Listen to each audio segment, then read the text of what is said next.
The school board work session begins in 1 minute. Please take your seats. Again, the school board work session begins in 1 minute.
Good morning. I now call the March 3rd, 2022 administrative briefing and work session of the Marion County School Board to order at 9 a.m. Please silence your electronic devices and remove hats to avoid disturbing others. I'll now ask the school board attorney to explain the rules of this work session. Good morning, everyone. This work session is a public meeting as defined in Florida's Sunshine Law. The board is dedicated to full transparency in its meetings and its work. In compliance with the Sunshine Law, the board has adopted uniform meeting procedures, including the right for citizens to participate. The board will allow public comment regarding any work session item listed on today's agenda at the appropriate time. Speakers must fill out a request form located in the lobby and hand it to the board clerk. After the board and superintendent have completed their discussion on a particular agenda item, the board clerk will call the speakers' names in the order received. Each speaker will have 3 minutes. As required by the Sunshine Law, the board must maintain orderly conduct and proper decorum throughout this meeting. Speakers may criticize subject matter and decisions in a respectful manner, but not people. Finally, speakers must be very careful not to violate the privacy rights of others, especially students and their family members, by mentioning their names or other identifying information. Thank you for your attention to these important rules. Chair Collins. We will now begin the work session with the superintendent's administrative briefing. Before she starts, let me go ahead and notice everyone that at 11 o'clock, we have an attorney-client session, so we will have a hard stop at probably 10 till 11. Okay. Superintendent. Thank you, Mr. Chair and members of the board. Great to see you all again this morning. We have a rather lengthy agenda, as you all know, today. I just want to make a few comments during my briefing. Great thanks to you, board members, for the support you've provided. We've had a lot of events lately, including this past weekend. We had our third parent partnership, Arts for All, showcasing wonderful student art at Appleton, great partnership with them. The Southeastern Youth Fair, of course, is going on through March 5th. And thank you for being there yesterday at Early Learning to recognize and support Chris Sandy, who was recognized by the Early Learning Coalition as the Children's Champion for Marion County. Great representation of the wonderful work happening in our district, so we're very proud of her. And thank you for participating and supporting Read Across America Day yesterday in our schools. I had a great email from a principal really recognizing the support of the board and the community at large in this work that we're doing for children. Last but not least, beginning my spring roundtables again, so I'm looking forward to continuing those and always enjoy the conversations with our staff. So thank you. Thank you, Superintendent. We'll start with our Ms. Teresa Boston Ellis with our annual investment report.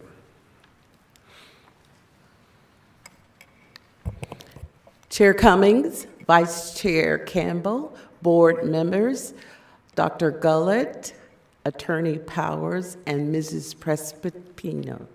I'm going to get it right one day. Prestipino. Good morning. It is my pleasure to present Scott Sweeten, who will be discussing our annual investment report for the year of 2021. As you know, we have an investment policy and also the law, Florida Statute 218-415, that governs our investments. The policy dictates how our investments are invested, the percentage permitted by the investment group, the duration, length of time, etc. And the objective of our investments is safety of our principal first, then also maintain liquidity. So we need to have the money available at very short notice, and then protecting the principal. Because we are not experts in this area, we have the help of PFM Asset Management, and they manage our district's core portfolio. So typically you're used to seeing another one of the partners, but he has a family emergency, but I believe Scott will do him well, present well for PFM management. Thank you. Thank you, Teresa. Good morning, everyone. Good morning. Just a quick audio check. Is everything okay or echo? We hear you. All right, perfect. That's not the right one.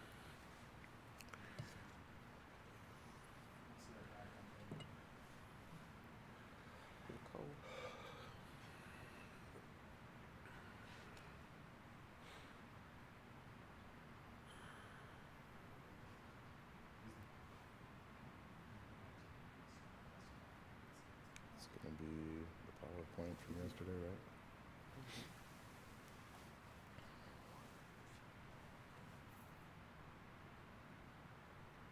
Not that one. It's close. There There we go. That's it. Thank you. Slide to the top. Yeah, there you go. Thank you very much. Thank you, Teresa. Again, my name is Scott Sweeten. I'm a senior managing consultant with PFM Asset Management.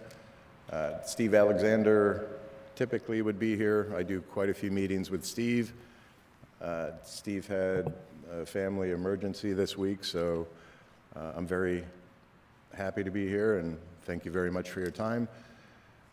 Looking at the annual report, I think it makes much more sense to, the way that it's set up, we typically go right into performance, things of that nature. I think it makes much more sense to provide an updated market economic environment, and then we'll proceed from there. I think it makes a lot more sense to have a little bit of color and context behind the numbers once we get into that. So actually, do you know where I'll point this, Teresa?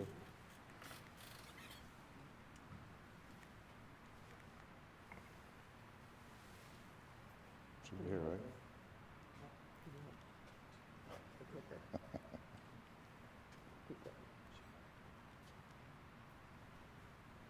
I'm assuming right here, right?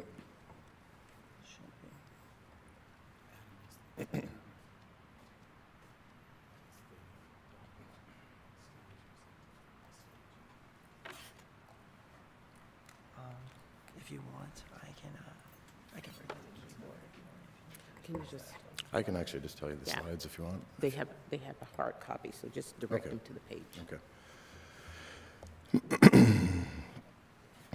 We can start out around slide 20. If you want, I can put this up here and then while we figure this out, you can just press this to Just go to the advance next it one. there? All right, perfect. Thank you. Bear with me just a few minutes.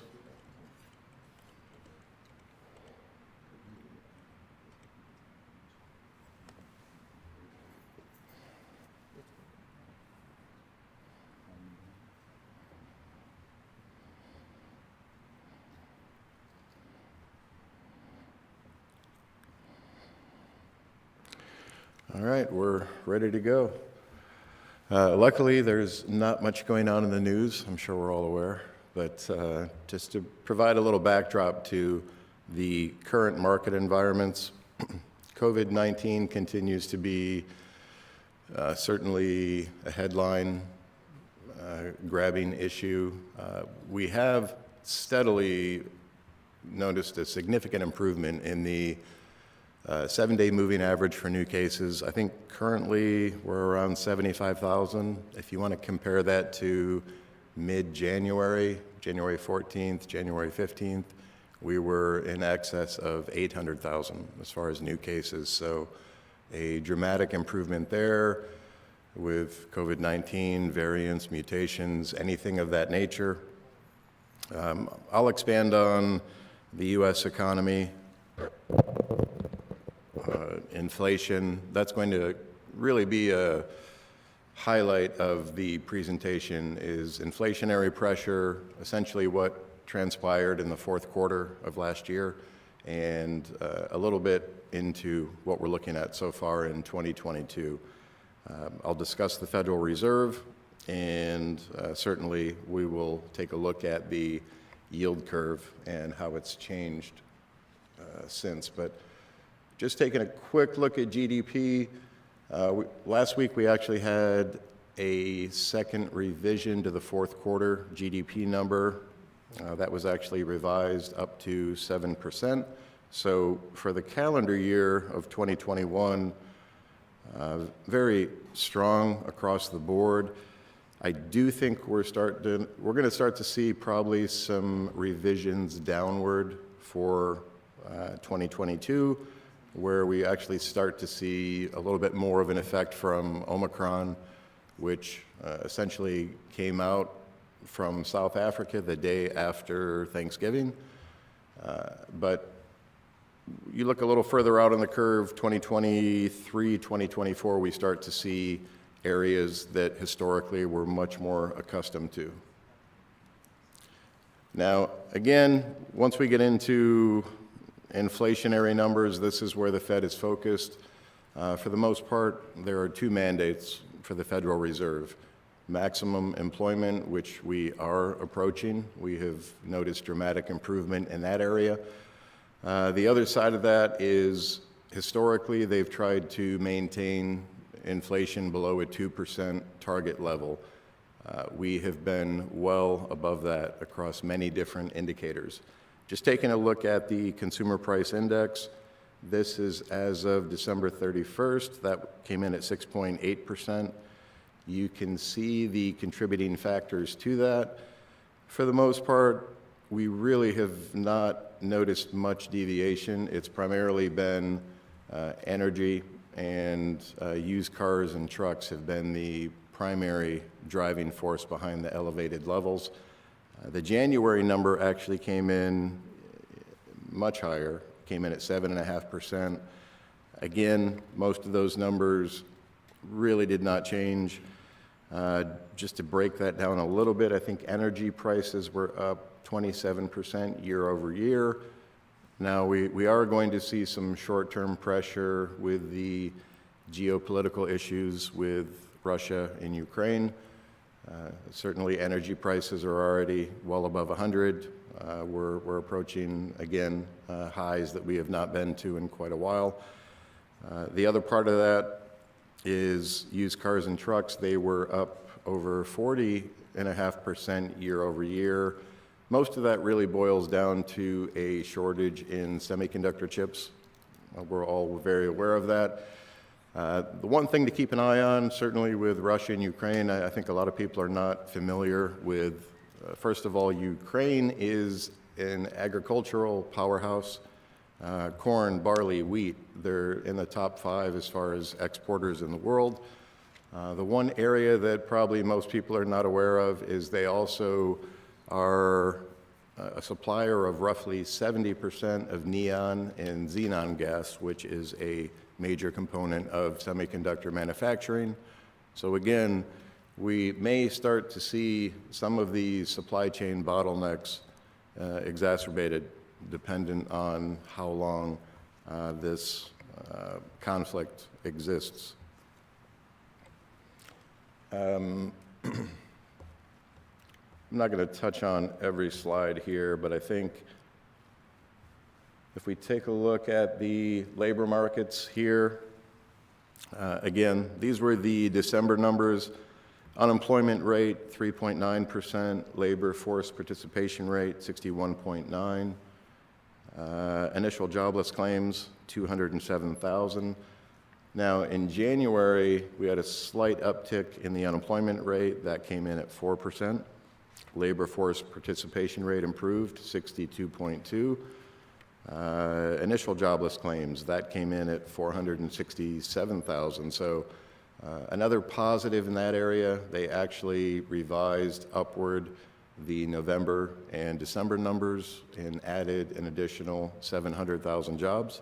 So for the most part, looking at the labor market, the Fed is feeling much more confident, so their entire focus, I would say, currently is trying to tame the inflationary pressure that we're looking at. Numbers are good. We're still not back to pre-pandemic levels, which would be February 2020, but slow and steady, we are noticing improvement. This is quite outdated, but this is the Federal Reserve dot plot. So this shows essentially a survey amongst Fed members when they anticipate Fed rate hikes, how many, what year, et cetera, et cetera. But prior to the end of the third quarter, we were only pricing in one Fed rate hike. Now we're actually pricing in 6 to 7. That's how dramatically things changed just in the fourth quarter. So I know Chairman Powell spoke yesterday, gave quite a bit of transparency and clarity looking forward. He did say, regardless of what is going on with Russia and Ukraine, they are going to make at least a 25 basis point move in March. Could be 50, but again, I think a lot of that's going to be dictated on economic numbers, job numbers, and certainly, again, how things may dramatically change with Ukraine and Russia. Now, this has dramatically changed. Taking a look at the yield curve, this really tells the story, certainly of the fourth quarter in general. If you look at the right portion of this slide, in all reality, in fixed income, there was no place to hide in the fourth quarter. So we went from pricing in one rate hike to pricing in 6 to 7. The yield curve within that 2 to 3 year time frame spiked dramatically. And as prices go up, as yields go up, prices on any fixed income instruments decline in the same fashion. So just taking a look at the right portion, you can see a 1 year treasury just in the fourth quarter had a negative return of 18 basis points. 1 to 3 year indice, that was down 53 basis points. 1 to 5 year was down 68 basis points. And 1 to 10 year was down 51 basis points. So as you can see across the board, anything in fixed income had a negative return. Now, taking a look at the yield curve, again, this is as of 12/31. The 2 and 3 year, I think, is the most relevant to your portfolio. The 2 year, as of 12/31, was at 73 basis points.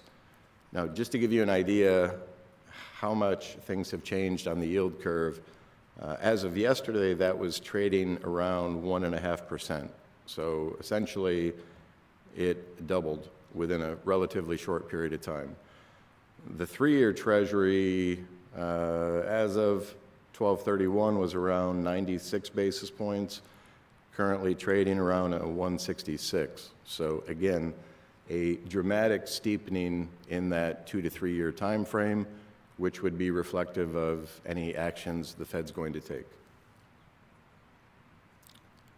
I think this just gives a great overall snapshot on fixed income in the fourth quarter, which I've already touched on, but you can take a look at the various asset classes within fixed income.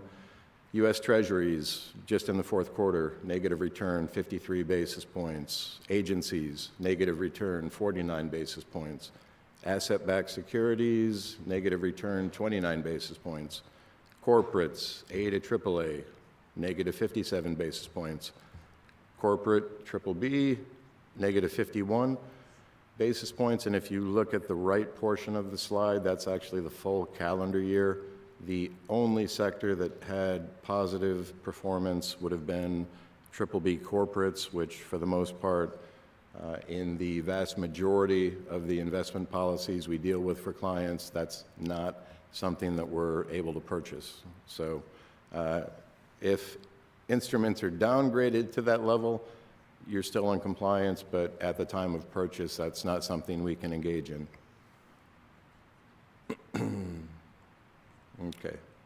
Any questions on the economy or the market? Otherwise, I'll just go back into the portfolios. Chair. Yes. Yes, sir. Just a general idea so we can understand, the public can understand also where we can place these investments, fixed or equities, in a general sense. So there's no sense worrying about it if we can't go there. And where we are in a general sense, I know you'll touch on it, and what kind of outcome are we targeting? Are we looking for? And what is our fundamental basis point cost of getting there via your firm? Just if you can touch on those as we go, Sure. It would help me. Yeah, I'll certainly touch on those as we go. I think Teresa set the table for me perfectly for the fact that we manage your money for safety, liquidity, yield. So regardless of the environment that we're looking at, we're still going to have that strategy. And certainly we try to seek out value wherever we can, dependent on the market conditions that we're looking at. But I'll try to touch on that as we go along. In a nutshell, the upside is, even though we saw a dramatic steepening in the yield curve, you're currently looking at unrealized losses on paper. Once we hold those instruments until maturity, you're going to get your principal back. There is not going to be a loss there, and you'll have income in the meantime. The upside is new money that is available and money that we are reinvesting. We're reinvesting at higher yields. That is also going to provide a cushion that is going to essentially offset the unrealized losses that you're currently looking at on paper. So, but I'll expand on that as we go along.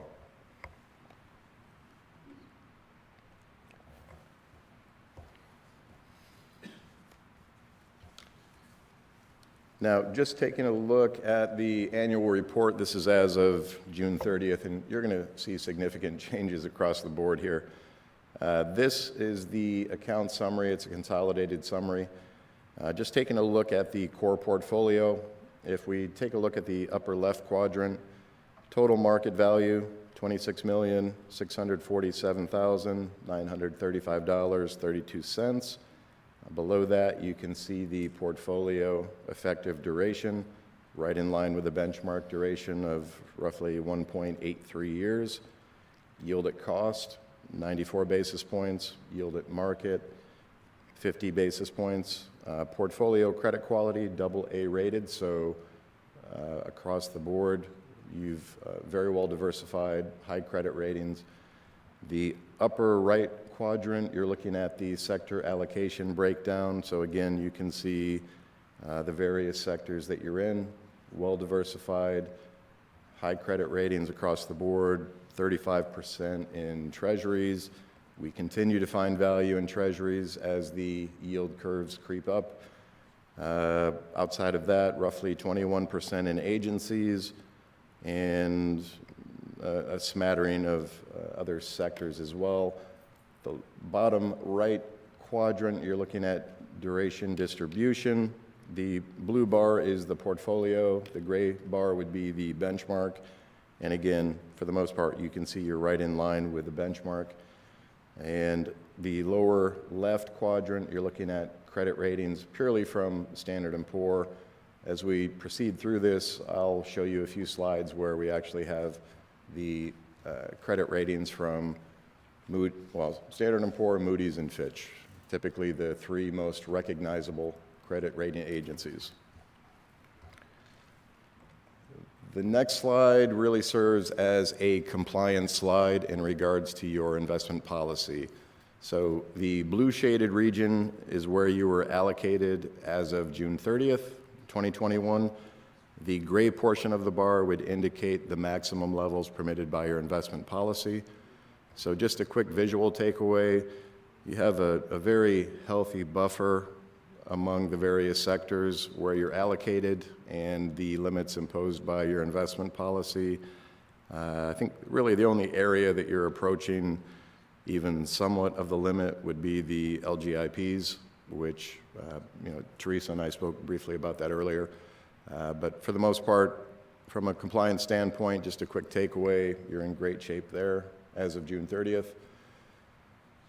Again, another compliance slide, max maturity analytics. This is basically indicating the consolidated portfolio in the blue shaded region, and the gray portion would be indicating the maximum levels of your investment policy, which is 5.5 years. So again, great shape there as well from a compliance standpoint.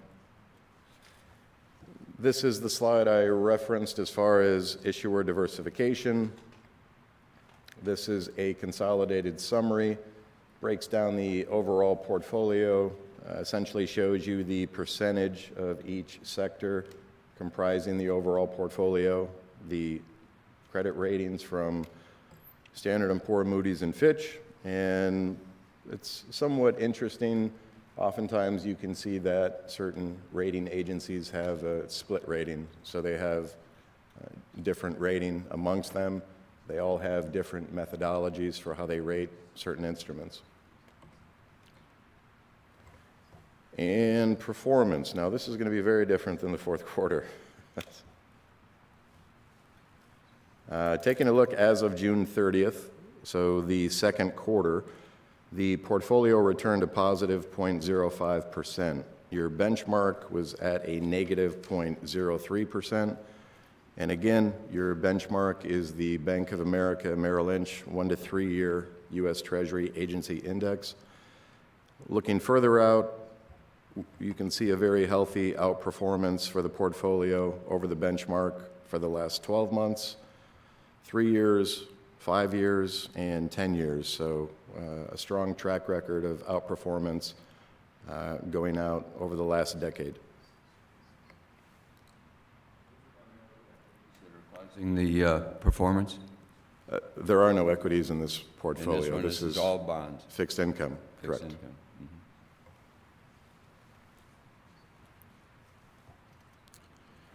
And now if we take a step into the fourth quarter, it's going to be a bit of a different story, since essentially there was no place to hide. Everything happened very quickly.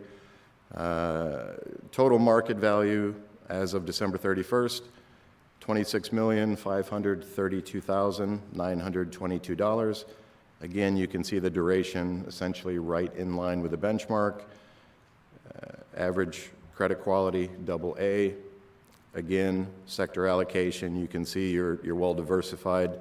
Really not a significant change in any of the asset classes.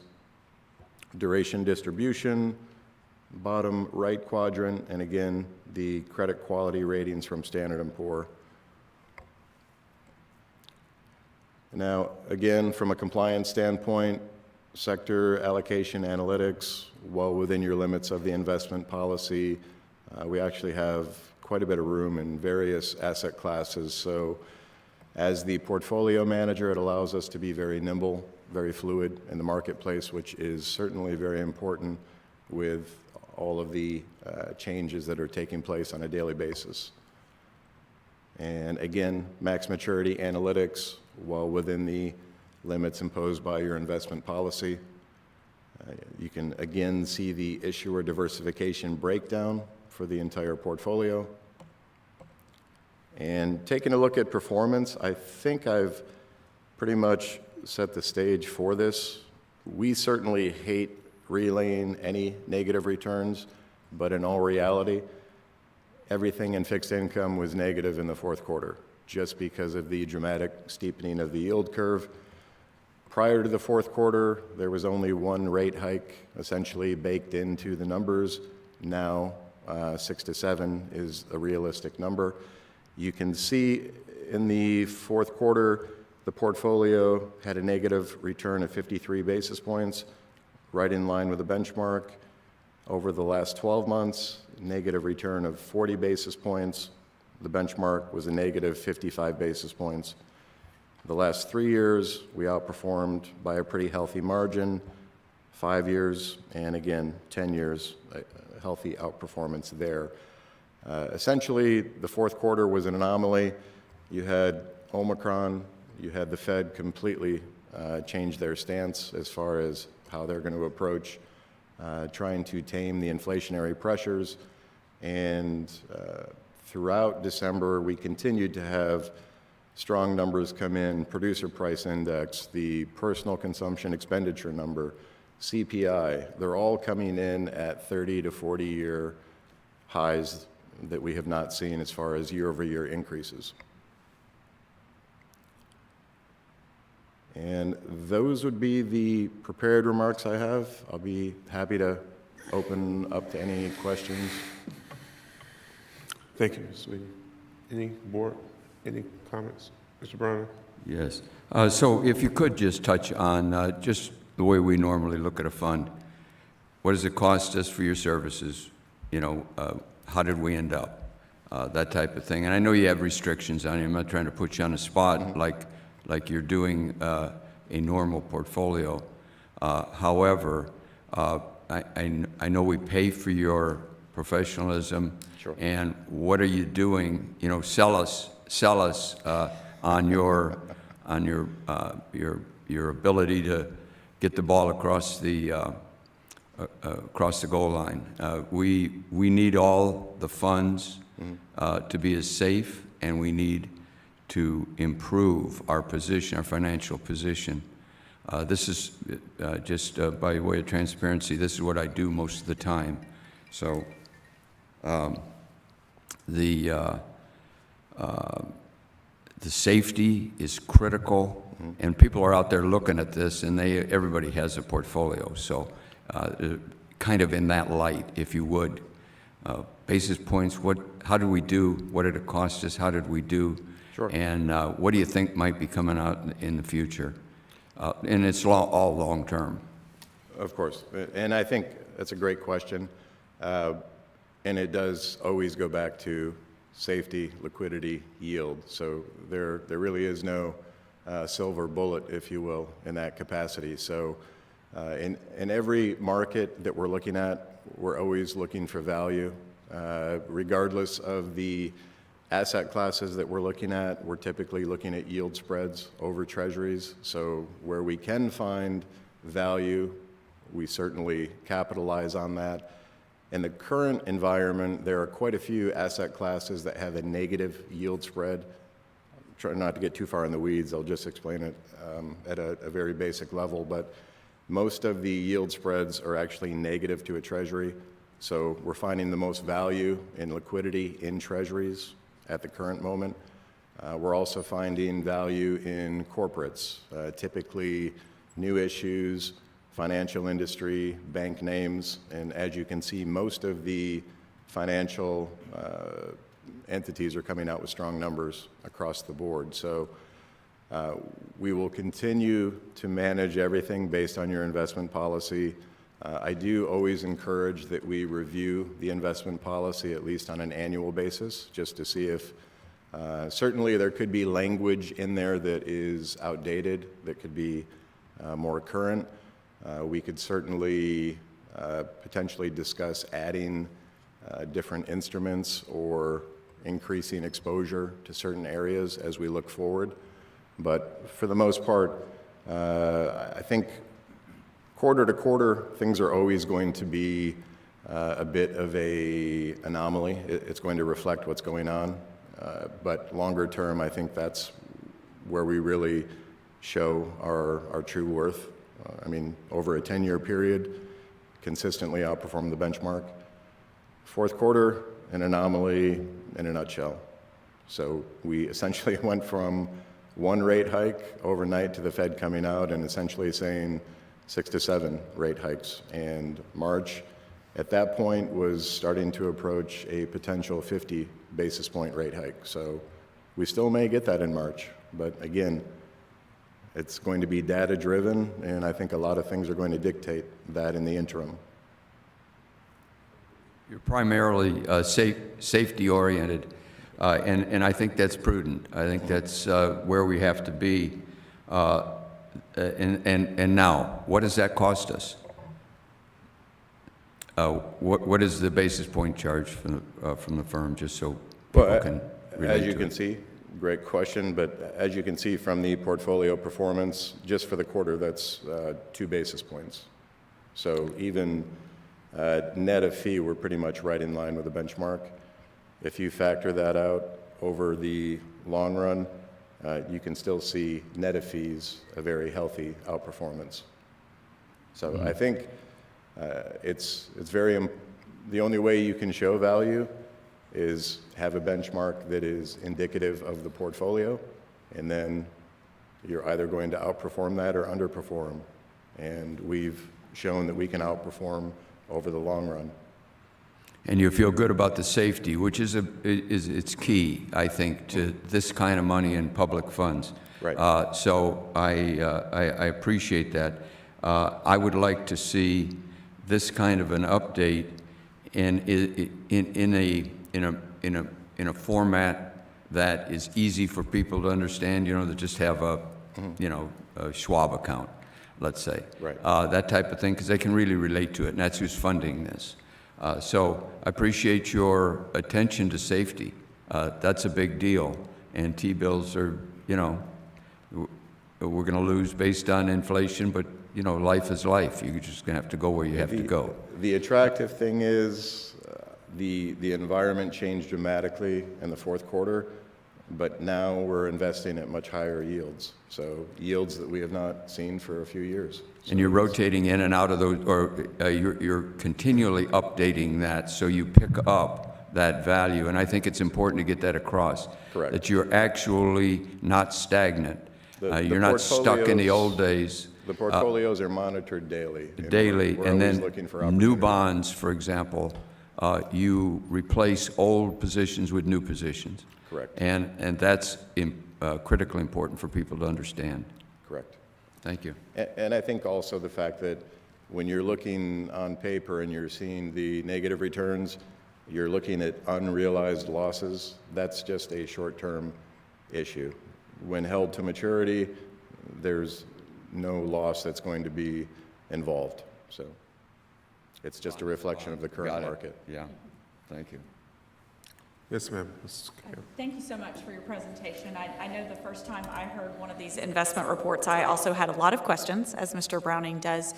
And I also understand from the conversations that I had after that time that statutorily we are required to be in certain positions that we currently are in. And so we can't necessarily just diversify our portfolio however we'd like to for the greatest gains, et cetera, because statute actually does dictate some of that for us, as does our investment policy. And so good news for you, sir, we actually are reviewing all of our policies right now. And so I believe investment is one of those we've already given a check mark to, but every policy in Marion County Public Schools is currently under review.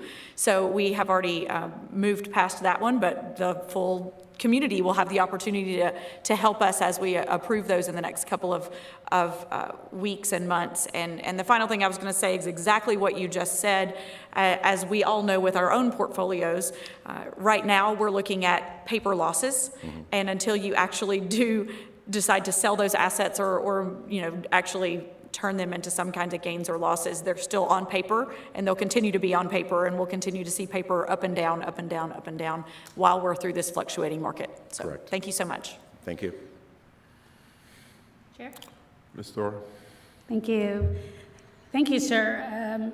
It's a relief to know that in these unprecedented economic times that we have a company that is got a great track record, actively manages our portfolio, and point taken from the vice chair, yes, we've been reviewing our policies, it feels like ad nauseum, but my takeaway is that in the fast-paced economic environment that we're living in, it is going to be very important to review our investment policy on an annual basis. Some policies don't really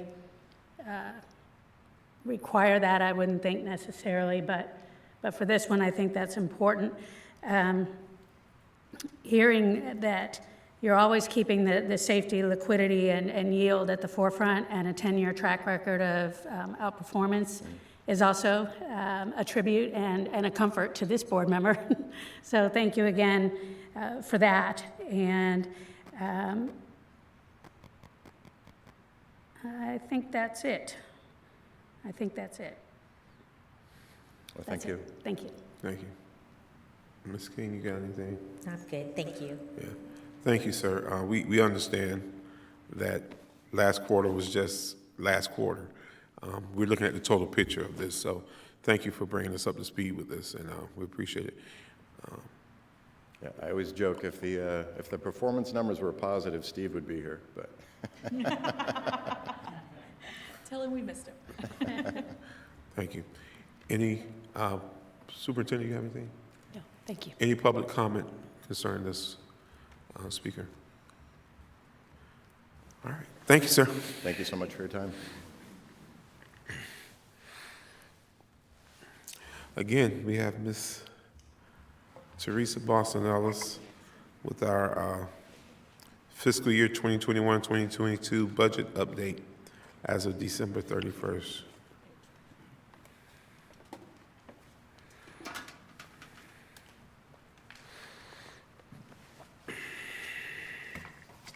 Good morning again. Good morning.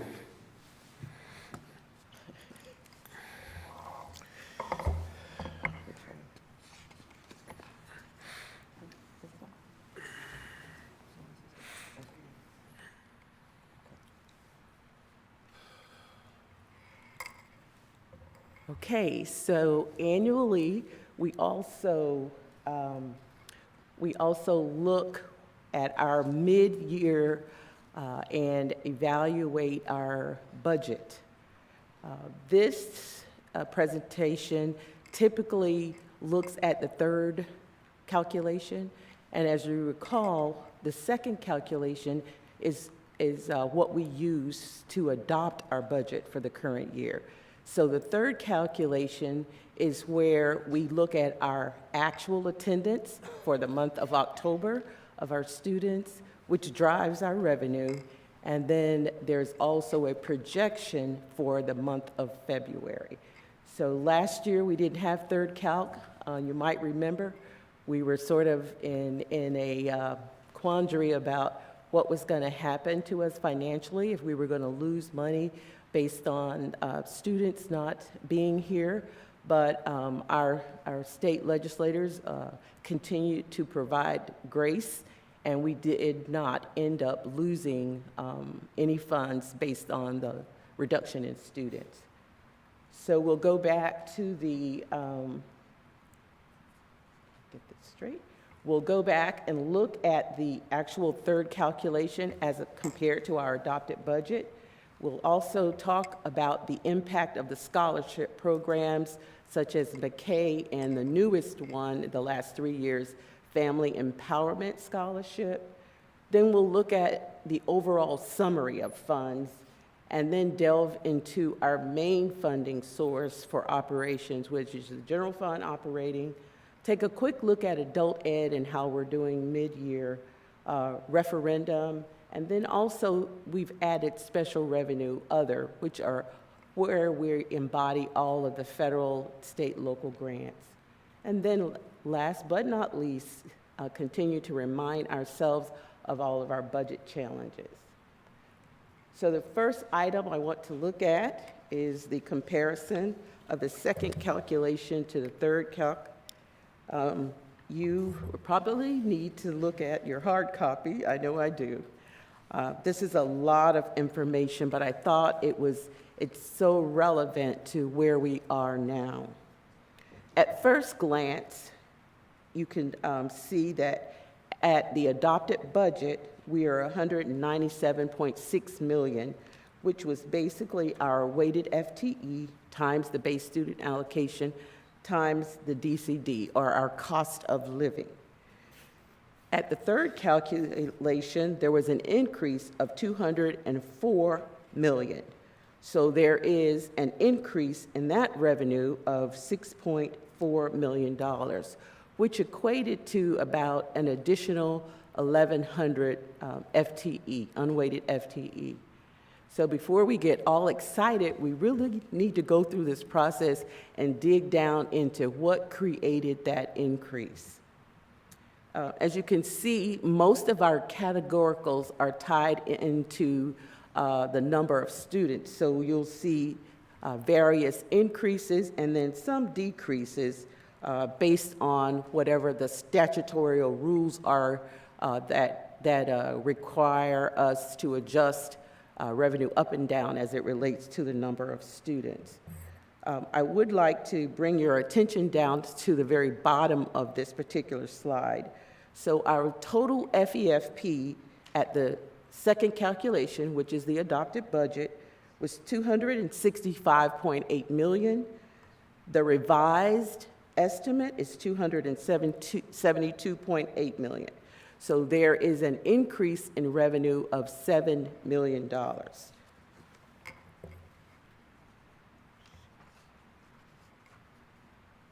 go in the right way. Okay. Again, you'll see that total to the far right, an increase of $7 million. But then if you go down further, there are additional state adjustments that are made. One is the class size reduction. We picked up another $1.2 million. And then there was additional revenue from a prior period adjustment. So that's activity that took place in the prior year. There may be an adjustment based on our final calculation. Proration to appropriations. As you are aware, when the legislators deem, here's the money that we're going to allocate to schools. When that is determined, that number is set in stone. And what happens is if additional students show up, those districts that receive those additional students, they are allocated additional dollars. And those of us who may lost students or remained level, we receive a proration. So if you think about it from a basic standpoint, if there was $1 million allocated and then we ended up really earning $1,200,000, instead of getting $1,200,000, what the legislators do is they take that negative amount and allocate a reduction over all of the school districts. So our part of that reduction was about $2.8 million. Again, what was new this year is that there was an allocation called the Student Reserve Allocation, because they really didn't know what was going to happen with COVID and how that was going to impact us, as well as there was some concern about the family empowerment scholarships and if we had the correct estimate in the beginning. And you'll see that we did not. So basically, that proration, which we would have typically seen that reduction in a normal year, whatever normal is anymore, but because of that reserve, it was basically wiped out for us.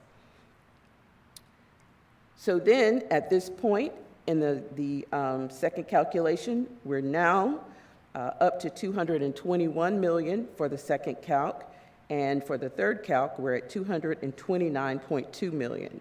So because of the additional money earned for class size, basically, of $1.2 million, we're now at $8.3 million.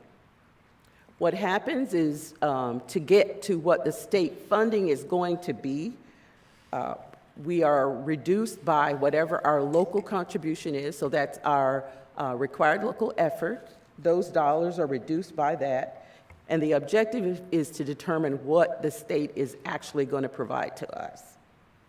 So because that is basically set at the second calculations, they do not make any adjustments. But if our revenue from local increases or decreases, we do amend those adjustments into our local revenue. So if you look at the very bottom, it talks about state funding. During the second calculation, or our adopted budget, we are now at $221 million. Local funding, 103, so the total funding was $324.8 million at the adopted budget. At the third calculation, $332.9 million. So that is reflective of that $8.3 million increase in the prior, and the very far slide. So let's talk about the impact of McKay scholarships and also the family empowerment scholarships. And for those who aren't aware of what those are, this is basically scholarships that are awarded to parents who make the choice of their students to attend private schools. But those dollars are reflected in the district's budget, although we never see them. But because they are students in our community, that is the reasoning behind including that revenue. So if you will look at the column that says district budget. So at the beginning of the whole fiscal cycle, tentative budget, and the adopted budget, we were giving an estimate of who those students are, because remember, they're not in our system, and we have to get them in our system, get them in Skyward. So we got estimates from the Department of Education of what they thought we should be reducing our revenue by, or what we could anticipate reducing revenue by. And the column that says district budget, we recorded a $2.2 million adjustment, potential adjustment from McKay, and then for family empowerment, we recorded $3.9 million, and that's why we maintain that reserve, because we know that those dollars are going to come in on our financial statements, but we'll never see those dollars. So that is how we account for those scholarships. But if you'll look over to the left of that where it says FEFP third calculation adjustment, the actual adjustment for McKay scholarships were a reduction of $2.9 million, and the family empowerment scholarships, the actual reduction is $13.8 million. So why is that important? If you look at the total adjustments for scholarships, we had recorded $6.2 million in our reserve.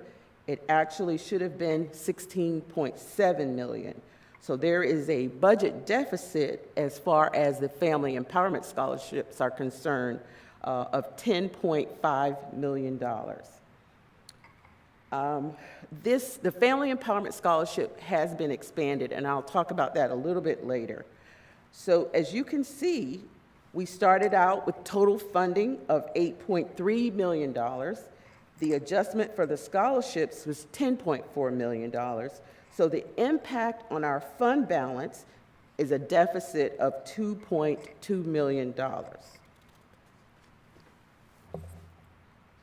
So we'll address the scholarships. The McKay Scholarship is the first one, and we've gone back to 17-18. And as you can see, the weighted FTE for those scholarships have been pretty consistent since 17-18. So that allows us to, we can estimate basically what those scholarships are going to, how they're going to impact us. So it's pretty consistent, 2.5 million all the way down to 2.9 million in the 21-22 estimated budget. But if you look a little bit farther down, you'll see the family empowerment scholarships. They began in the 19-20 year. We had 346.26 weighted FTE, and it pretty much doubled the next year. And then look what happened in 21-22. That was more than doubled from the prior year. We're at 1931.72 weighted FTE with a total impact of $13.8 million. So why is all of this important? And the reason is where it appears that we have received an additional $8 million, it's really a deficit because of the impact of the McKay and more predominantly the family empowerment scholarships. Those scholarships have expanded over the year and have allowed parents the opportunity, more parents to allow an opportunity to use the funds to pay for their students at a private school for whatever reason that they have. And also what happens is those scholarships are, instead of just picking up the base student allocation, those scholarships are now, we have to include their portion of safe schools, their portion of instructional materials, their portion of even transportation. So if you think about all of the categoricals are added to them as well. And also, more parents are taking advantage of that opportunity. Are there any questions about that before I move on? I just thought that was important to share with you so that there's not a misunderstanding that we have actually received $8 million more. It's really a deficit. A group of us, finance officers, meet bi-weekly. Sometimes during the legislative session, we may meet even more than that on Zoom. And there was a discussion with the Department of Education. And because we know there is some funding available in that reserve that I talked about earlier, there has been a request from all the districts that are involved in that call. We've requested that the legislators will go back and look at the remaining dollars and maybe provide additional funding to us from that reserve. So far, our lobbyists felt like something is going to happen. We just don't know what financial impact it will be. But anything will be good to the positive. Chair? Yes, thank you. Yes, so it's confusing. Yes. And if you can, I know you understand it well. If you can, so people can understand this, money in Yes. mostly doesn't count. Money out mostly doesn't count. Can we get to like a bottom line? Because I see a trend, and most everybody is aware of the trend toward private schools. The numbers are expanding. Yes. So as they expand, will our budgets, could you just say it maybe in some terms that just a person that doesn't have, is just listening, just a person in our community can understand budget. At some point we get to a budget that does count, and so we don't have to do the gymnastics kind of thing. Could you do that? Because as it gets big, it'll be half the budget that doesn't count and gets added in, and like that. Woo, it's really hard. really hard to understand it. So if it was your paycheck, you'd say, well, you get this money, but it doesn't count, this does count, but it's trending down, that type of thing. So if you could do that, it would be a big help to I me. think you did a really good job explaining it, but I will try again. In the most simplest form, when we receive the dollars from our legislators, they give us a budget based on the number of students and other programs. Also included in that budget are dollars for charter schools, say. What is different between the charter schools and the scholarships is that we record that revenue, but then we also record the expense. We get the money in, but then we write a check for the money to go out. With the family empowerment scholarships and the McKay scholarships, it is shown in our budget, but we do not ever, we don't receive those dollars at all. But we are required by law to record them in the budget. So if you just look at $345 million, we really should be backing out close to $20 million out of our operating budget. And we do, from a financial perspective, we reserve, knowing that those dollars are not going to come in. So we have in our reserve those dollars, knowing that they won't come in. So we set aside that total amount. But so actually, we're just recording it on paper. I think we talked about that a little bit previously when we were speaking about investments. It's recorded as revenue, but we never receive it. Wow, so could you say then, we have a set of books that doesn't really reflect reality. So Yes, sir. if let's just suppose we're talking with our legislators or with Department of Education, could we get to, from your perspective, could we get to a single set of books that actually do reflect what we're dealing with, even if it begins to diminish or however, because we're kind of a catch-all Yes, sir. at this point. Ms. And Boston-Ellis, before you answer that question, let Mr. Brown win. Ms. Campbell, please. So essentially, Ms. Boston-Ellis, I think this may explain it a little bit more. It's all tied to the student. Every Correct. dollar we receive is tied to the student. So to say that we have two separate sets of books is unrealistic. It's not accurate. It's not accurate. However, what we do is we budget based on the number of students that we project to have, because every dollar we receive, the dollars do follow the students. We essentially do get the money for every student we have.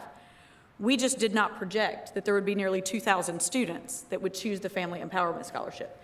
And that's something we don't know. We never know what's happening in a household and what a parent may be choosing to do for their student. And that's what this is. So it's impossible for us to essentially project. I mean, we did based off of what the state told us and what they assumed that we might have. But seeing that we have nearly 2,000 weighted FTEs, that's a student essentially that has chosen to use this as an option to take their dollars elsewhere. So whereas it looks like we have 2,000 extra students on the books based on the way the budget and based on the way the legislature funds us. Looks like we have 1,931 extra students on our budget, on our books, but we don't. All of those dollars that they're funding for those students don't ever hit our books. So did that explain it, Ms. Boston-Ellis? Yes, the only thing I would add Please. is we never receive those dollars. Right, we never receive them, Right. but on our amount allocated for Marion County, because these all still are our students regardless of where they go to school. So I think that's also something that's interesting. Every student that attends K-12 education in Marion County, regardless of whether they're homeschooled, charter schooled, private school, all of those students are still counted as Marion County students in Marion County Public Schools, even though they're not all being educated in Marion County Public Schools. Right. yeah, so we do have this double set of books. And what I'm saying is, so we have a set of books that reflect the students in Marion County, Yes, sir. right? And then we have a separate organization that operates separately from that 100% of students. So let's just pick 90% go to our school district. 10% go outside our school district. Or that set of books. So if we think in terms of, I'm just trying to, Sure, I'm trying to pull this down tight so that we don't have this double thing. We have the money, but we don't count it. We count I it, think the but we separate get set of- charged. I sorry. think every time you say It's the separate set legislature. of books, it kind of throws. Well, Right, it's not. okay. Because let me- that implies something.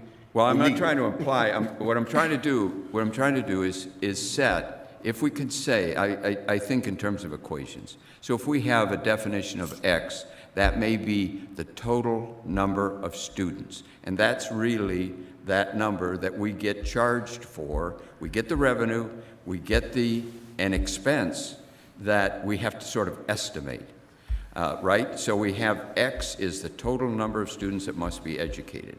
We don't educate them all. 10% are educated over here separately, right?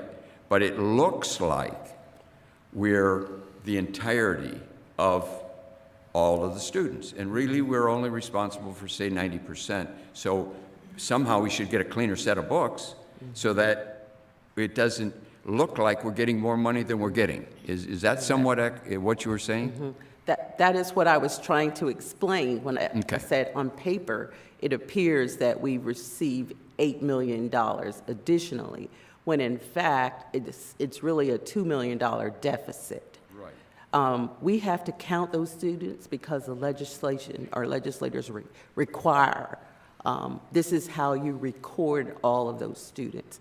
Again, the difference between the scholarships and the charter schools is that we actually receive the money for the charter schools, and then we pay it out to them. Family empowerment, we never see those dollars, but we have to count them as Marion County Public School students for purposes of their dissemination. So we have to work in conjunction with DOE on this. As I stated previously, they tell us who those students are, and we have to include them in our records. So we don't even know who the students are other than what DOE provides to us. It's really not a second set of books. My whole intent was to explain to you we did not receive $8 million. We're actually at a deficit because we are following the rules and regulations of our legislators. Okay. Well, if we could say... Hold on, Ms. Brown. Yeah. Ms. Doral. All right, well, I haven't finished yet, Chair, if I may. Ms. Doral was way before you started that line. Go ahead, I'll sir. come back to you, sir.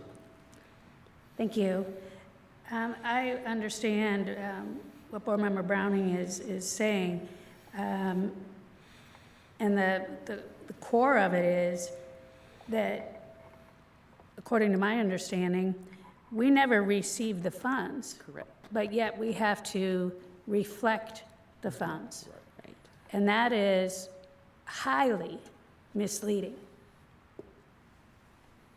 It is misleading, and that's why I felt that it was important that I explained to you. Yes, ma'am, and I appreciate that very much.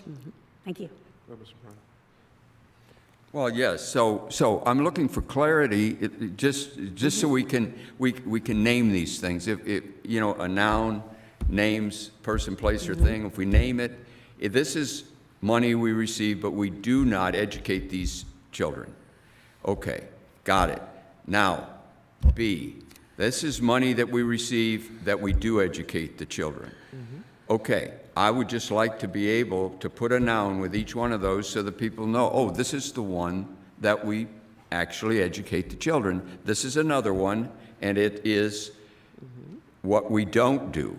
It's up here, and it is, you know, let's call it something for the sake of this discussion. Let's call it the general overall budget for education of children in Marion County, let's say.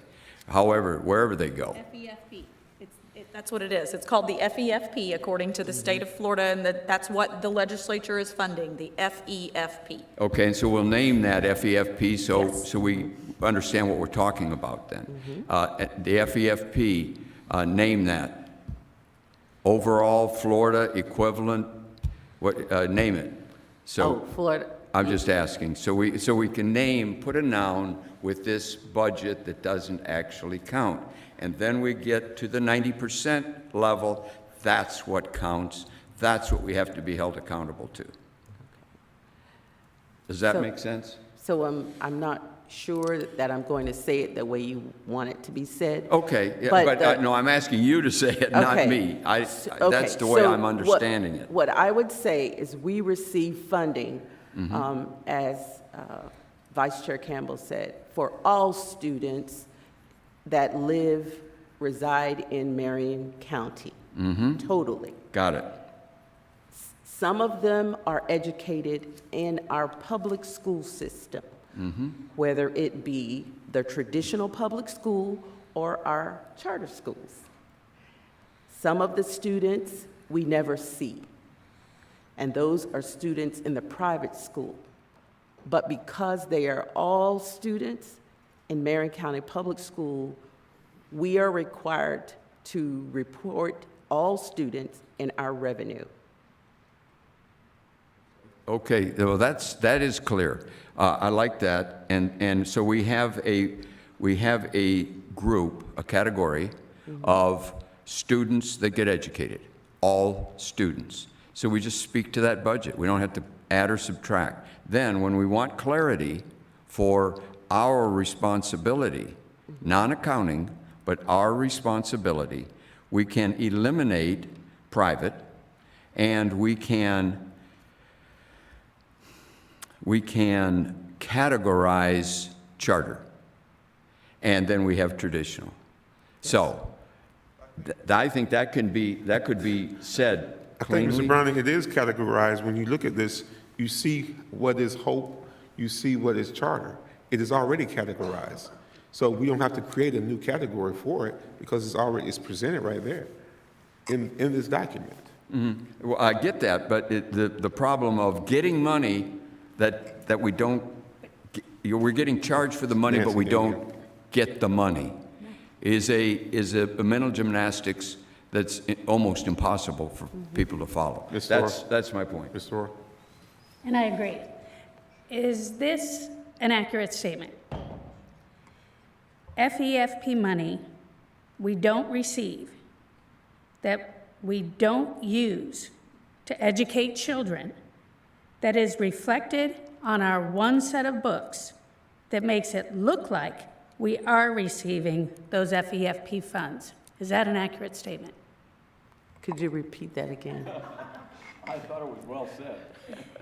FEFP money that we don't receive, that we don't use to educate public school children, that is reflected on our one set of books that makes it look like we are receiving those FEFP funds to educate our public school children. So the only thing I would add is they're private school students. Right. Right. Right.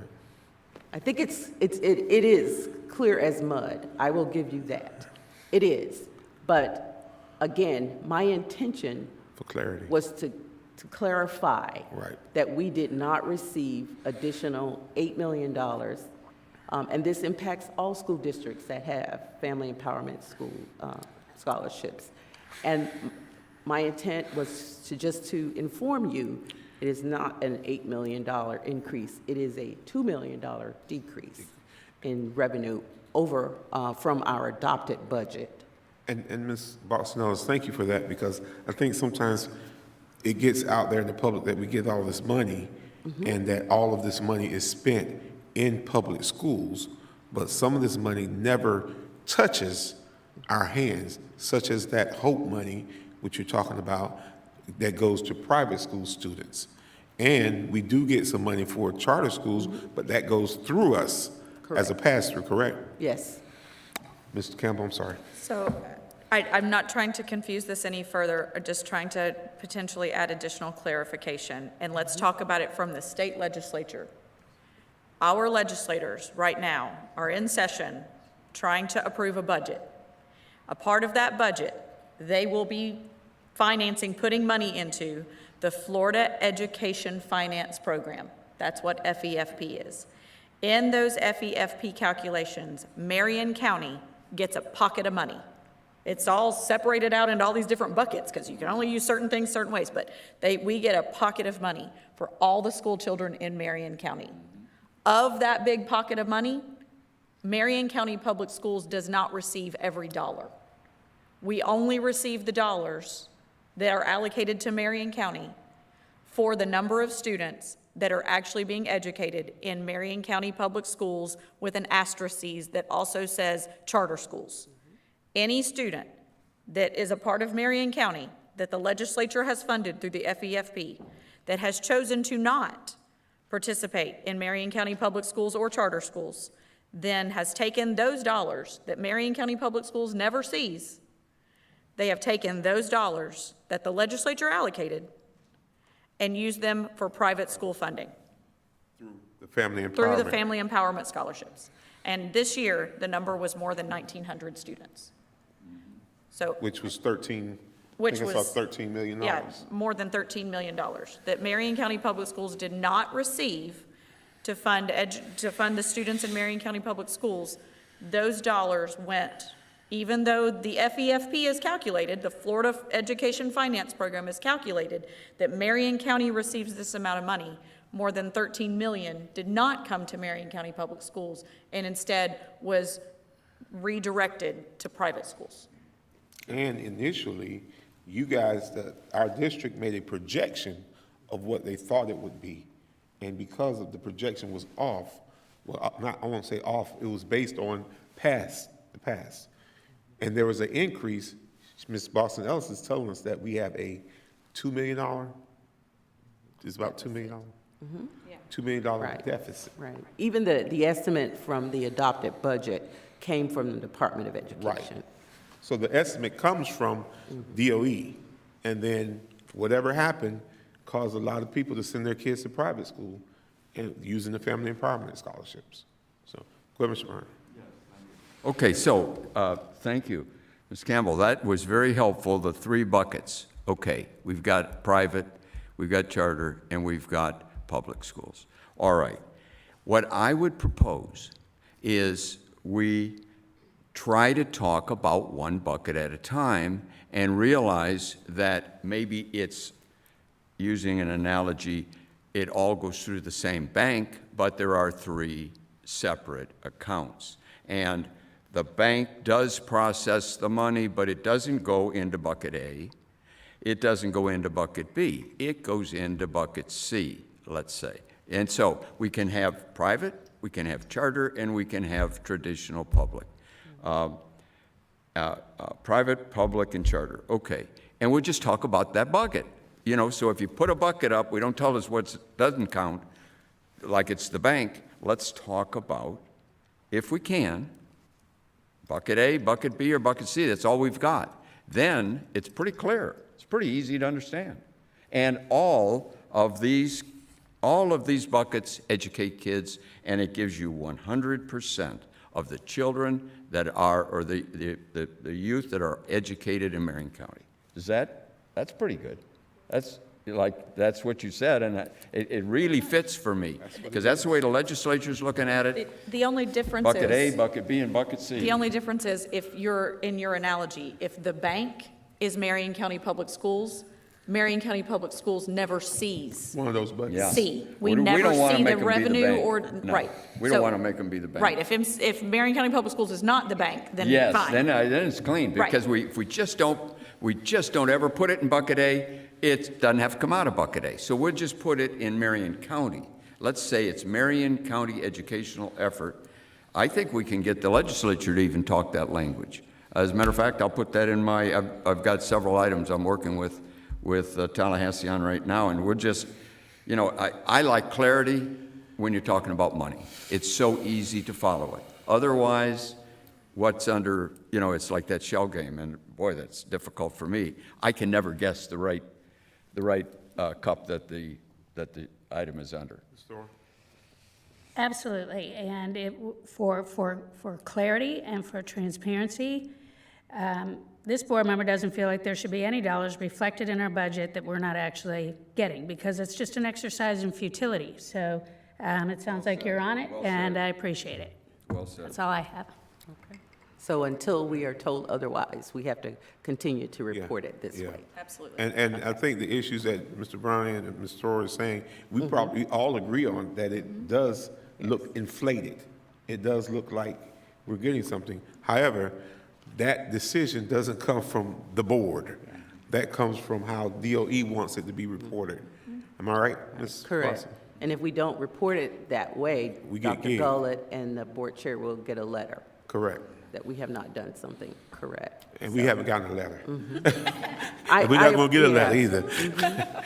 I appreciate this discussion, and I appreciate the efforts that you will make to remove this, because you're correct. If this program continues to grow, then we will hear from the community, as we are hearing now, quite frankly, that we have all this money that we don't really have. Right. And so this is just one of the items that need some massaging Right. and legislative help. Superintendent Gullett. Thank you, Chair. Before we leave the slide, there's something that I heard in discussion I think we need clarification on relatedly. The weighted FTE as opposed to the full-time equivalency. Ms. Boston-Ellis, if you could just clarify for the board and for the public the difference, because I'm hearing numbers, but we're relating to FTE rather than weighted FTE. Thank you. I'm sure you've heard this and ad nauseum when we do our budget presentation. But we start off with the unweighted FTE. So that is just basically the student based on the hours that they are receiving services. And then that is multiplied times the program that they're in, whether they're in K3, 4, 8, whether they are an ESOL student, whether they are an ESC, whether they are vocational student. So all those programs are, there is a program factor. And then on top of that, they look at the cost of living in a particular district. So then that information is multiplied times our cost of living factor. And so when you take those 4 components and multiply them out, then you come up with a weighted FTE. And the thought behind that is if a student requires additional service, then we are provided additional funding. Does that explain that? So it's not actually 1,900 students. That's not accurate. Weighted That's FTE. Weighted FTE. Thank you for that clarification. Yes. Yeah. Thank you. Not paying attention to that part. Thank you. Yeah. Thank you. Again, I just appreciate the conversation, and any help will be appreciated by all of us, because it took our department, some staff and myself, saying, we really didn't get additional money, so we had to follow the trail and figure out what actually happened. So we'll move away from the empowerment scholarship discussion, and we'll just talk about our funds. All funds for this 21-22 fiscal year. We have a revision from the original budget of about $1.5 million of all funds, and that's basically due to the special revenue federal grants. So let's focus on our main funding source, which is the general fund operating, which provides the most flexibility. It's not really all flexible, but it's the most flexibility. And you'll see that the original budget has not changed very much from the revised revenues. So that has not changed very much. This next slide is basically showing you the revenues collected in the different categories, whether it's federal, state, local, and other sources, which are basically transfers. The federal is basically our Medicaid program and the funding we get for the forest in the general fund operating. In terms of the budgeted expenditures, the revised budget is $377.7 million. The original budget was $377.2 million. And as you can see, I really like to remind all of us, the predominant budget is salaries and benefits, and that represents about 79 to 80% of the pie we spend on salary and benefits.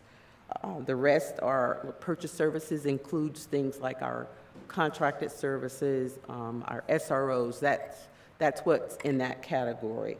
And then, of course, energy services and materials and supplies, equipment, and then other expenditures. And again, all of these expenditures are recorded based on something we call the Red Book, and that's it's an accounting system that has been developed over the years by a Department of Education, and it requires us to aggregate certain costs in certain categories so that they can do comparative analysis over all the districts.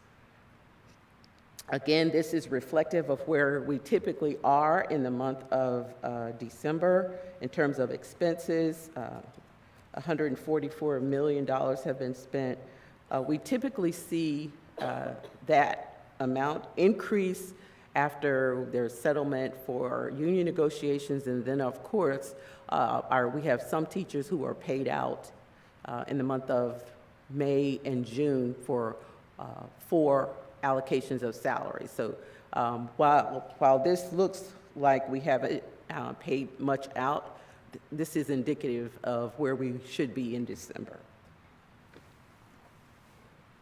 So again, I also like to remind you about fund balance, and again, basically, it's the excess of our assets over our liabilities. Because when the economy faltered quite a few years ago from now, there were districts that actually ended up, because of their property values, ended up in a negative fund balance. So there were requirements that came out that say that 3% of our total revenue has to be set aside as a fund balance. If we go below that, we have specific instructions of what we need to do. Basically, if we go below 3%, we have to report to DOE how we will get back to 3%. And then if we get below 2%, then we have to report to them what items we are cutting. Our auditors recommend 5 to 7%. And then, of course, the rating agencies of whom we depend on when we need to borrow funds, they like to see a double-digit fund balance. These fund balance should not be used for recurring costs and must be considered for financial stability. Again, those unforeseen circumstances, such as COVID, and then, of course, the economy as well. Ms. Bosnos, I do have a quick question. It was raised before, and that's why I'm bringing it back up. The double-digit percentages for fund balance reserve that's recommended by Moody's and Fitch. Have they ever further defined that? Because that's a pretty wide range to me. You know, it could be anywhere from 10% to 99%. Sure, but I mean, realistically, they look for 10 to 12%. Okay, thank you. From a realistic perspective, because they know that school districts' revenues are pretty much determined by the legislative system. Right, but that also contributes to our bond rating, right? And Correct. And our ability to borrow money and get a great interest rate. It's all connected. And when we borrow money, we are obligated every year. They do something called a surveillance, and they come in and they ask a lot of questions, and we have to provide documentation of where we are financially, the stability of the board, the stability of other revenue sources that we have, and whether or not we are meeting the requirements of whatever the borrowing factors are. So yes. Thank you. So our general fund operating, we had originally budgeted, and this was a projection, $27.7 million. And now we are down to $27.3 million. And what I'd like to put a pin in here and say that we're talking about budget. We know as we review what's going on and the money that we are not spending, that will increase our ending fund balance. But we have a lot of different variables that we won't know to the end of the year. So a lot of times, when we close the year in June, we're still paying bills in July and the 1st of August. So you will see our fund balance being one number in July when we present the tentative budget. But when we finally close the books, you'll see that hopefully it's grown at that time. But this is the budgeted fund balance. And the things that are acceptable are things that don't recur, or they're a one-time expense. Those are acceptable type expenditures, but they really warn us against using our funds for recurring expenditures. So we have that delicate balance we have to maintain. So I'll speed through adult ed. You might remember a couple of years ago they had a deficit, but as you can see, they're well on their way of meeting their revenue projections. And this is our adult ed program, MTC. And their revenue collections, actual collections, are on point to where they should be in the month of December, $3.8 million.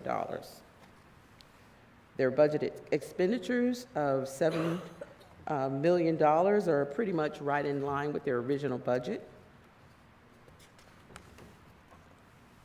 And they've actually spent $3.2 million, and it is in line with where they typically are in the month of December.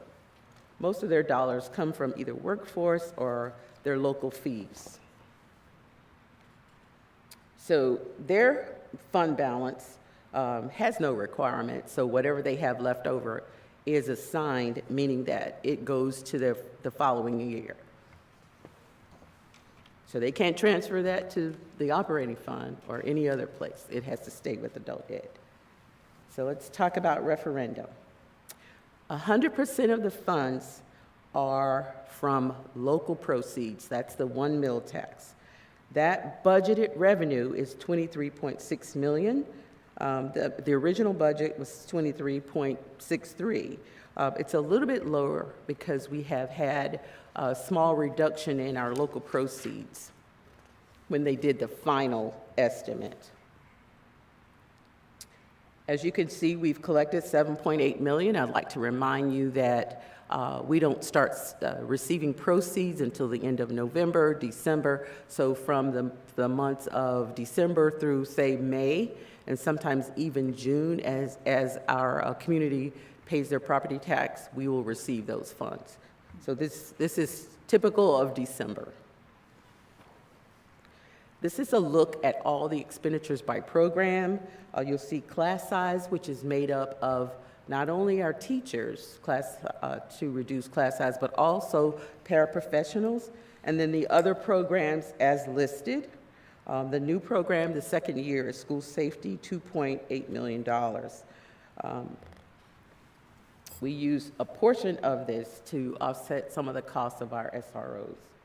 The remaining categories include supplies for schools as well as the hiring of teachers.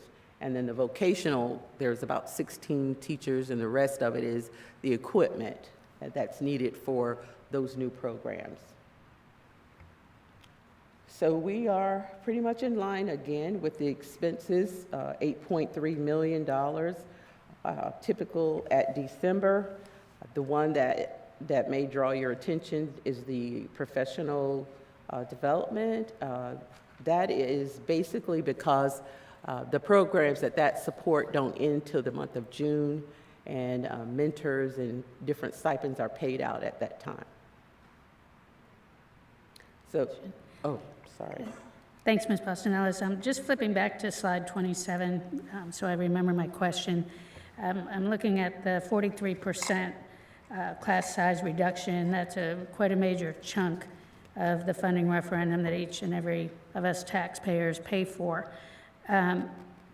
Class size reduction, was that a constitutional amendment? Yes.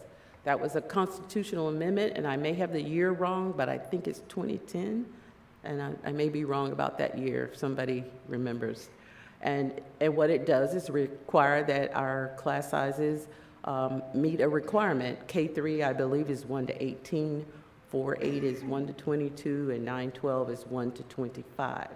So prior to the referendum, we were not able to meet those requirements, and we had to pay penalties for several years. But when the voters came along and supported this referendum, we were able to hire additional teachers, and we have not paid a penalty since then. Thank you. Was there an appropriation associated with the class size reduction amendment? Not the class size, I guess what you're talking about is the allocation that we receive. Yes, we do receive about $41 million for class size, and we use that to pay for class size teachers in the general fund. So in order to meet that constitutional amendment, we use the referendum to kind of, I guess, make it right. So if you think about it, if it's, to say 1,000 teachers that we're funding with the $41 million that we receive in the class size allocation, and we actually need, say, 100 more, those 100 are being paid out of referendum. Okay, so it helps us fill that gap so that we don't have to go back to paying the penalty. Correct. Okay, I just wanted to be clear. Thank you. Thank you for that. And thank you, Ms. Dora, for that, because some of us remember that those years where we got the class size reduction amendment, yet we were out of compliance for how many years, Ms. Boston? It's quite a few. And we paid a pretty hefty penny Yes. for that. One year in particular, it was close to 1.5 million. So I think not to be ungrateful for the funding that we receive, but we have a lot of mandates, which are good mandates, not that I'm saying that they're not good, but sometimes we don't receive the total funding needed to carry those out. Correct. I think class size was one of those.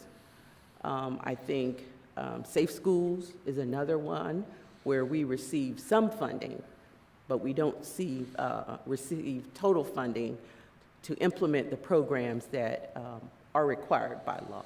So to be in compliance with the class reduction amendment, we still need some help to be fully funded in that area, to be in compliance with the class size. Yes. Yeah. Mr. Brown? Thank you. So have we, I want to ask a question here of planning.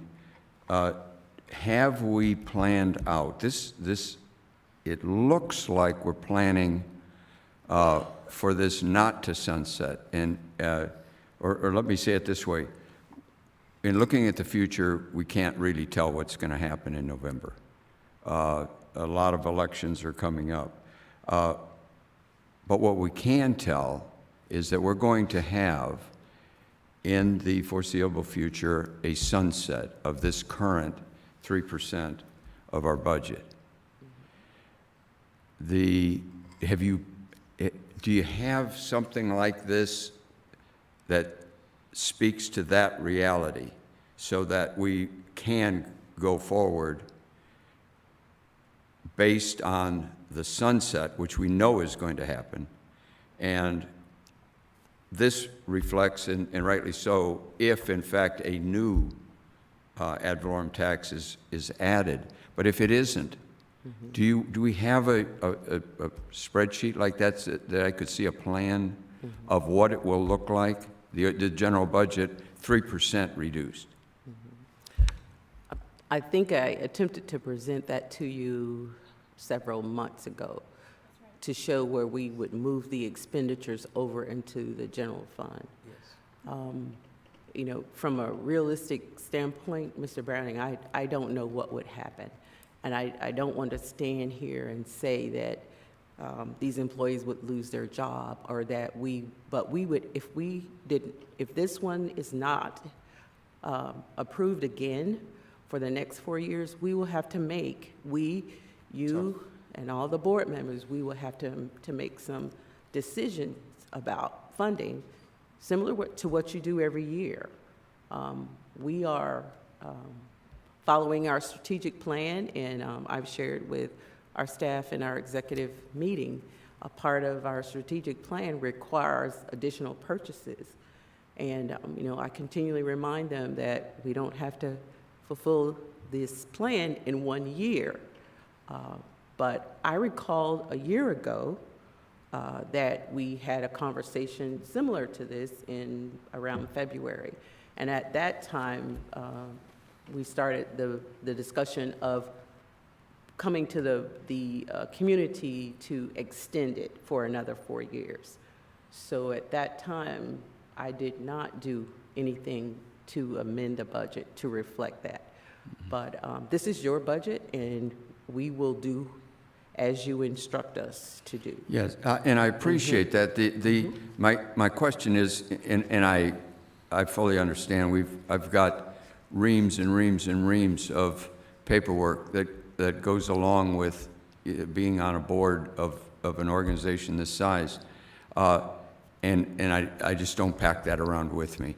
But we're looking at this current planning and this current presentation, and I would just like to see if you could supply that into this packet so that it's reality-based, and going forward, who knows what's going to happen. I got the who knows what's going to happen part, but I want to see the reality part, because I want to forego the potential of oops, we've got a crisis, because we will have a vote, and however that comes out, we need to be right on our game, regardless of which way it goes, what the people say. So I would just like for you, if you could just supply that to myself and the rest of the board members, if they want it, fine. I do want it. Thank you. Point taken, So Mr. I Byrne. Vice Chair did Campbell. I did a couple of months ago, so resend that to you when we talked about the referendum. Yes, just so it's it's in this format, so I can tie it to this presentation. And I don't know that it needs to be tied to this presentation. So I'm sorry, I wanted to add a little bit of clarity. This is our financial update for our 2021-2022 budget year. Current year. As of December 31st, 2021. This has nothing to do with future projections. This is not our budget conversation for the future funded years. So while I understand the question, we don't need to see what I believe has been asked for. When we get into those multiple meetings of the future budgets, then perhaps we need to have very serious conversation about these dollars potentially not being there, and what that will look like and where we'll wind up and all of that. But for this purpose of this presentation, this is not, because this is for our current budget year, and we do have this referendum in place, and it's not sunset in this budget year. So I agree to the point that I think we do need to be realistic in our budgeting in the upcoming meetings that we have, and that's a few months off, but as we start, and we have multiples of those meetings where we have to talk through the budget, but I do think we need it for that point, but for the purpose of today, I don't think that it's needed. Thank Ms. you. Storr. Thank you. Yes, and Ms. Boston-Ellis, please don't sell yourself short, because you have been coming to us and sharing that, for example, paraprofessionals, which you know very well are near and dear to my heart, you're working to, you are recommending that we continue to work to fold them into the general fund, operating, so that if something happens with the funding referendum, that we won't lose those critically valuable positions for kids. So all along, I feel like there's been a defensive position and a strategic planning being made and implemented. For the purpose of today's conversation, it's great to be updated on what's happening with the referendum that in reality we currently do have. Yes. This slide reflects the actual expenditures in the current year, $8.3 million. And the only thing I would add on this slide is in the referendum, all of the funds that are remaining are restricted and have to be carried over to the next year. and you're probably tired of me saying this, and it's important to have a fund balance and referendum because we don't start receiving tax proceeds until the end of November and December. So we need this pot of money to cover the cost of referendum from July through when we start receiving proceeds. So this is very important not to budget all of those dollars. So we're going to move on to talk about the Special Revenue Fund Other. So we have two special revenue funds. The first one is Special Revenue Fund Food Service, and where we record all of our federal, state, and local grants is provided in a Special Revenue Fund Other. What I wanted to point out to you on this slide is if you look to the left in the green, those are our typical dollars for federal programs. So our special revenue fund is typically about $48 to $50 million. Title I, Title II, Title III, Title IV, all with specific requirements. IDEA B, fiddlers, all of those have special requirements, and they supplement the instruction and the expenditures in our regular general fund operating for our schools. I wanted you to look at the emergency relief funds of $64 million. And the reason I bring this to your attention is these are all the federal dollars that are temporary. So we first received, you remember the gears, we had to go out and buy all of the PPE, mask, sanitation type items to help void COVID. Then we got a little more dollars, ESSER 1, which helped with learning loss. We were supporting an expanded summer school because remember, we're not funded for summer school. That comes from a special allocation called extended year. So then we started providing additional technology for our classes. So we're using those dollars to do that. But again, these are finite with finite dollars with a time when they end. And as far as we've been told, that there is no extension. So ESSER 2 ends next summer, this summer. And then the following year, which is not reflected in here, the ARP, what we call the ESSER 3 ends. So it's a 3-year grant. So it will be ending around the time the sunsetting of 1 year after the sunsetting of referendum. But I just wanted you to be aware of this pot of money. To the left are what are entitlements, that we know we're going to get an allocation for all these dollars. But to the right, they are finite dollars with specific purposes. So I'd love to end my presentation for the mid-year reflection and just to bring to your attention what we continue to see as budget challenges. And that's use of that unassigned fund balance that we talked about for recurring items. The fluctuation of our enrollment, I should knock on wood, but that's not a good thing to do, but it looks like we have kids that they've come back to school and they're in attendance. And because our funding is driven by their attendance, that's very important. So when there's a fluctuation, that's not so good for us. Also, we've talked quite a bit about the scholarship programs and the impact they have on our revenue. And what we've been dealing with in the last 2 years is the impact of the constitutional amendment, which increases the minimum wage over the next 4 years that we have a constitutional requirement. Again, this is one of those things that is really great for us to do, but again, not fully funded. I believe in the Senate package, they are including additional money to help us get to that, closer to that $15 maybe sooner, but it is not in the House provision, so we'll have to wait and see what that, how that how that ends up in terms of helping fund that constitutional amendment. And then what you've been hearing today, the cost of our unfunded state mandates, including school safety and others. Also, we have instructional materials, which has not changed for many, many years, around $3 million. But, we are so thankful for the ESSER funds where we are actually able to purchase the requirements of the law. I think the math edition is what's coming up. So we are able to supplement the instructional materials funds. Otherwise, that would have had to come out of district funds, I think to the tune of about $5 million. So, we are really grateful for those dollars for a lot of reasons. And then, of course, the continued discussion about the costs associated with our aging buildings, whether it's HVAC or chillers or roofing. We have a very old, I guess our buildings are very old.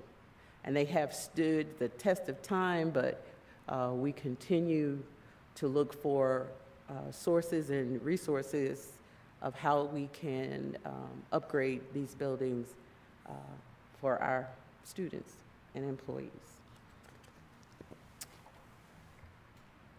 So that ends my presentation, and I am open for any additional questions.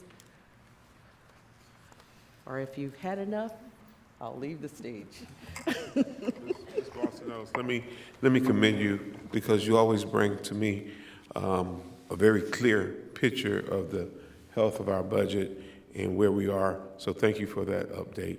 And any public comment at this time in regards to the financial update given by Ms. Boston-Ellis? Okay. Guys, we have to stop. We have to do a hard stop right now.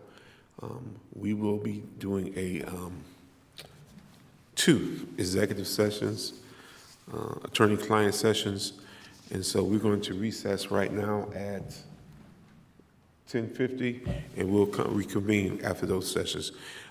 Meeting recessed.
I reconvene our administrative work session of March 3rd, 2022 at 12 o'clock noon. We'll continue with our agenda as printed. We just finished the report from our Chief Financial Officer, and we'll pick up with our annual report of charter schools from Mr. Stephen Ayers. Good afternoon. Now, Pastor Chair, Madam Co-Chair, board members, Dr. Gullett, Ms. Presbitino, Mr. Powers. I'm here today to introduce our 3 charter schools that we have here in Marion County to do their annual report. This is a statutorily required report where the charter schools that you, the board, sponsor present to the boards their activities for the year. So without any further ado, I'd like to introduce Ms. Michelle Axum. She's the principal of Marion Charter School. Can we put up her PowerPoint, please? The PowerPoint for Marion Charter.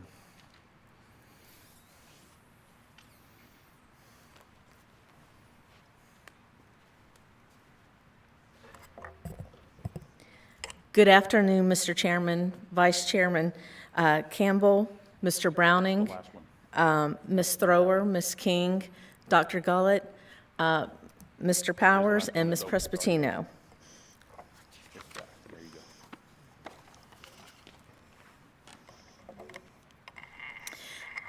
As you know, my name is Michelle Axon, and I am the principal at Marion Charter School. We are an elementary charter school, and we serve kindergarten through 5th grade. In our 21 years of operation, our mission has not changed, and that is that we want to foster a love of learning in each and every one of our students. We strive to guide students to be respectful citizens, successful problem solvers, and lifelong learners who value themselves and others. At Marion Charter School, we celebrate diversity, and we strive to instill integrity, compassion, and confidence in each child. We give each child support and encouragement to become his or her own unique self. We have 1 administrative unit. We have 14 instructional units. We have 15 non-instructional units. All of our teachers hold a professional certificate and are considered highly qualified. Our salary ranges from $25,000 to $93,000. And Marion Charter School does offer all of our employees health benefits and Florida retirement. Currently, we have 218 students. As you can see, we are a very diverse population. Currently, we have 3 kindergarten classes, 2 first grades, 2 second grades, 2 third grades, 1 fourth grade, 1 4-5 combo, and 1 5th grade. And then basically, we just have a breakdown of our student demographics by grade level.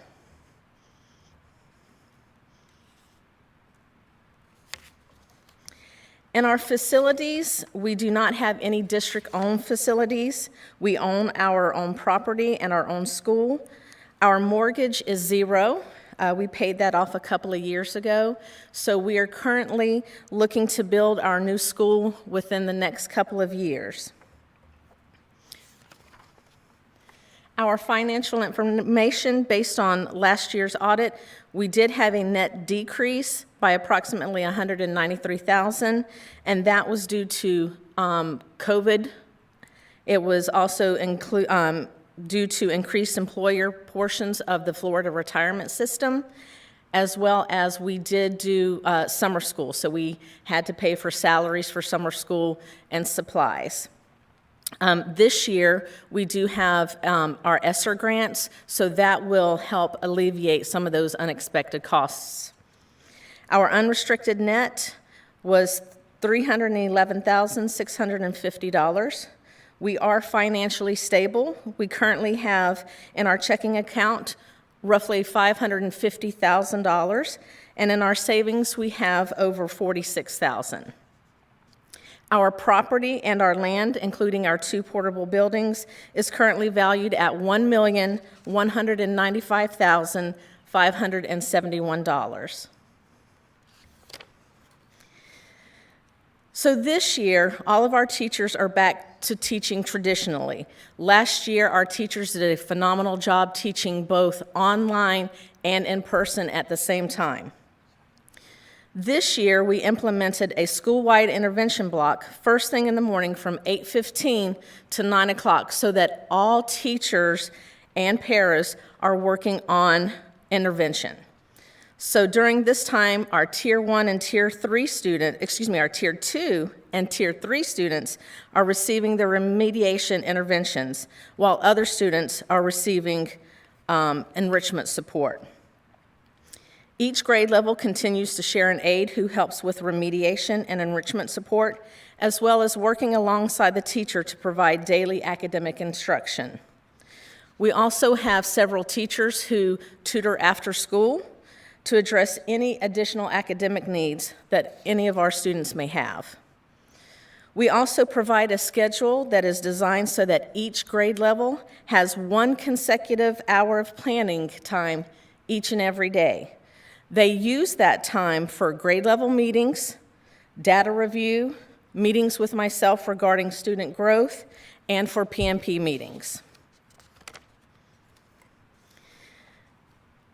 Last year, we chose to opt out because we would have been a high C, and I felt that we could do better, so I chose to opt out for a school grade last year.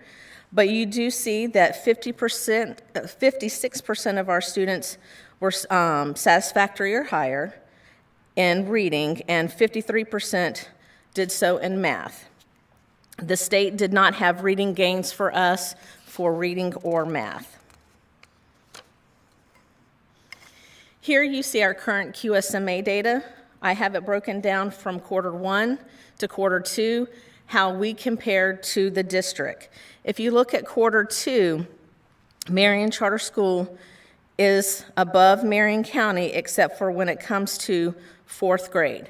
We are working strongly with our 4th grade teachers to close those learning gaps caused by COVID. Here's our current iReady data. Again, Marion Charter for reading for AP1 was 47%. For AP2, we increased to 48%. For math, 42% to 47%. So our goals, we are also continuing to focus on increasing an overall reading scores, especially with our lowest 25 percentile, as well as providing support to our 4th grade teachers. The main focus across grade levels for the reading is the skill of key ideas and details. For math, it is to increase our operations and algebraic skills. And for science, to increase the nature of science standards.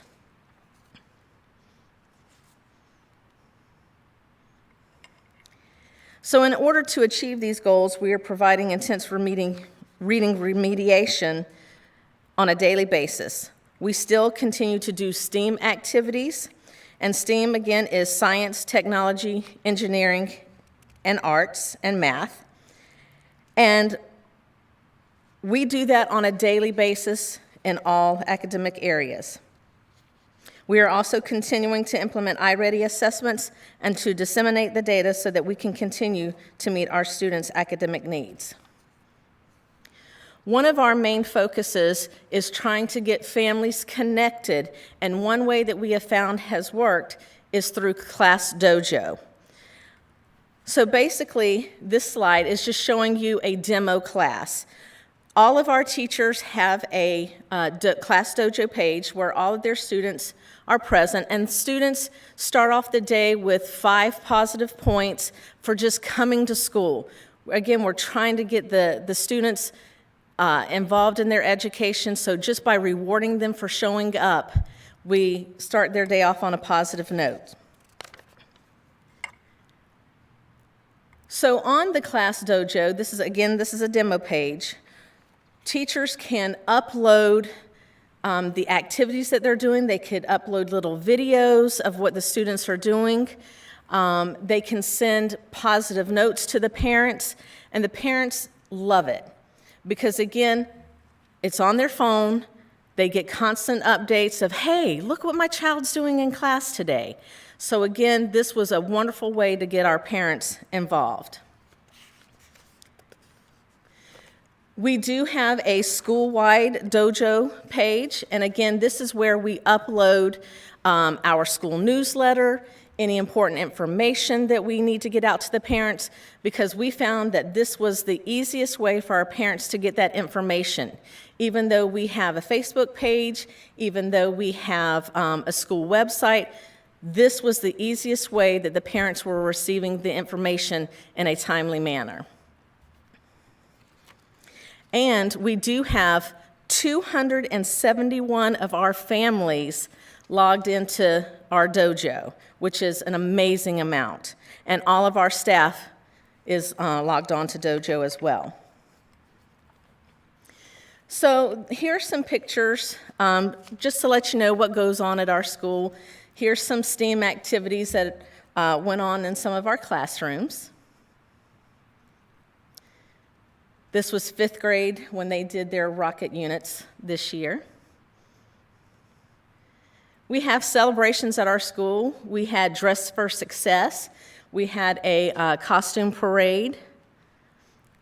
On the 100th day of school, we had students dress up as they were 100 years old.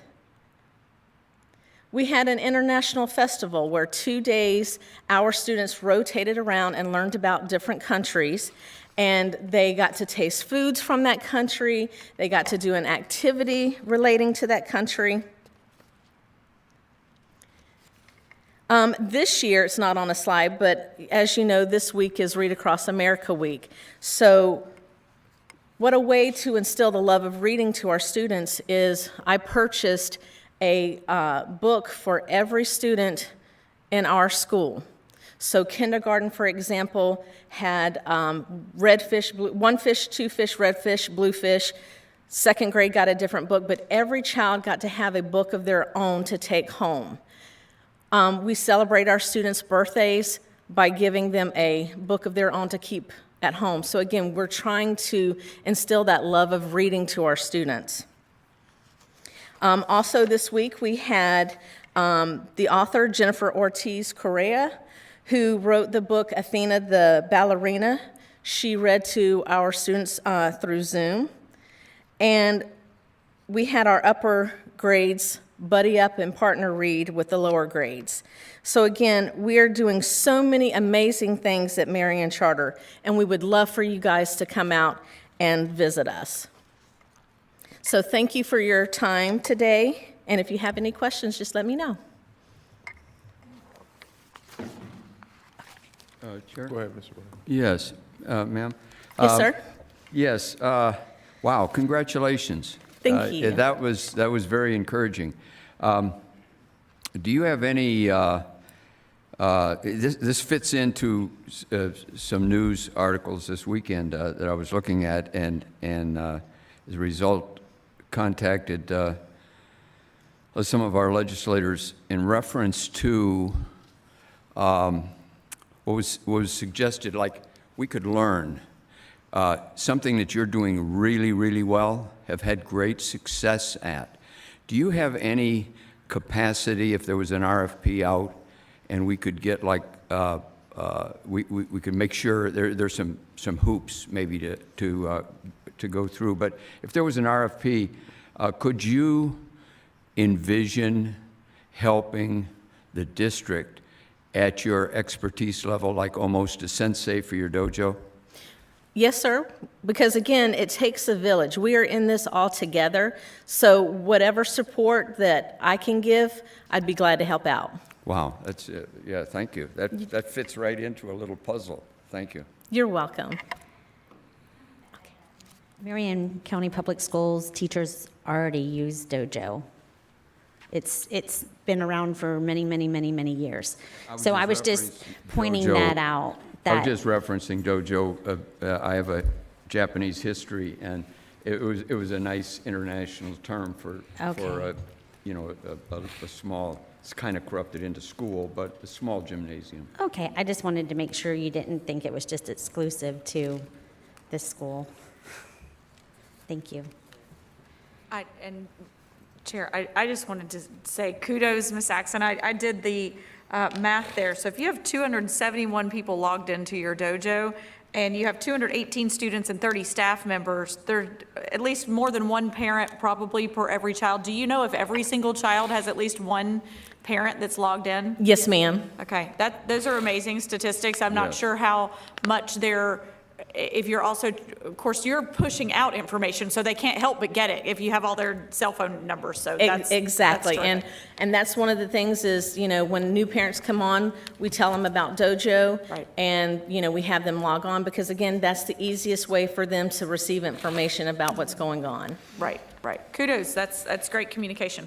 Thank you. And you have such a sweet little school. Yes, Principal Axon, I would be remiss just not thanking you for your commitment to children as well, which spans many, many years, and having the ability to have a small school setting sure is, I love the concept of school within a school, because obviously not all schools can have 218 kids, but broken down into cohorts, we accomplish things similar, and when that happens, it's really a beautiful thing, because kids have that sense of belonging, and the communication is Exactly. enhanced, and all of those things. So congratulations, and keep up the great work. Thank you. Best to your staff as well. Thank you for an excellent presentation. Oh, you're As welcome. always, you did a great job. One thing I did have a question about. You mentioned, you said you remediate all your students, and I wondered, do you also enrich them too? I'm assuming, because I was kind of curious. Yes, ma'am. Okay. So our Tier 2 students and our Tier 3 students, while they're getting their remediation every day, the Tier 1 students are receiving enrichment. Okay, thank you. You're welcome. I'm glad you raised that point, Board Member King, because I was drawn to that you have a paraprofessional that at each grade level that you share, and they're able to be actively involved, not just during direct instruction time, but also probably leading small groups for enrichment and intervention time. The majority of their day is working with our students, not doing grading papers, you know. Their main job is to work with our students. Yes, ma'am. Thank you. Thank you so much. you. Thank you. Great presentation.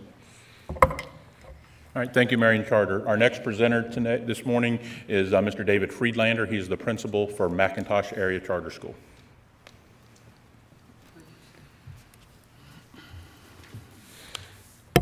Good afternoon.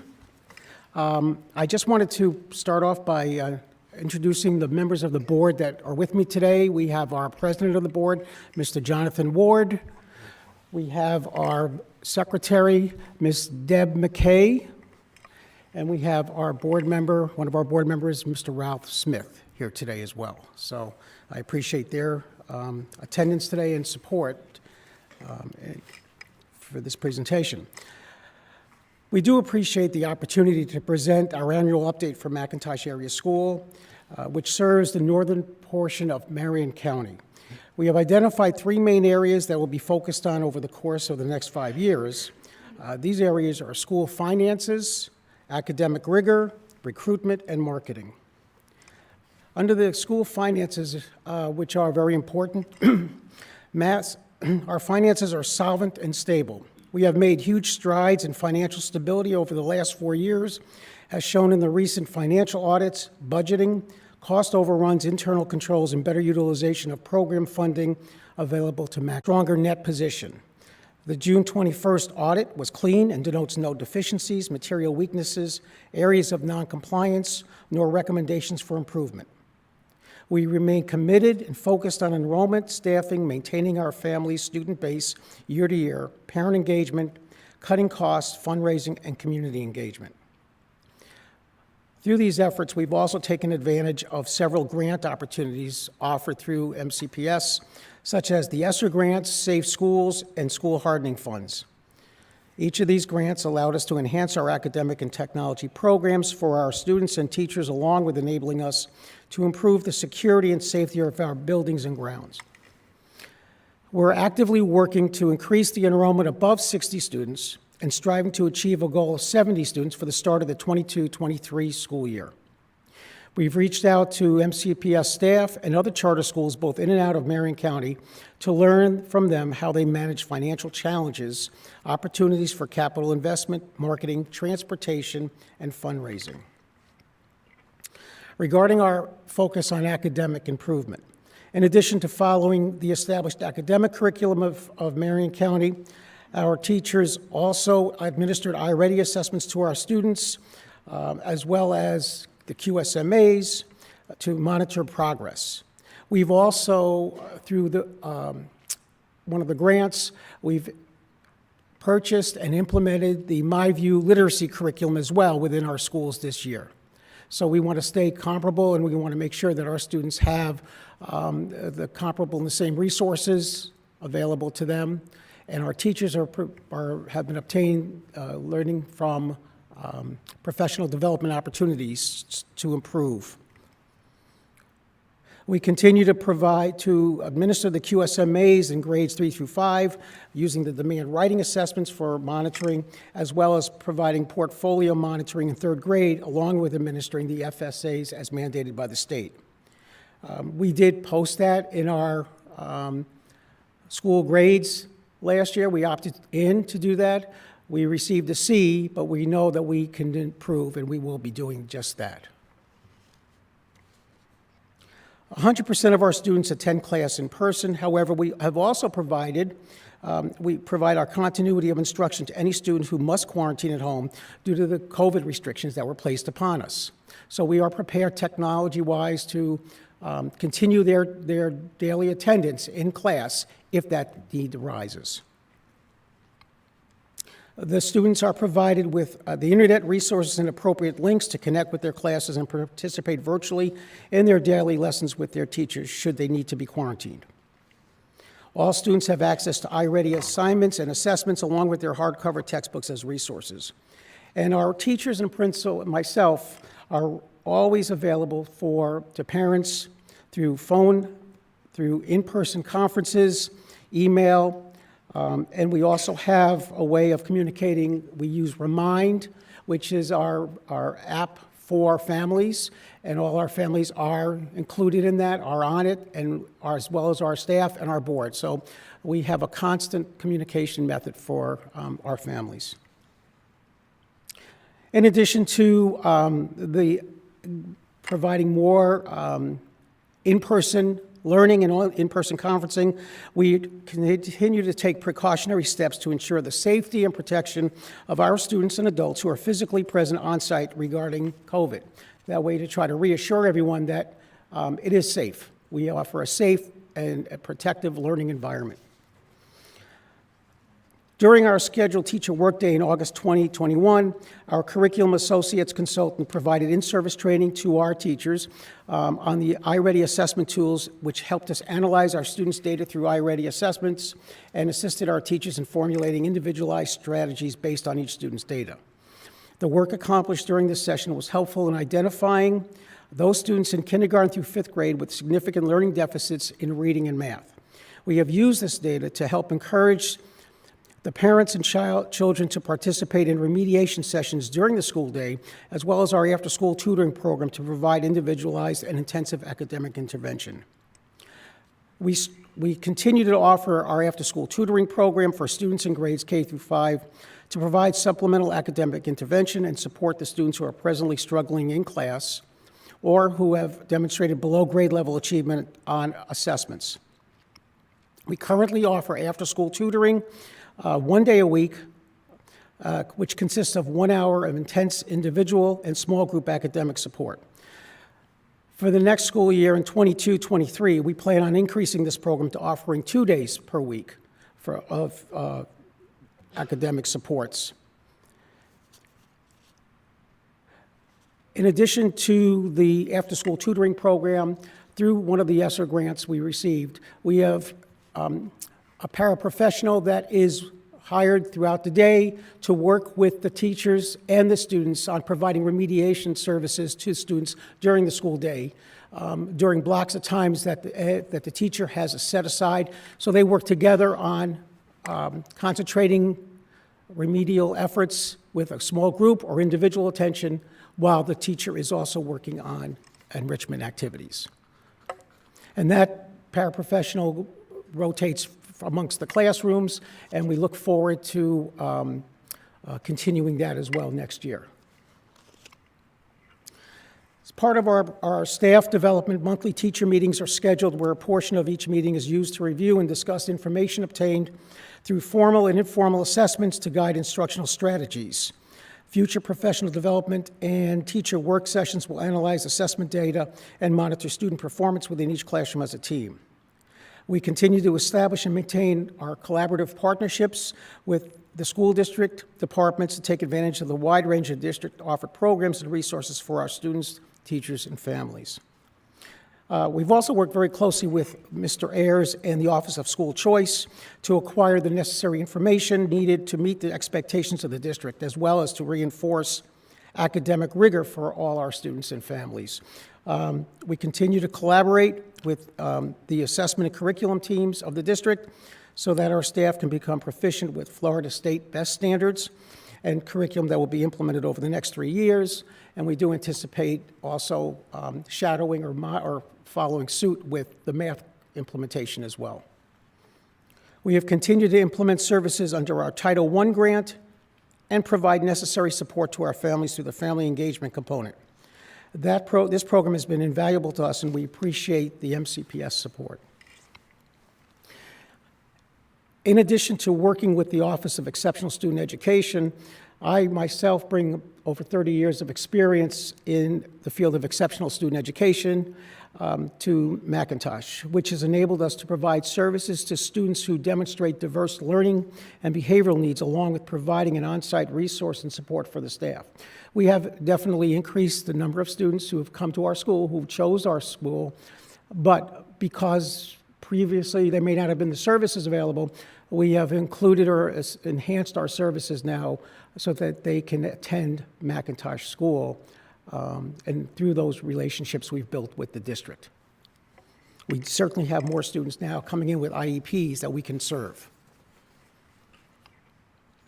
In the area, as I said, we've also implemented during the day the SIPS program, which is a instruction in phonological awareness, phonics, and sight words. It's for remediation for grades kindergarten through 3rd grade. This program ensures students who are advancing into those grades to possess the readiness skills to become proficient readers and achieve success.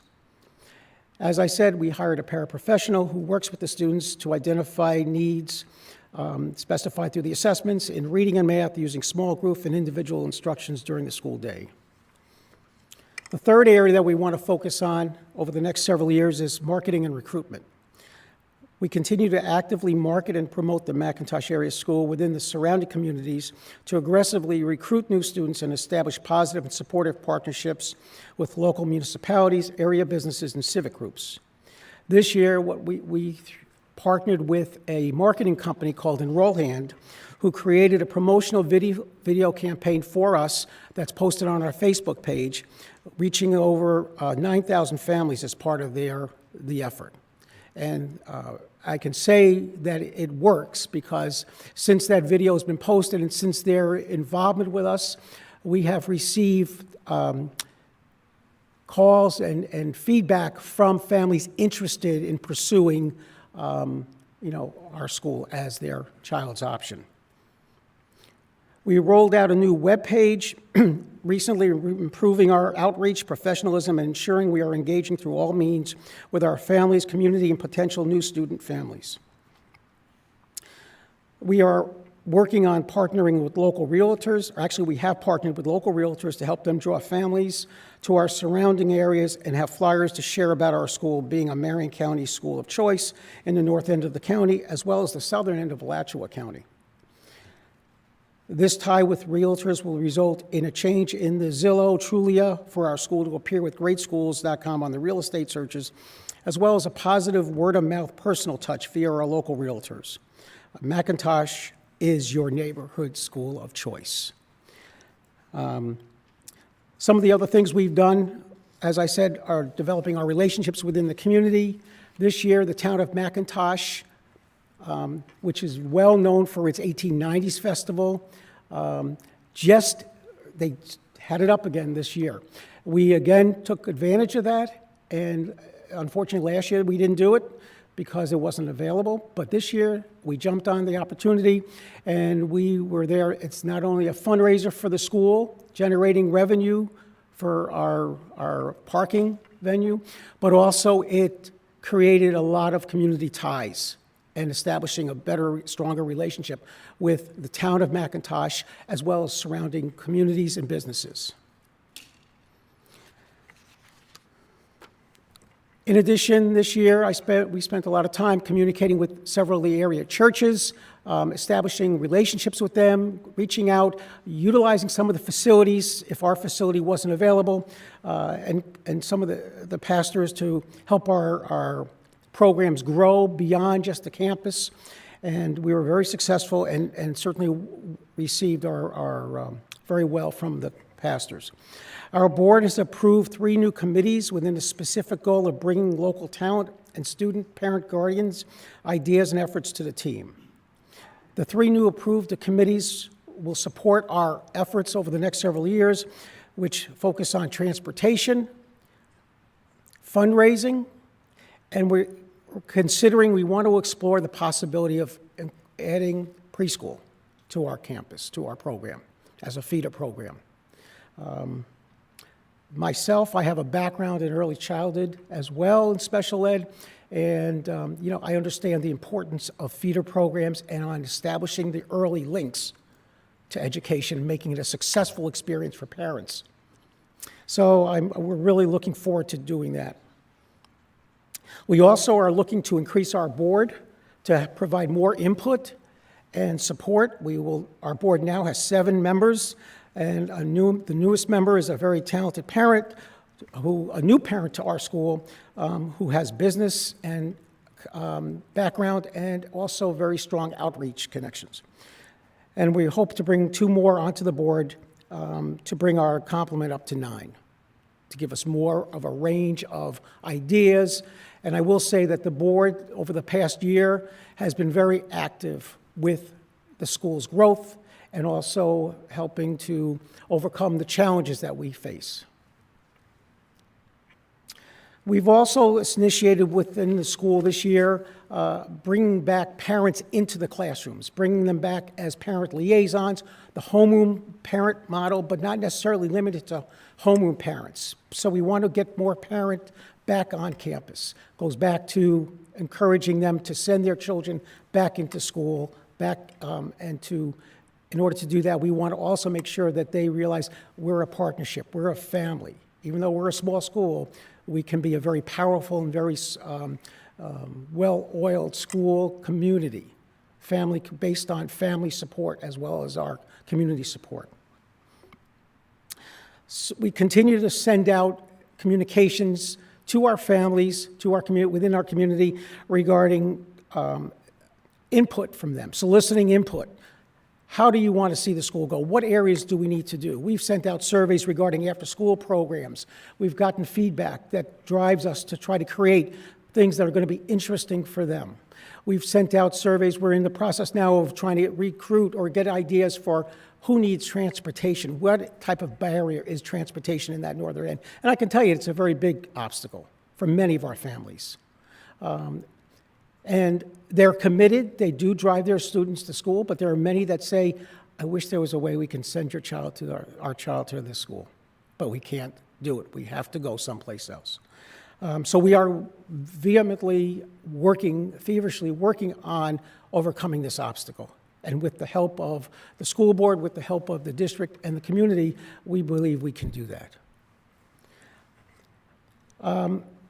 We also have gained a lot of momentum with our Runners Club, which is one of the programs that we've pushed forward again, now that where everybody's returning back to normal, hopefully.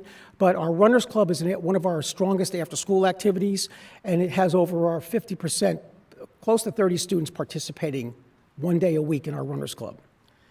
And that is it's a extraordinary program, and one of our staff runs that.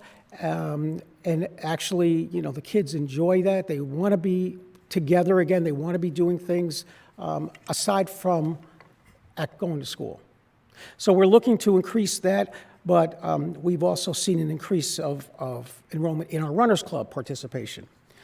Our aftercare program, which we offer, which is necessary for those families that have to work. And so therefore, they are utilizing the aftercare program, which runs till 6 p.m.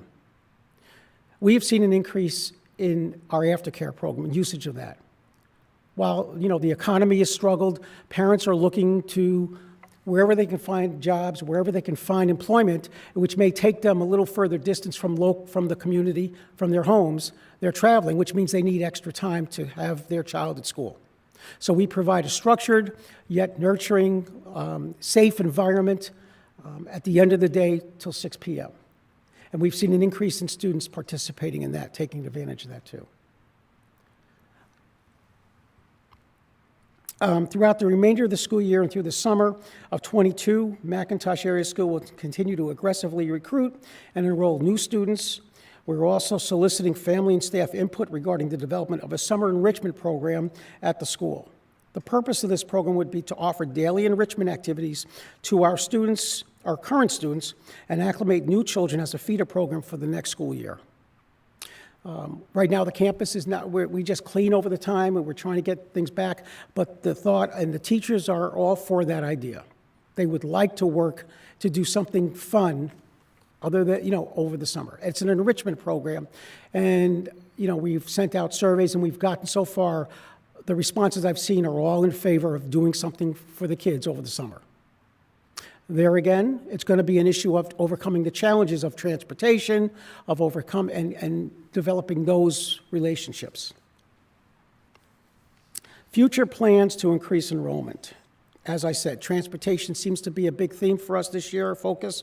One of the primary barriers to enrolling new families to attend Macintosh is transportation.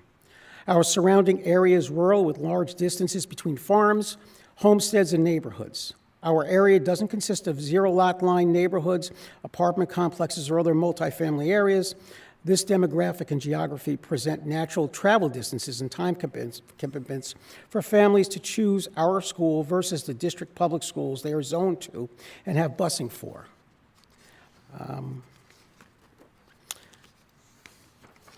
We have been working with, once again, with the Office of School Choice, Stephen, and some of the staff, as well as some staff, other schools, other charter schools, with similar issues, on how do they deal with it.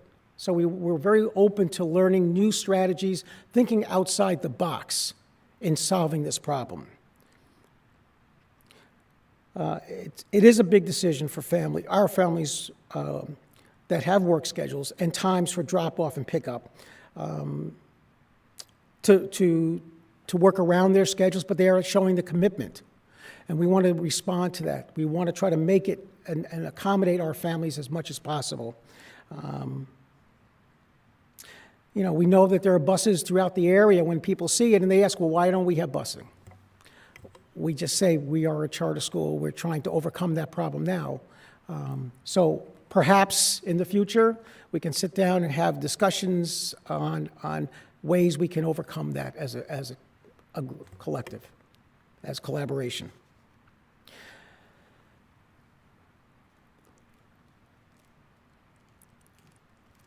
We need and want to get to address this shortfall as transportation has become a bigger and bigger factor.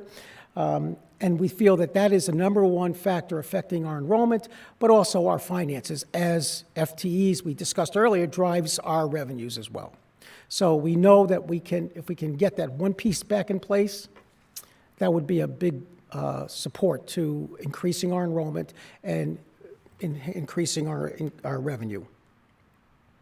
So any ideas the board has, the willingness to sit down and have honest discussions, open discussions about that, given the parameters we are facing now, I certainly would welcome that. On our board, I know that's a discussion we have every board meeting. Okay, and how do we overcome this? So we're open to discussion. We are also, as I said, we're pushing ahead with a summer program, which we hope to be implementing this summer. We certainly will push very hard to get this done.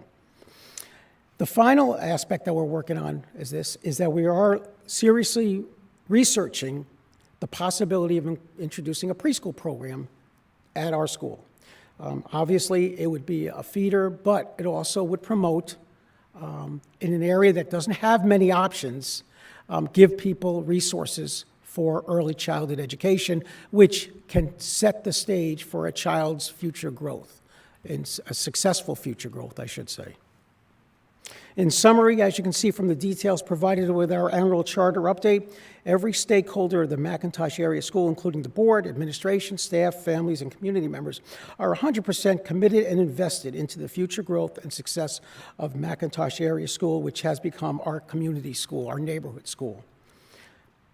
We have come a long way rebuilding, similar to what a sports team does when they have to start back up and rebuilding again, and they strengthen over time.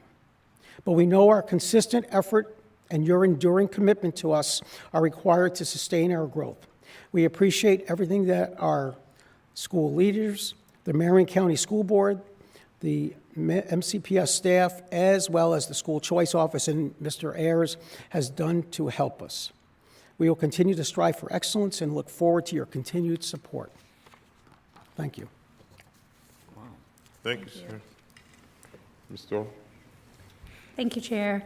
Mr. Freelander, thank you so much to you and your staff and your board and all of your families for taking on the challenge of revitalizing Macintosh Charter School, and to you for I commend you for working to open your doors to students with special needs, utilizing your vast decades of experience in that arena to give our kids the opportunity to attend school successfully right in their hometown. That is so important and so commendable. I heard a couple of things that really resonated with me. The first one is how you are encouraging family participation, parent participation, in the form of not only technology with the Remind app, but also with fostering good old-fashioned in-person conferences. You know, there's a lot that can be accomplished and a lot that had to be accomplished virtually, and we've all kind of come up the curve with that. But to have that time for face-to-face with the family is so valuable. So thank you for keeping that going. As far as the transportation is concerned, the way I see it is you are part of us. You know, you are a district charter school, and we've certainly had our challenges with transportation, especially this year, as all districts have. But I would be very open to doing whatever we can and having the conversations to try to help you in this regard. Marion County is the size of Rhode Island, and the fact that you're trying to do what you're doing out there really deserves as much support as we can give you. So I appreciate that. I know the school appreciates that. Thank you very much. Go ahead. Mr. Brown. Mr. Brown. Yes, thank you. Yes, that was, I had a big wow written down here. That was encouraging. And I especially enjoyed you dwelling on the idea of streamlining costs. It's where I live, and increasing revenue. And then building value. Wow, you're a home run from my perspective, and I think we can learn if we consider. I don't know if this is the right analogy, but if we consider you a small control group, like a laboratory, like a petri dish, so many things can be developed in a small setting, and then we can learn and benefit. You fail, you teach us. You succeed, you teach us. I mean, what a great thing. And we, in turn, can send to you resources on the educational side. The consulting and licenses, things that you develop, are worth money. And that's the way most companies today are really building their bottom line, is 20 to 30 to 40% is with those licensed type accomplishments that others can use. So the smallness may be one of your great assets. Math, science, deep space, telescope type thing, we've dealt with that. I've dealt with that in the past. Science labs, it sounds like you're the correct place. In environmental science, up that way, it's a big deal in the world today. And you're right in the right place for so many of these things, even though it's rural. So, and then finally, you were asking about ideas on transportation. Electric vehicles. It's been brought up on this board venue. It's the future. And I am thinking, I'm pretty heavily involved with one of the large manufacturers, and I stay in touch with the other manufacturers. And it's very likely that before you're done with your career, all buses will be electrified. And with your rural distances, you might be the perfect petri dish. And I intend to search around a little bit. I don't want to make a bunch of promises or anything, but I'm going to search around a little bit about that. And, 400 or 500 mile range, that type of thing. Free oil changes, because you never have to, million mile batteries, no overhauls, all of these expenses that you'd incur. So I say, I want to put that, plant that seed, and I'll be happy to come talk with you about it, because it's a home run, and it may be a revenue source, given your unique set of circumstances. And thank you. I appreciate that. And I would just like to add one final comment to the board, to you, Mr. Browning. You're all welcome. I would invite you up to the school. If you haven't been there, it is an experience, and I would just welcome you all to visit and see what's up in the north part. Yeah, I'm at the other end of the county, and it's like I almost got to get a passport out to go. But I will, and that's where I go, by the way, for musical instruments, that type of thing. What a home run up there. I've got banjos, I've got guitars, I've got all sorts of things that came from Macintosh. So it's a beautiful, beautiful place. You have a lovely venue for your home. Thank you. It is a great community, and we're establishing some strong relationships up there with the town and the local neighborhoods. And Mr. Cummings, I want to add one thing, that I want to thank you from last year. I did reach out to the pastors in the local, and it's been very, very effective and very rewarding, I would say, establishing those relationships. Thank you. You're welcome. Whatever we can do to help and continue to help, please keep us abreast. We will. Yes. Certainly, we'll be in touch. Yes, sir. I just wanted to express a couple of things. First of all, Ms. Thrower had many of the same comments that I was going to express. I wanted to first mention that it looks like starting with your third grade enrollment, your fourth and fifth grade enrollment are quite low. But with third grade and those younger grades, it does look as if you're in the trajectory to get to your 60 student goal, as well as, exceed that. And bringing in VPK would not only impact the strategic plan of the district that we're going to hear a little bit about later today, but it would further enhance the abilities for you to have an internal recruitment potential. And certainly there are 4-year-olds up on that side of town that need that. And so I encourage that. And whatever you guys need to do to, I'm sure the Early Learning Coalition would be very excited to know that you are interested in pursuing that opportunity there at Macintosh. Also, to Ms. Thrower's point as well, with the ESE, increased involvement with that population and with those students, and increasing the opportunities for those students. in the previous conversation we were having about McKay scholarships and things, I wonder if there are students up in Macintosh that are on McKay that might not realize that they could actually come to your charter school and receive some of the similar services that they might be receiving elsewhere.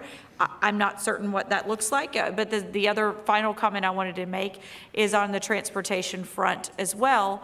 And I was thinking of the arrangement that we have had with our alternative learning schools with New Leaf and CERMI. They have certainly gone into, I believe, probably a lease or a purchase agreement with us on buses and things that we have had.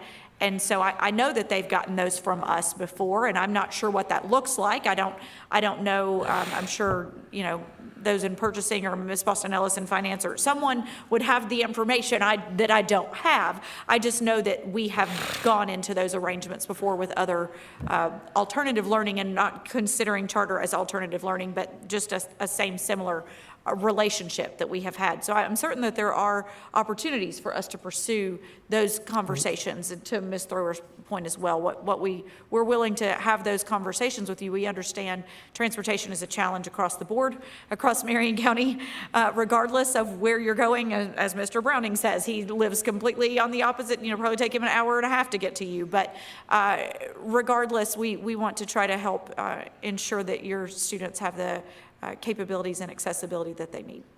Okay, thank you. That we can certainly use that. Thank you. Okay. Thank you very much. Yes, sir.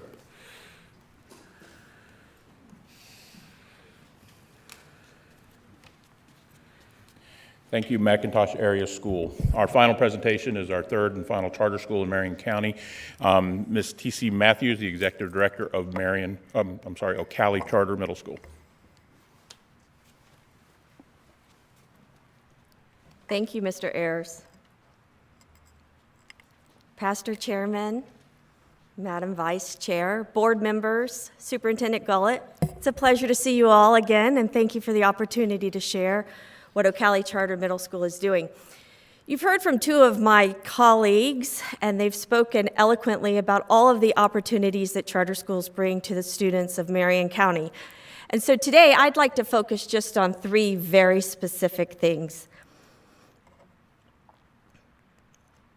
Of course, our mission statement is to really focus on middle school students to reach their greatest potential, academically, socially, emotionally. As you know, middle school, it's like hormones are flying all over the building all day long. And so we want to work closely with those students to help them learn how to solve their problems and be successful.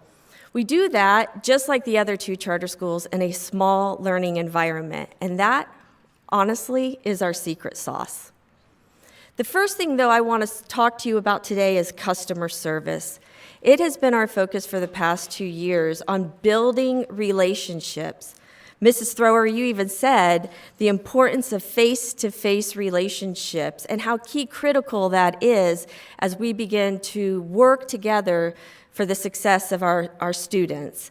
And so our customer service has really been focused on the importance of our families and our students, and knowing that together we are all about Team Child.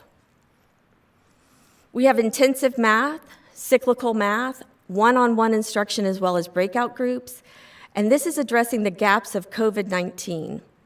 Home and school learning, ESC support facilitation. We actually have about 17% of our students are ESC, and when you add on 504s, we're in the 30% range. And then we also have our FAST program, and that is really where our customer service comes in. FAST stands for Family Academic Support Team. And I talked a little bit about this last year. This is where we really reach out and work diligently with our families to help them rebound from the experiences of the past 2 years. Helping parents to know how to work with the curriculum, to work with the technology. We do deliberate communication with students and families who are struggling, and how can they help their children to be successful. We believe that all parents want their kids to be a success. And so part of our job is helping them learn skills actions, and communication to help their child be successful. FAST also provides appointments where we have parents come in, where we can educate them on how to utilize tools like Skyward, Google Classroom, kind of the internet approach where they might not know exactly how to do it.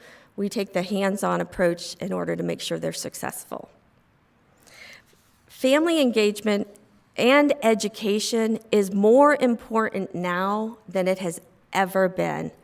And that is our first point of the day. When you come to Ocala Charter Middle School, we hope you will see, actually, I know you will see, a group of people who want to ensure that everyone that walks into our school knows that they matter. From our students, to our teachers, to our parents, they all matter in the success of our students. The second thing I'd like to focus on today is math. And I think you heard a couple of weeks back in a work session that you're feeling this district-wide. Our sixth graders, about 68% of them came in non-proficient in math.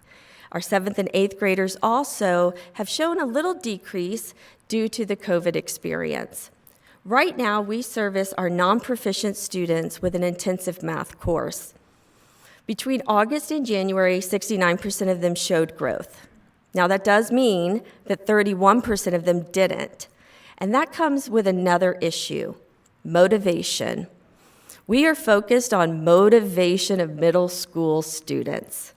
It's almost that law, a body that stays at motion, right? A body in motion stays in motion, a body at rest stays at rest. Unfortunately, they were at rest for quite a while. And so now we're looking to light their fires, get them excited and engaged in the learning process. Of our non-proficient students, 53% of them have made at least a half year's worth of growth, which is great. That's what they're supposed to be doing. But the best part is over 26% of them have shown more than a half year. They've now done 1 year's worth of growth, which means we are now doing a little bit of catch-up. And my third point for today is I'd really like to say to each and every one of you, and I think I could say this for all of us, it's our goal as charter schools to be assets to the district. We never want to be a liability. We want to ensure that we are bringing an extra light, support, and resource to the students of Marion County. With that, I'd like to take the opportunity to thank some people within your district. These are names that you may or may not know, but these are folks, your employees, who are making things happen, and they are representing each and every one of you and our district in an extremely positive light. People like Tammy Montanero, ESC Curriculum, Tom Cruz, Food Services, Betsy Velez, Employment Services, Melinda Ham, Transportation, Kimberly Irving, Finance, Jakia Snowden, Student Assignments and Records, Jamila Curtis from Federal Programs, Dennis McFadden and Kenny Singletary, Safe Schools, Julie Ennis from State Assessment, and Yvette Del Nodal and Simone Winkler from Mental Health and Wellness. Mr. Browning, you asked if we were willing to give back to our district, and we are absolutely willing to be an asset to this district, our children, and our families throughout Marion County. Thank you. Mr. Browning. Yes, well, wow. Again, wow, all you guys. This is really encouraging, and I'm always looking for a positive note if I can find it. And you, with the science, Newton's Law, I like that. Right? And getting, where the kids are actually right in it. And I'm going to toss another one to you. And Einstein, who flunked the second grade, you could do a lot with them. E equals MC squared. So that energy that you're giving and the mass and the velocity of it like that, and then square it, exponential. So how exciting what you're doing. I just went Team Child, the community, families, students. You are taking what the community is, and I really believe in this. You're taking the students as they come to you and you're assessing and you're doing, we've just been talking about this, and everybody wants that success out the production in at 12 and then undergraduate and graduate and PhD and move on. So, wow, you're right in the middle of it. I'm very excited. Again, small things. You know your successes. You also know the challenges and how you have come back and handled things. So if we can get this RFP, some of that business cleaned up, we might even have a revenue source for you that you didn't even see coming. And you might be able to use it statewide or even bigger than that. So I'm just kind of tossing out ahead. I like to extrapolate out, and especially if it has to do with the revenue. So congratulations to you. Thank you so much. I just wanted to thank you for coming. I know you do a lot of great work. I'm also looking to see where you guys go, because I know we also had an application we recently approved to see where that's going to move forth for the potential of Ocala Charter High School. I think two things that you touched on are I picked up on the most. Number one is small learning environments. I think you're absolutely correct that is the secret sauce. That the opportunities afforded to each of you as charter schools, having that small learning environment is not something that's afforded across the board to many of our other school environments.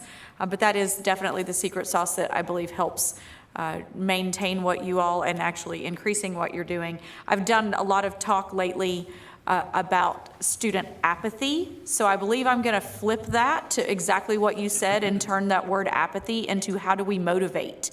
And if you were able to bottle up what you come up with as the solution, I'll let you know.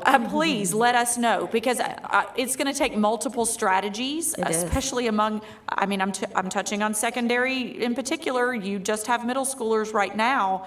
But the apathy among those middle and high school students is so significant.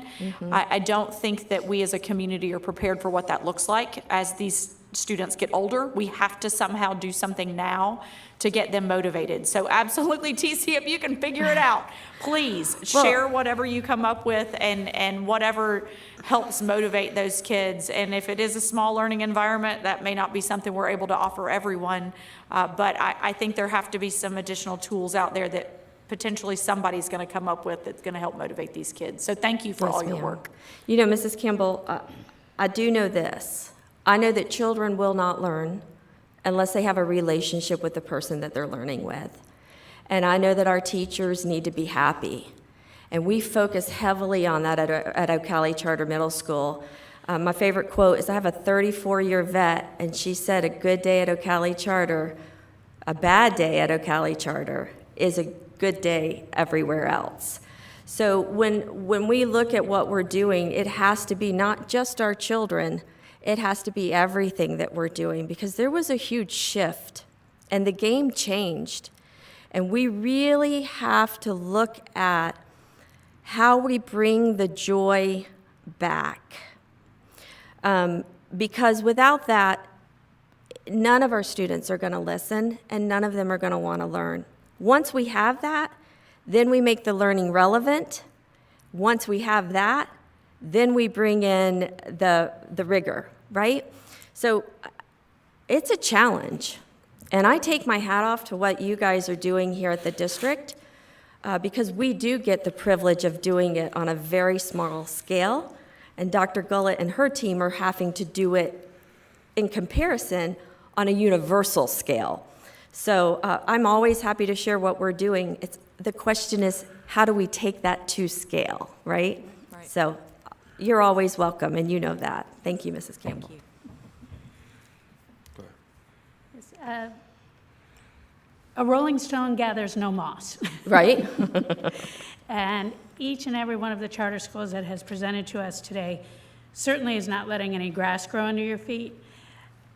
There's just so many things that I could say, but I just wanted to thank you specifically, TC, and I know this is the case at each of the charter schools, but for just making walk-in people like school board members feel so welcome they never missed a beat. I didn't stay too long, but they managed to carve out a few minutes to share with me the successes and some things that they are challenged with. And it just was such a good feel. I can tell when I cross the threshold, you just have that feeling about a place. And it was just incredibly welcoming.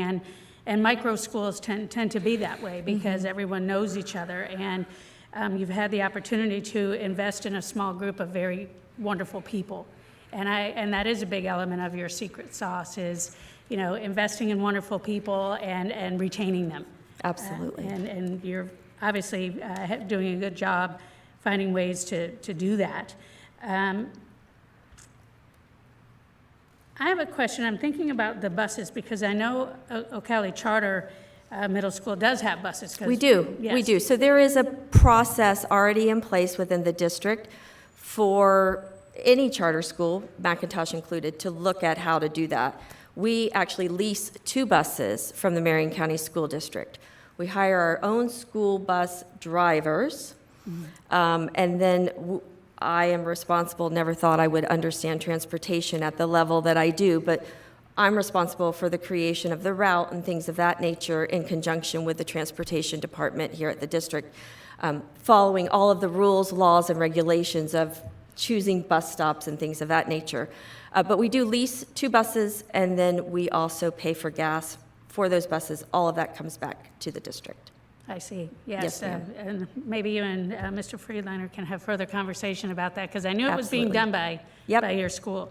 And then I'm also thinking about cell phones. And I noticed at your school that the short time I was there, I didn't see kids with cell phones out a lot. And if you could just be real brief and how you're handling cell phones because it's a struggle everywhere. Those little devices bring everything with them. Right, we no longer mess up locally, we now mess up globally. Do you know what I mean? In the world of children. So our policy is simple. You are welcome to bring a cell phone to school. We want you to feel safe and we want you to feel connected to your parents. Once you step foot on our property, they are to be turned off. That does not always happen. However, if we see you interacting with a cell phone, we take it away. And it's as simple as this. I don't even ask. They know.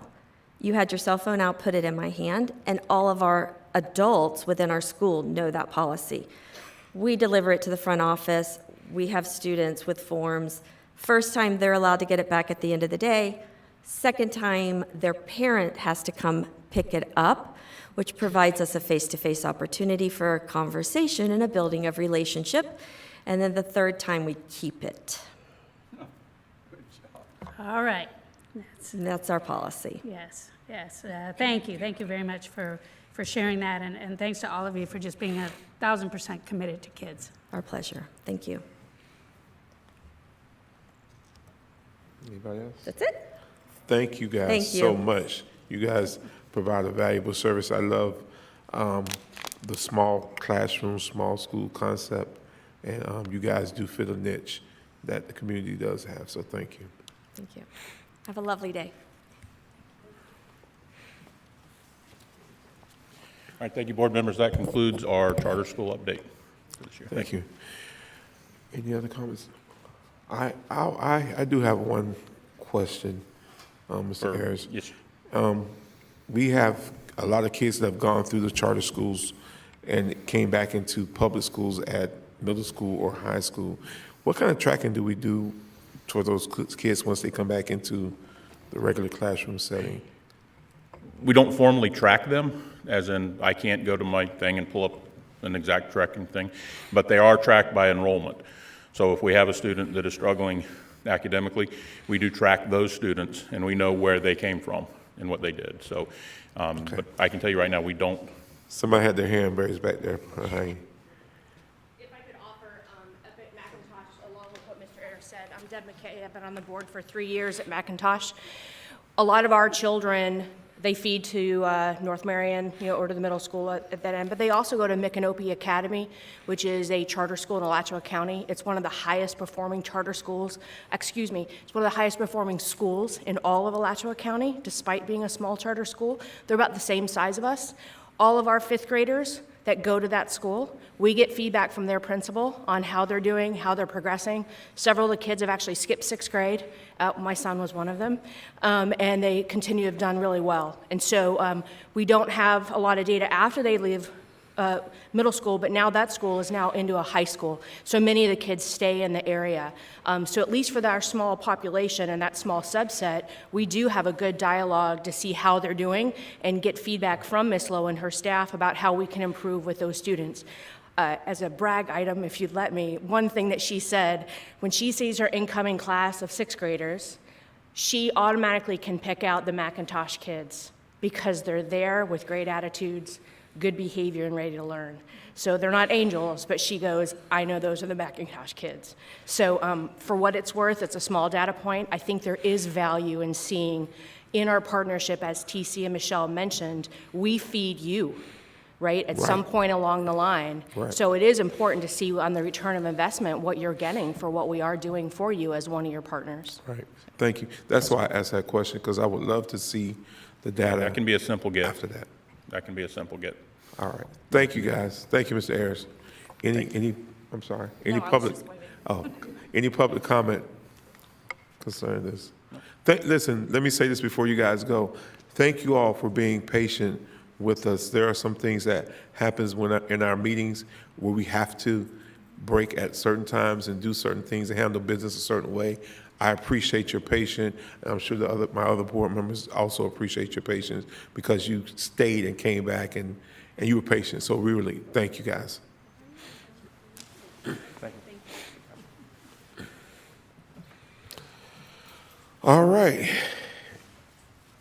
We're at the next one. I'm sorry, this is a board discussion concerning charter schools, charter school discussion. I guess we had some folk that were here that wanted to give some statements as well. And so Superintendent, I'm going to start with you concerning this topic. Thank you, Chair. Mr. Ayers is available to answer questions. I know previously the board had some questions with regard to charter school status and what it means, questions regarding can a district be a charter district and how the process works. So happy to let Mr. Ayers provide some information if it's acceptable, and then you can ask some questions. Okay, so before you start, Mr. Ayers, one of the people that was here earlier, Mr. Stan Hansen, did send back his question, so I'm just going to go ahead, or his statement, and I'll go ahead and read it from the board members. You all should have gotten it in the email as well. Yes, you should have got an email. And it simply states, and I think you got it too, Mr. Christian, as well. I apologize for missing my 3 minutes of comments. I have an ill wife at home, and the caregiver time required me to be back home by 11:30. Had discussion taken place via the time schedule on the agenda, I would have likely finished before the closed session. Also, I didn't realize that meeting would be for at least an hour. Here are the points I plan to cover. First, let me explain something. I'm not anti-tax referendum. Check out my history on the last 2 school tax referendums and my support of the Monroe Tax to Save an A+ community hospital, which had an alternative to a new tax proposal to consider selecting a new organization to lease Monroe. Martha and I have invested time and significant contributions to the last 2 school tax referendums, and I use one of my PACs to do supporting robocalls. Though I'm not anti-tax, I am a results-oriented taxpayer, wanting to see due diligence performed by elected officials in the way all government works. What encouraged me to look at the school situation is a long history of many promises and not delivering on those promises, and what seems to be a history of continuing to repeat the same things every year. I saw something in my computer documents file that I was clearing out the other day. It was an editorial from Brad Rogers that described our education situation in 2016. Frankly, he could have used the same editorial today. One quote from an education expert Brad interviewed got my attention. Quote, everyone wants schools to be better, but no one wants them to be different. You can't build the future by perfecting the past, end quote. The proposal I sent you on 1/31/2022 is simple in concept, but will require some excellent project strategic management to implement, and I knew there are some legal complications to execute it. However, nothing should stop during this next year or the year following. I have already started the process with the help of many others to get us back to the district-wide charter schools option that was available in 1999, and early reaction has been favorable. We should be prepared that this third extension of the school tax will be more difficult to pass than the other two. Even with CEP financial support, voters are going to want very specific answers to 3 questions. 1, what the right amount of tax receipt is to run this district versus comparable districts. 2, are taxpayers getting the results they should be getting for their tax money in terms of the district's academic and financial performance? And 3, what are the alternatives to increase taxes to efficiently operate the school district? It is that third one my proposal offers a possibility. With the need to work out some of the roadblocks to doing an RFP, there is now time to better educate taxpayers that there may be other alternatives than just more taxes. Thank you very much for giving me the opportunity to speak today. Stan Hansen, P.S. Reverend Cummins, sorry for my reaction to the meeting early today.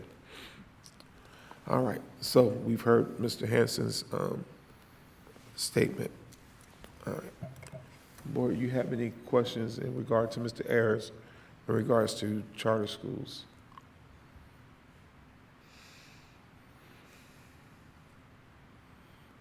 I do. Go ahead, Ms. Thorne.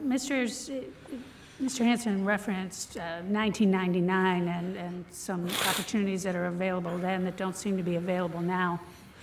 Would you just elaborate on Yeah, that, I can. please? Understand, when it comes to charter school, and in the world that I operate with charter schools, everything is dictated by state statute. It's not, hey, this is a good idea, let's try this or try that. State statute is very clear when it comes to charter school law, what can and cannot be done. In 1999, back when charter schools were first thing, there was a such thing called the charter school district pilot program that was part of state legislature, where up to 6 counties could contract with DOE. DOE then became the sponsor to sponsor that would then allow districts to operate under similar rules that charter schools operate, relief from some regulation and things like that. That has morphed over the years to what we currently have today, which is the academically high-performing school districts, which if you're an academically high-performing school district, and statute's very clear what that means, then you have relief from certain regulations that you have to follow. But you have to be a high-performing school district for that. So currently, in statute, which again is what drives everything with charter schools, there's no provision to seek an RFP to have a charter operator come take over the district or something of that nature. So again, everything in the charter world is dictated not only by state statute, but also the charter contract that individual charter schools have with the district that you, the board, sponsor. So, Mr. Ayers, with this charter district that was back there, proposed back then, how many do we currently have in the state of Florida? Do we have it? We have 0. 0? There were 3, I believe, that initially did that, but as of 2010, they were all officially ended. That's when they went away from the charter concept at DOE to the academically high-performing, districts. How many of those do we have? Do you know?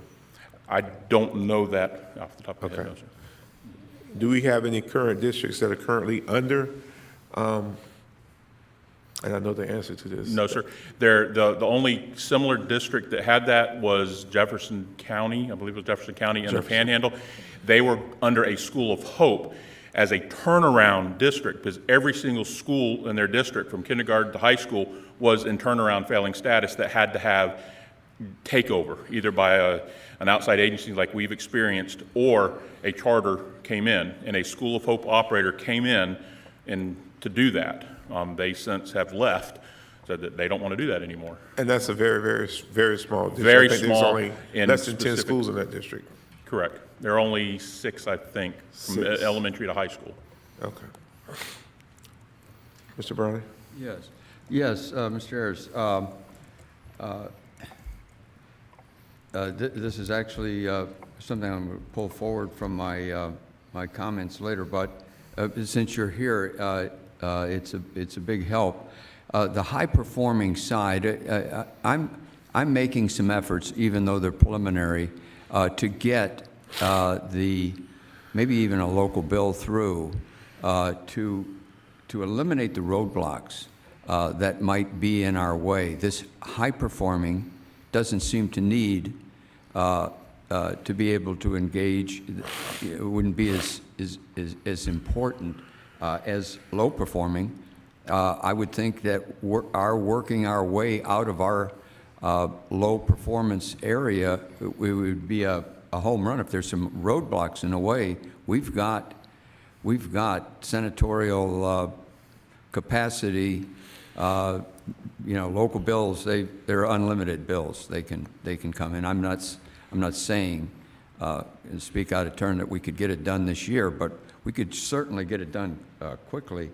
I'm very excited in this area to have any kind of opportunity for us to improve our managerial, our instructional, be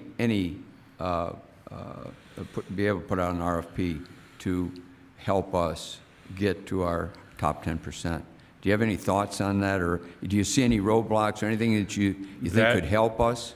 Board Member Browning, unfortunately, that's outside my purview of my job things, and so I haven't focused on that, so I would be ill-advised to offer any suggestion on that side. Okay, all right, well, thank you. I just thought while you were on it and we were on the chart. Well, I appreciate that. That's great, thank you. Let's throw it in, Ms. King. Thanks. What exactly is the definition of an academically high-performing school district? Does that translate to being an A district, for example? Yes, it does. Statute is very clear on that. It goes back, you have to have a history and a pattern of, I believe it's 3 years past, where 2 of those years had to be at least an A, and then you could have a B in there, and no school within your district below a C, I believe. Below a C. But that is, like I said, that's spelled out in statute. And that, in statute 1003.621, specifically, if you wanted to look that up. Thank you. And last time we had a legit school grade, it was a B, right? Yes. District. Yes. Yes. Our district. Ms. King? Okay. Yeah. I know we're talking about district, but is it possible for there to be like one school, one charter school? Yeah, there's possibility in statute to have what they call a conversion charter school, where a school is converted to a charter, but there's specific steps for that to happen. 50% of the parents that have students involved in that have to approve it. 50% of the staff have to approve it. Not just 50% vote yes, but 50% of the students. So if there's, say, 100 parents, 50 parents would have to say yes, not just 50% of the people that would vote. So there are steps to do conversion charter schools, and there are some conversion charter schools in the district, but there is a process for that, and again, that's dictated by state statute. That's the statute. Is that anything you guys I'm sorry? would you guys want to look at that? Or, I mean, I don't know what you guys are thinking. I know you guys brought that up, so. Here's what I'm thinking. I'm thinking that we have a lot of localized overcrowding in the southern part of our school district.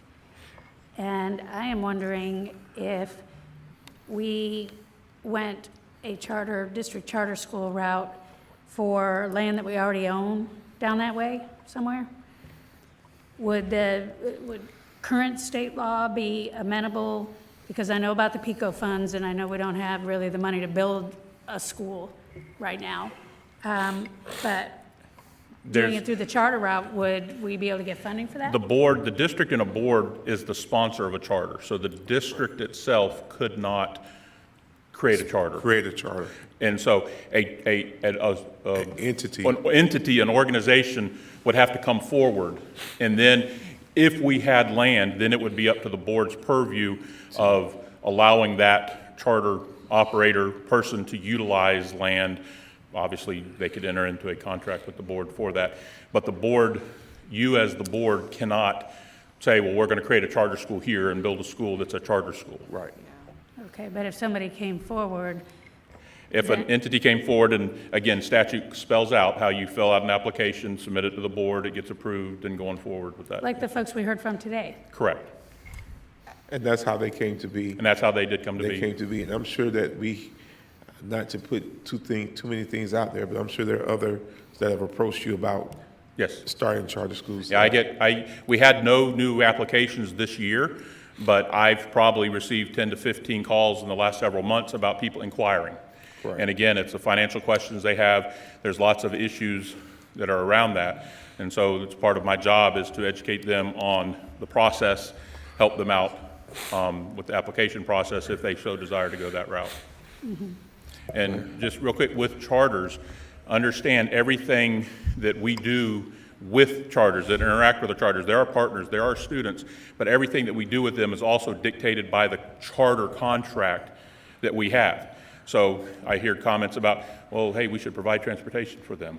Well, we have an avenue where we do that already through a separate contract that Ms. Matthews talked about. We lease the buses and things like that. And so we have that in place. And I've been working with Macintosh Charter in providing that. The issue then becomes, does the district have the capacity to have buses lease out that we already have? Because we're tight as it is. And so we have the ability to enter into separate contracts with charter schools to provide separate services. Right. And that's why I wanted it out there, that we're not intentionally roadblocking any of our district charter schools from being successful. We all know transportation is a challenge, Yes. Globally. Right. So it was important for the community to hear that. Correct. Right. Vice Chair. While we're having the dialogue, and I appreciate the conversation, this board member would not be comfortable with us giving up any of our land. So I want to put, this board member is not interested in a charter school coming in and saying, can we take your land from you? Because we only have 3 plots of land that we own to build schools that we're going to need at some point. Now, if there was a charter school company that came out and said, can we potentially help alleviate some of your localized overcrowding in XYZ location, we'll take, we want to open with 150 students or something like, that's a totally different conversation than actually saying, we might be interested in having our land go to you as a part of that. But just for a point of note, I know we were mentioning Jefferson County Schools. I did pull some numbers just while we were sitting here. Their entire district of 6 schools has 706 students. The entire district, they went to a charter district, Right. 706 students, that's K-12, 706. We have 13 elementary schools that have more than 706 students. Right. So to compare apples to apples is not at all anywhere Right. close. We can't even look at them as a case study even necessarily to help us see them and what they have done there or not done for whatever purpose. But I know we were bringing it up just as a point of conversation because that was a relationship that they were forced into and then subsequently have gone out of that relationship. So just wanted to bring up those numbers for the record. Yes. And while I don't, I know our board will not do anything to put roadblocks for any charter schools that want to be out there. We have to also understand that what we saw today were some of the successful Right. charter schools. Those were the ones that have done it. But there's also a record in Marion County where we've had some charter schools that were not successful. And in the end, those kids suffered. Yes, they did. The kids suffered, the parents suffered, and we had to, they're still our kids, let me say that. Just because they're in a charter school, they're still our kids, and we're still responsible for making sure they get the best education that they can get. So I'm always willing to conversate and hear other conversations in regards to what's going to be best for kids. Do charter schools have a niche that they fit for certain kids? Yes. Is that niche going to be good for every kid? No. No, but there are some things, there are some great charter schools out there. We do need to have the conversation about how they fit into the total scheme in Ocala, in Marion County.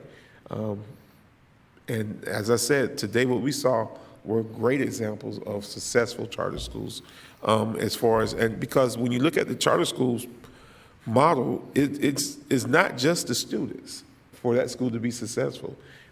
They have to have the financials in place. If they don't have the financials in place, if they don't have the right facilities and all those different things that go into that school being successful, we saw it recently since I've been on the board where it collapsed.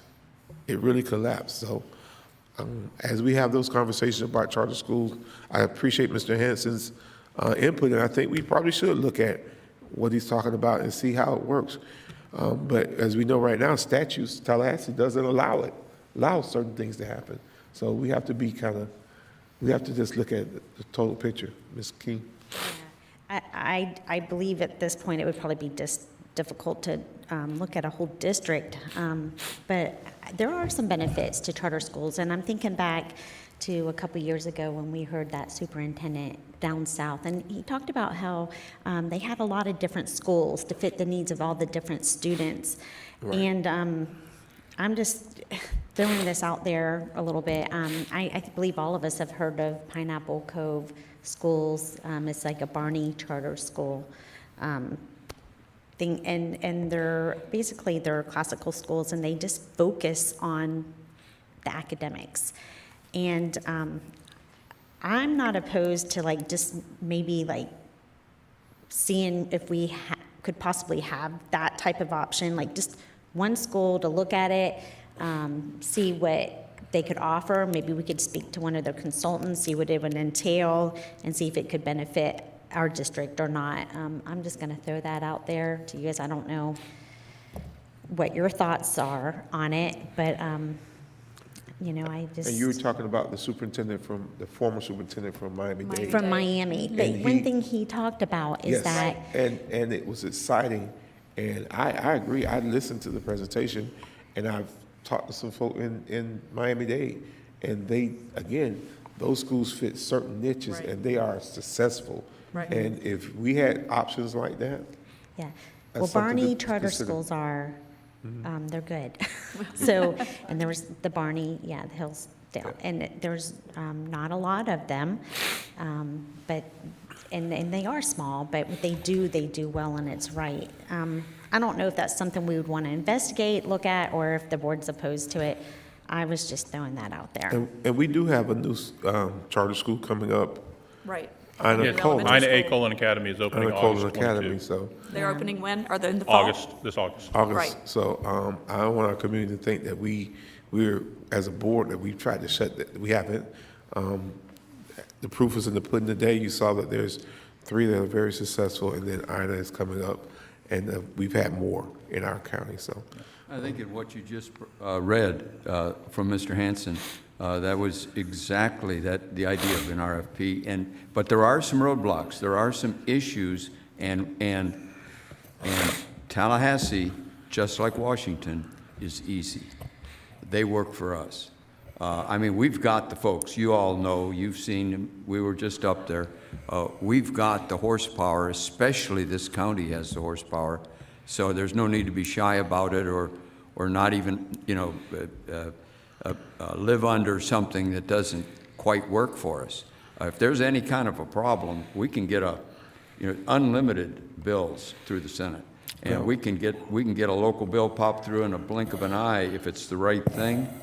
And an RFP going out, you bet. I think we could easily get the answers that might take us on to our goal of being a top-level school district. One of the things when I saw this from Mr. Hanson a few months ago, I did look to see were there any charter districts nationwide that was in comparison to Marion County. I couldn't find any.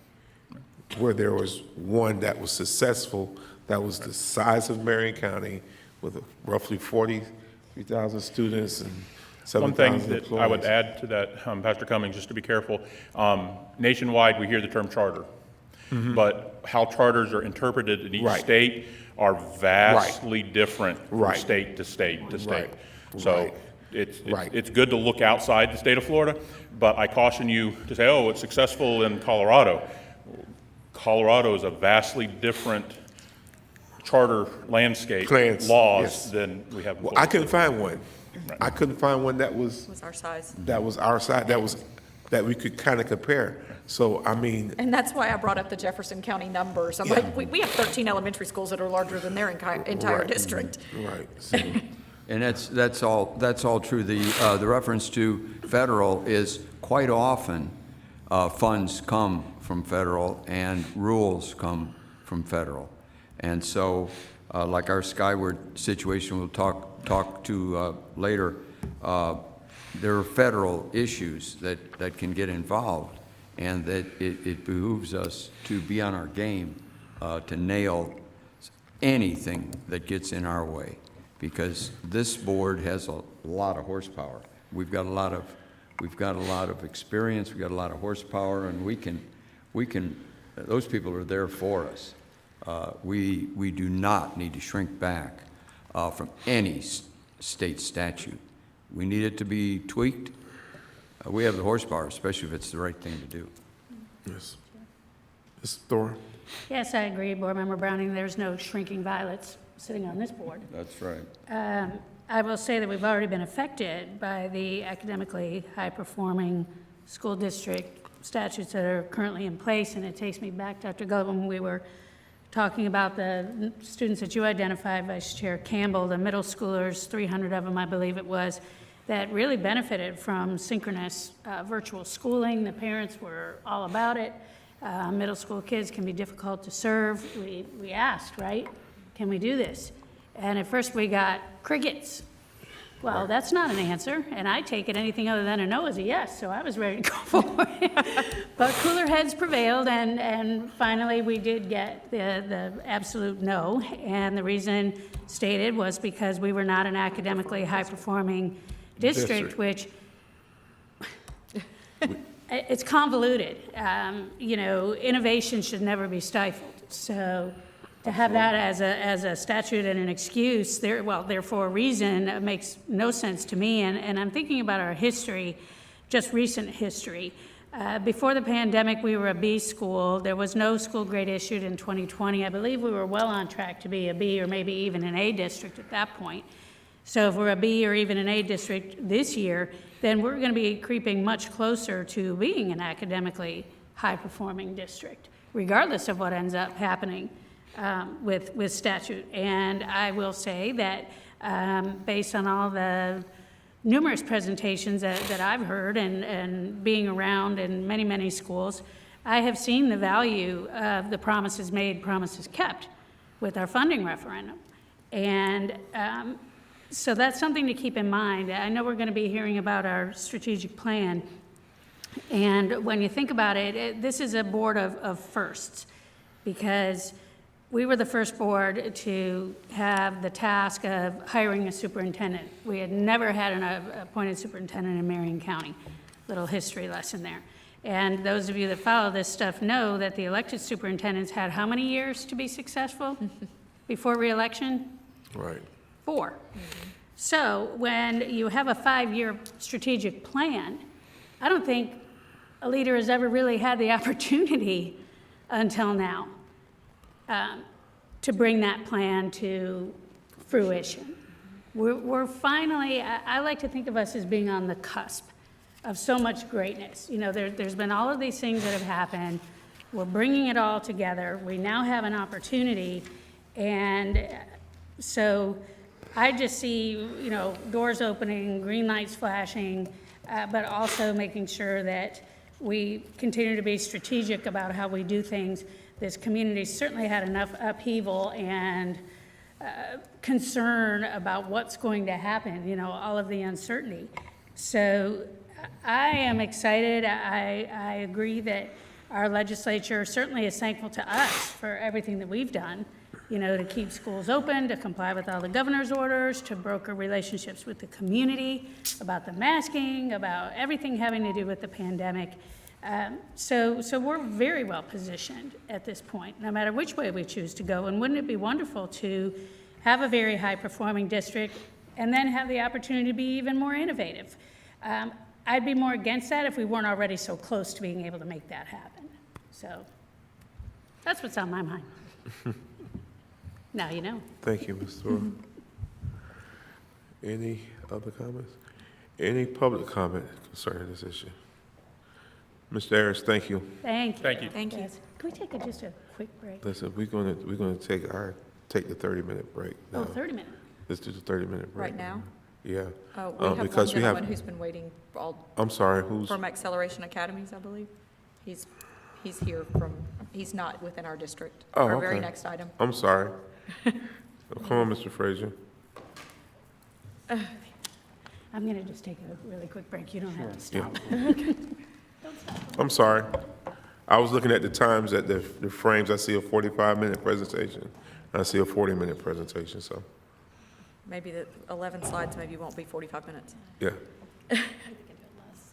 Go ahead, Ms. Frazier. All right, good afternoon, Chair Cummings, Vice Chair Campbell, board members, Attorney Powers, Dr. Gullett, Ms. Presbitino. It's my pleasure to introduce Mr. Mark Graves. He is the co-founder, Executive Vice President, and Chief Engagement Officer for Acceleration Academies. I've asked Mr. Graves to attend this meeting today to present and answer questions about a potential partnership with Marion County Public Schools to support some of our most at-risk secondary students.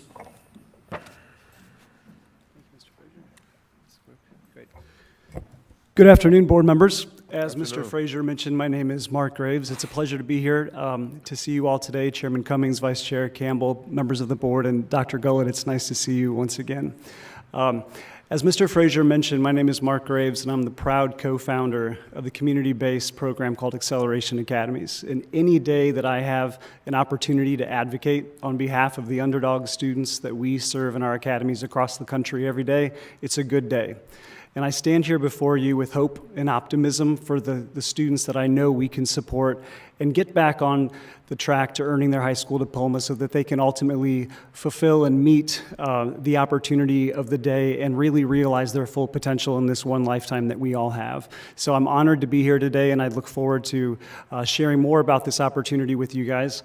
And I've noticed it's a pretty formal presentation style, but I'd be happy to stop at any time to answer questions that you guys might have as I move through my slides today.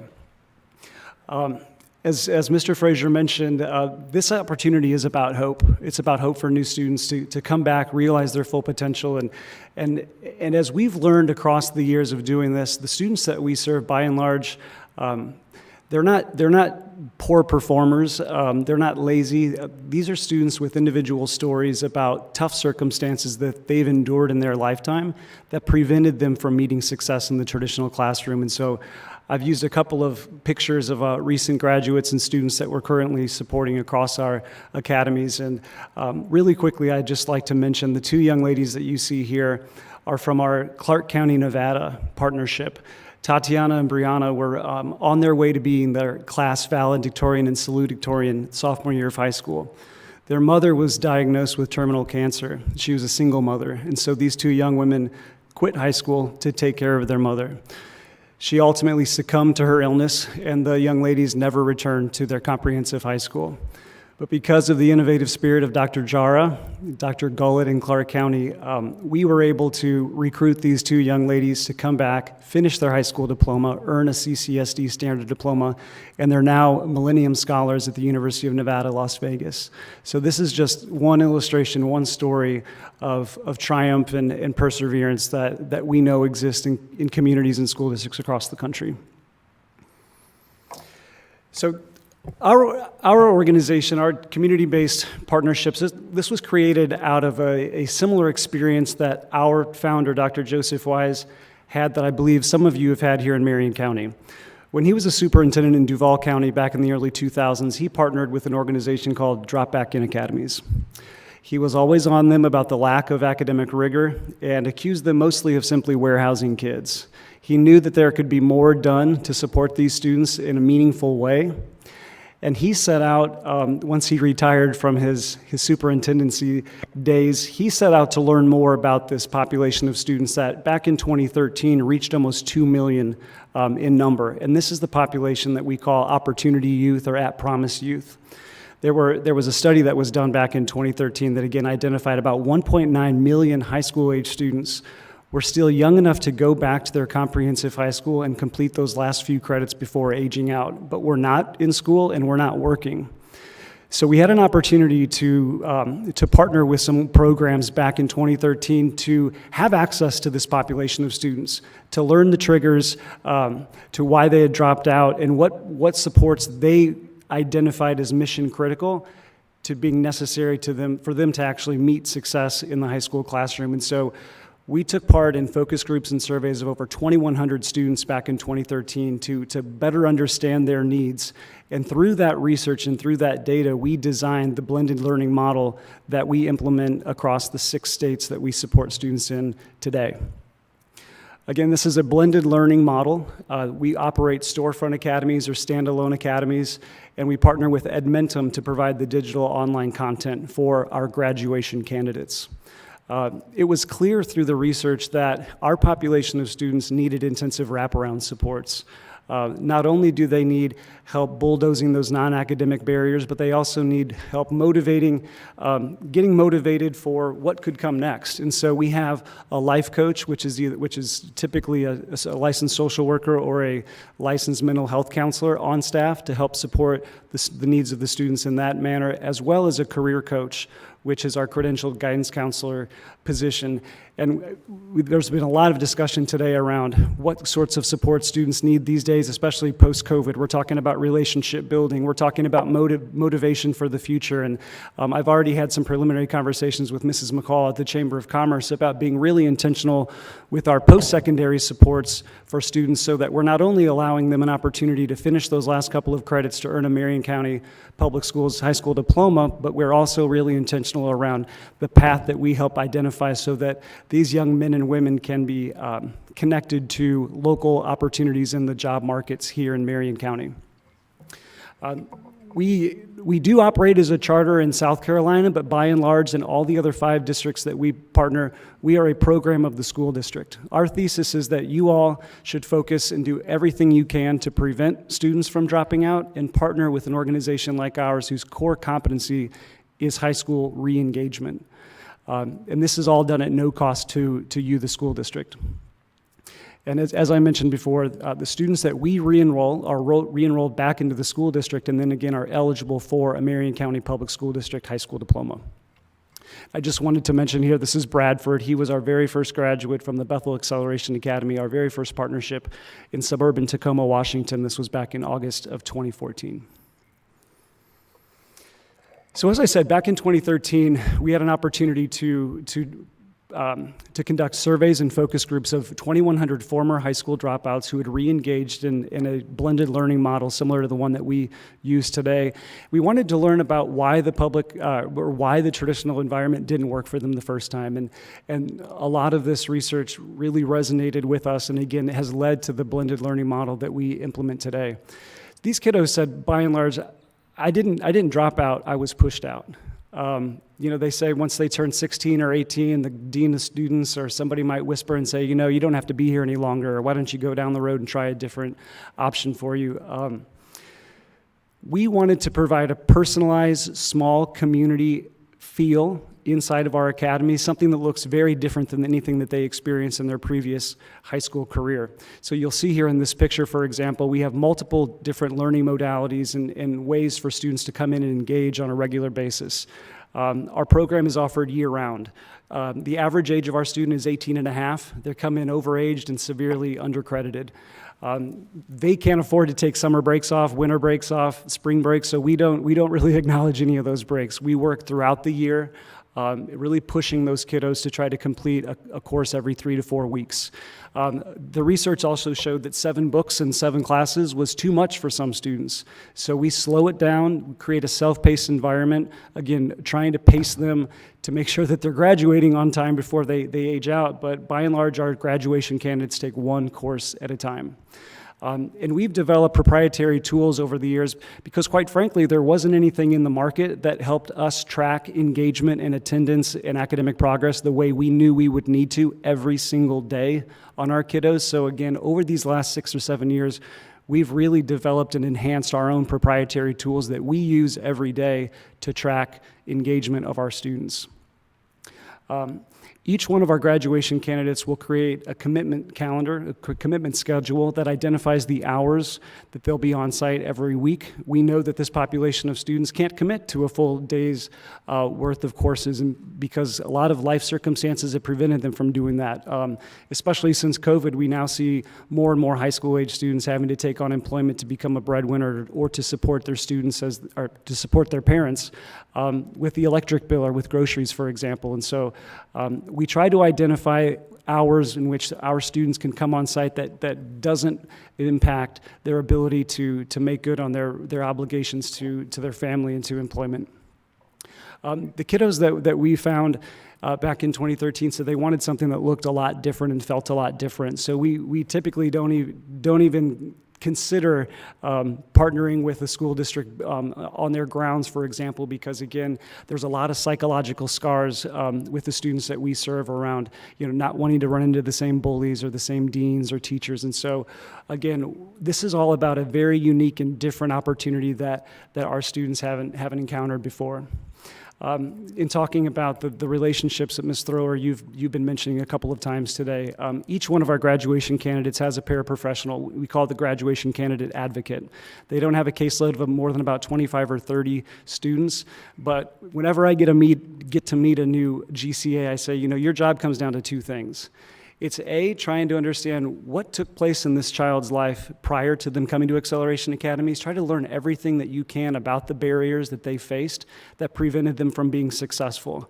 And then to motivate and inspire and to help them understand all the opportunities that come after having this high school diploma, because that's what we need to do with a lot of our kids is tying the value proposition to this last best chance at becoming a high school graduate, as I like to say. And so, we do our best to try to help every student see that, and it's easier for some, but intrinsic motivation isn't something that we all have, and so we have to identify what motivates each one of our young men and women. Like I said, we're also committed to post-secondary programming. We're really doubling down on that this year. We want to introduce a CTE component to our work. We want to get connected to the local chambers of commerce, to your technical college. We want to build articulation agreements with Marion Technical College so that our GCs, again, who are vastly overaged and undercredited, can accelerate their path to a living wage.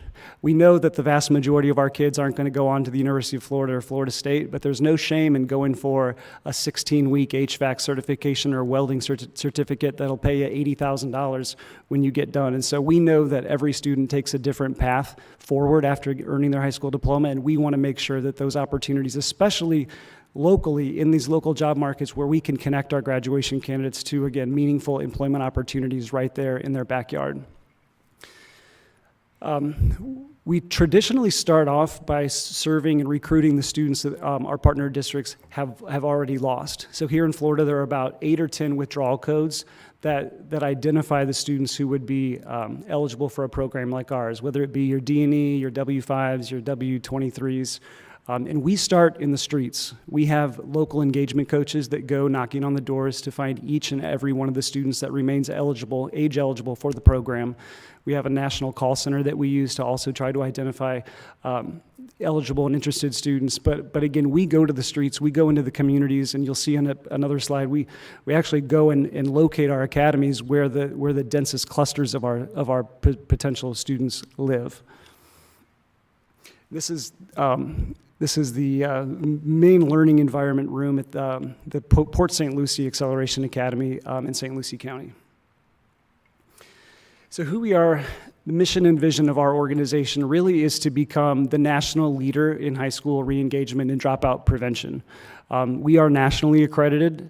We understand that our population of students, they take a different path, a different approach, and we know that If we can help bulldoze those non-academic barriers, and we identify a lot of those through another proprietary tool that we've created called our Graduation Persistence Index, which is really a meta-analysis of all the non-academic barriers that students face. We're getting to the roots of some of these problems so that for the first time in some of our students' lives, they're actually confident and feeling good and excited about coming to school again. I was in Charleston, South Carolina 2 weeks ago for our first graduation of our Acceleration Academy there, and 2 young men came up to me and said, "This program has changed my life." They're getting the personalized attention that they need. They're not feeling stupid for asking questions, and it's really meeting the needs of a growing segment of high school age students who, again, cannot continue to meet the aggressive schedule and demands of a traditional high school. As I said, we are nationally accredited through Cognia, and we actually just went through our reaccreditation process last month. The lead evaluator, his name is Eric Carlton from Banner Learning. He's been supporting Cognia and Advanced Ed in accreditation reviews for 31 years now. And he said that our model should be considered a global provider. And he said in his 31 years of reviewing alternative educational programs, ours is the most robust and comprehensive that he's ever seen. This word cloud you see here is actually a word cloud that he created out of the stakeholder notes that he took during his several days of interviews with our team, with our stakeholders, with our board members. And again, this is really about an investment in the untapped potential of kids who just didn't make it the first time around. Again, often not due to any desire to not want to, but just an inability to meet the challenge of the day. Quickly, this here is a list of our current district partners. If we are so fortunate to partner with Marion County Public Schools, you guys would be lucky number 13. We currently support students across 6 states, and these data were provided to Mr. Frazier a couple of weeks ago, but our enrollment is nearing 2,800 students across 6 states, and we actually just celebrated our 1,500th graduate in St. Lucie County. St. Lucie County, interestingly enough, also had our 1,000th graduate, so they're proud to be able to meet that milestone twice now. We don't call our students freshmen, sophomore, juniors, and seniors because we don't think it feels very good to a 19-year-old with 4 credits to call him or her a freshman. So we tier our students based on the number of credits remaining toward that high school diploma. A Tier 4 student has 5 or fewer credits remaining. A Tier 1 student has 15 or more credits remaining. So as you can see here, we have about another 400 graduation candidates who are right there on the cusp of becoming high school graduates. Our weekly engagement is a measure that we use.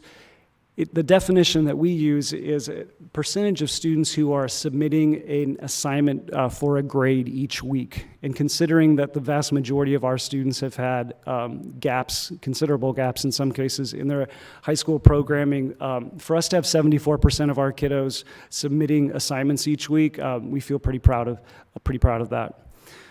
We do have a special education content coach that is part of our academic team inside the academy. We are able to support students who are on a standard high school diploma track.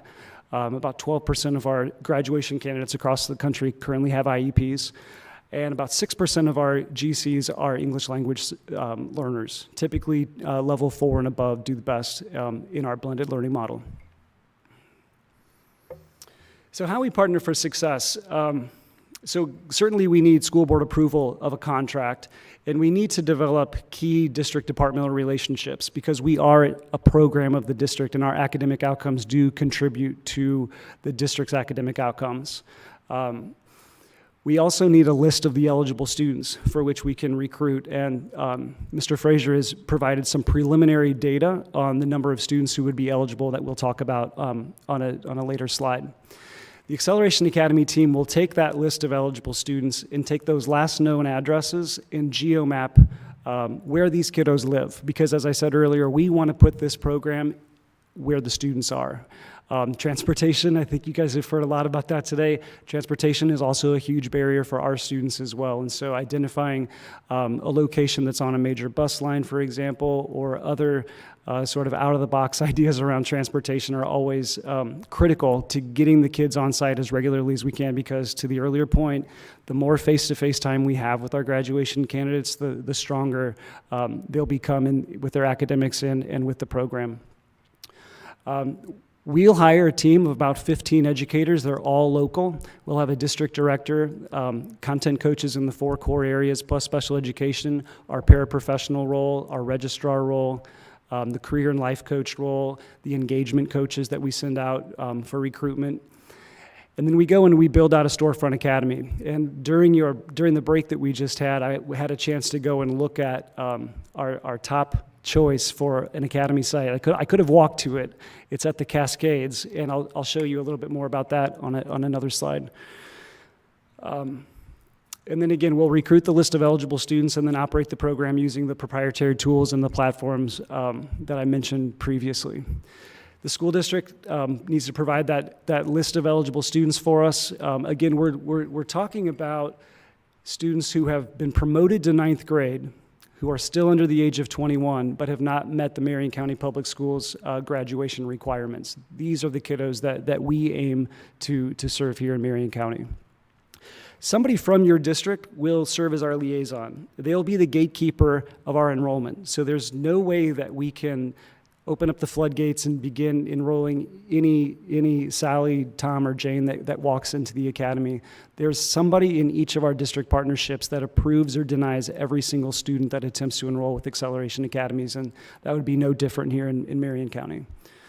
We would need training on your district SIS because, again, we're submitting course completion data to the school district SIS and working alongside your team to again, confirm when a student is eligible for graduation, and so we have to have district access to the SIS. And lastly, the school district retains 10% of the total weighted FTE that is generated from the students that we bring back into the school district.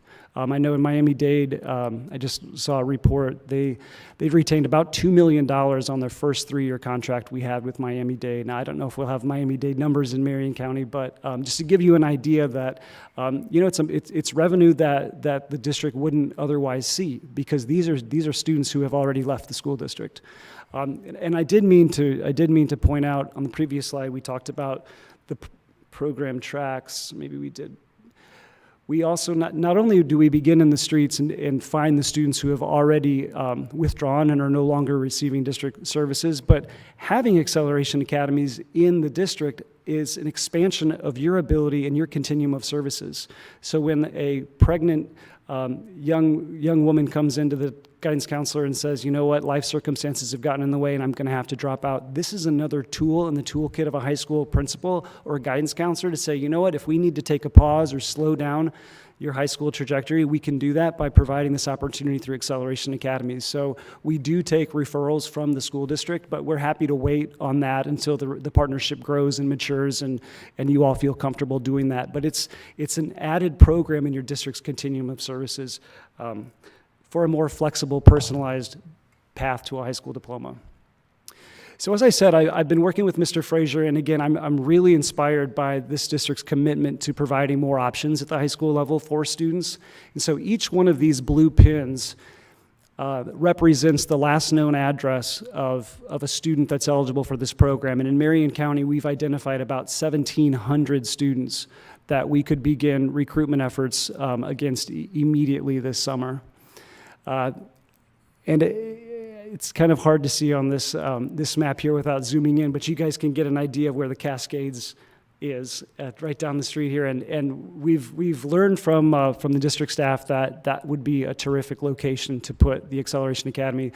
Though I have also heard this county described as the Four Corners, so we may have an opportunity to expand into multiple academies if we learn that transportation and access becomes an issue, but we'd love to start at the Cascades. Really quickly, this was the 1,000th graduate I mentioned earlier. This is Thelma, and Thelma's here with these 2 young daughters of hers. And it gives me goosebumps to tell her story because there's so many like it. But because of the innovative spirit of Wayne Gent and the St. Lucie County School Board, these two young girls have a mother who's a high school graduate. And if not for this partnership, who knows? I was talking to some students in Sarasota last week, and I asked them, what would you be doing if you weren't here at Acceleration Academies today? And one man said, I'd be getting a GED, and the other said, I'd be out of school.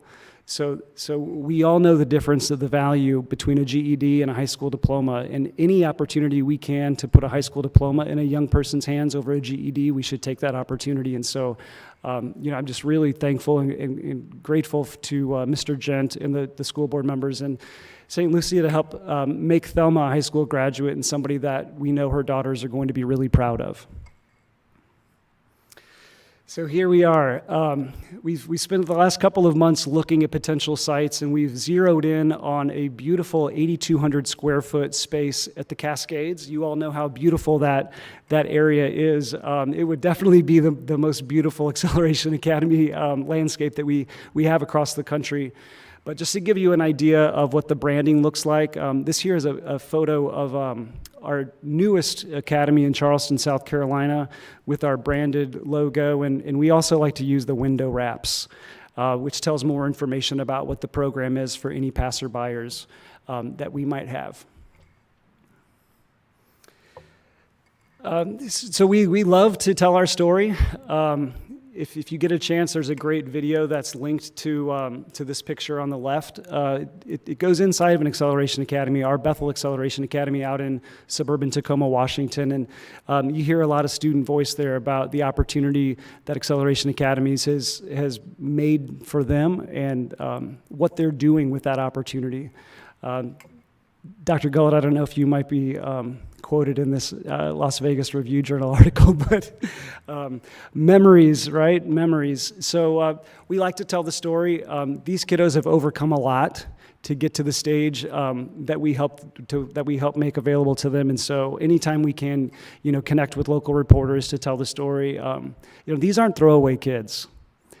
These kids have dreams and hopes, and they've got ambition, and they've got the ability. And again, like I said, this is an investment in the untapped potential of these young men and women. And it's an opportunity, it's an offer for hope. There's so many young people across this country, across the world today, that don't have a lot of hope for their future.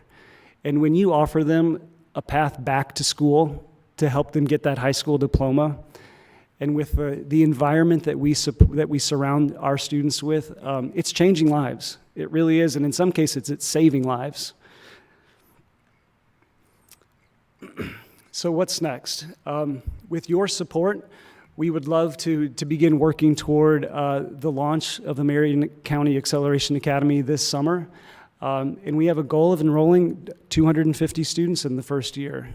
We just opened in Escambia County, and we haven't even begun our outreach on their D&E list because they had so many students they want to refer directly to us already because they know there are students in their high schools that need a change in learning environment. And they're at risk of dropping out. So as you guys know, the need is great these days. COVID has exacerbated this issue, and it's growing this population of students who aren't fitting in and who can't make high school education a priority even when they want to. So I really appreciate the opportunity to come here before you today and to advocate on behalf of these young men and women. I'm excited about what we can create here for these young men and women, and we would be honored to have your support and partnership and again, helping to make dreams come true for so many here in Marion County. I'd be happy to take any questions. I got one first. I'm just making sure I heard this. There's no cost to the district. Nope. Even when COVID and labor shortages and supply chain issues are driving up the costs of this work, we feel that this is an investment we make in our local communities. And we run in the red for 7, 8, 9 months at the start of a partnership. But again, our thesis is that school districts should commit all of their resources and efforts in preventing the problem and partner with a program like ours who will bring to the table the whole kit and caboodle, so to speak, of services. But yeah, this is no cost to the school district. Any cost to the student? No, sir. Vice Chair. So I have a couple of comments and a couple of questions and lots of notes I was taking here. So first of all, I want to say that I'm super excited about this concept, and I'm also fascinated, I suppose, that your founder started from the drop back in concept, because I distinctly remember that program, early 2000s in Marion County, and I distinctly remember promises made and promises unkept.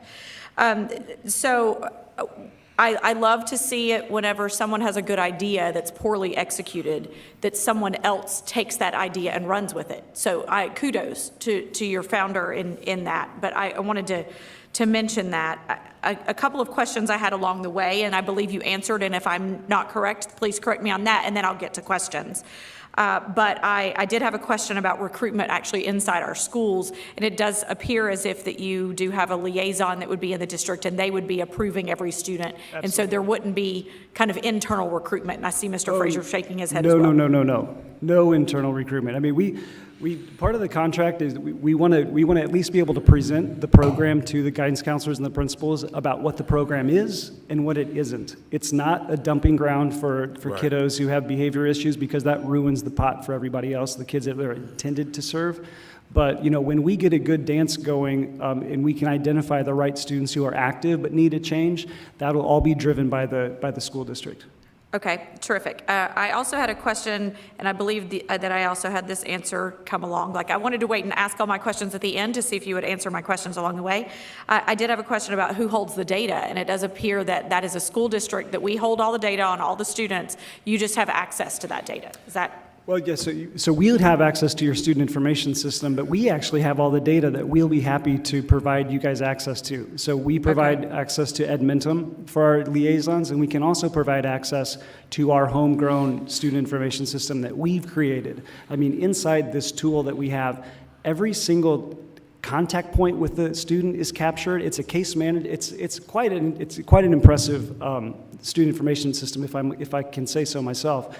But it also connects, it's got an API with Edmentum, so it's pulling academic progress, it's pulling case management notes, it's pulling on-site attendance. So right there in this student information system, we can pull up a student and get the whole history right there, all the different supports they need, what was identified on the graduation persistence index, and then we embed those non-academic supports to their PLP, and you guys could have access to all of that. Okay, perfect. And then I think I have 3 questions, so just bear with me, board, as I go through this.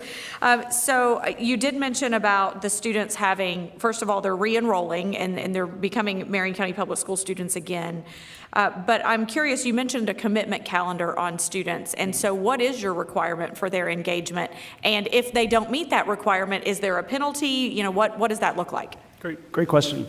So we found that if we can get 12 hours on site and 12 hours off site each week, that we can pace our students, generally speaking, to be able to complete a course in 3 to 5 weeks.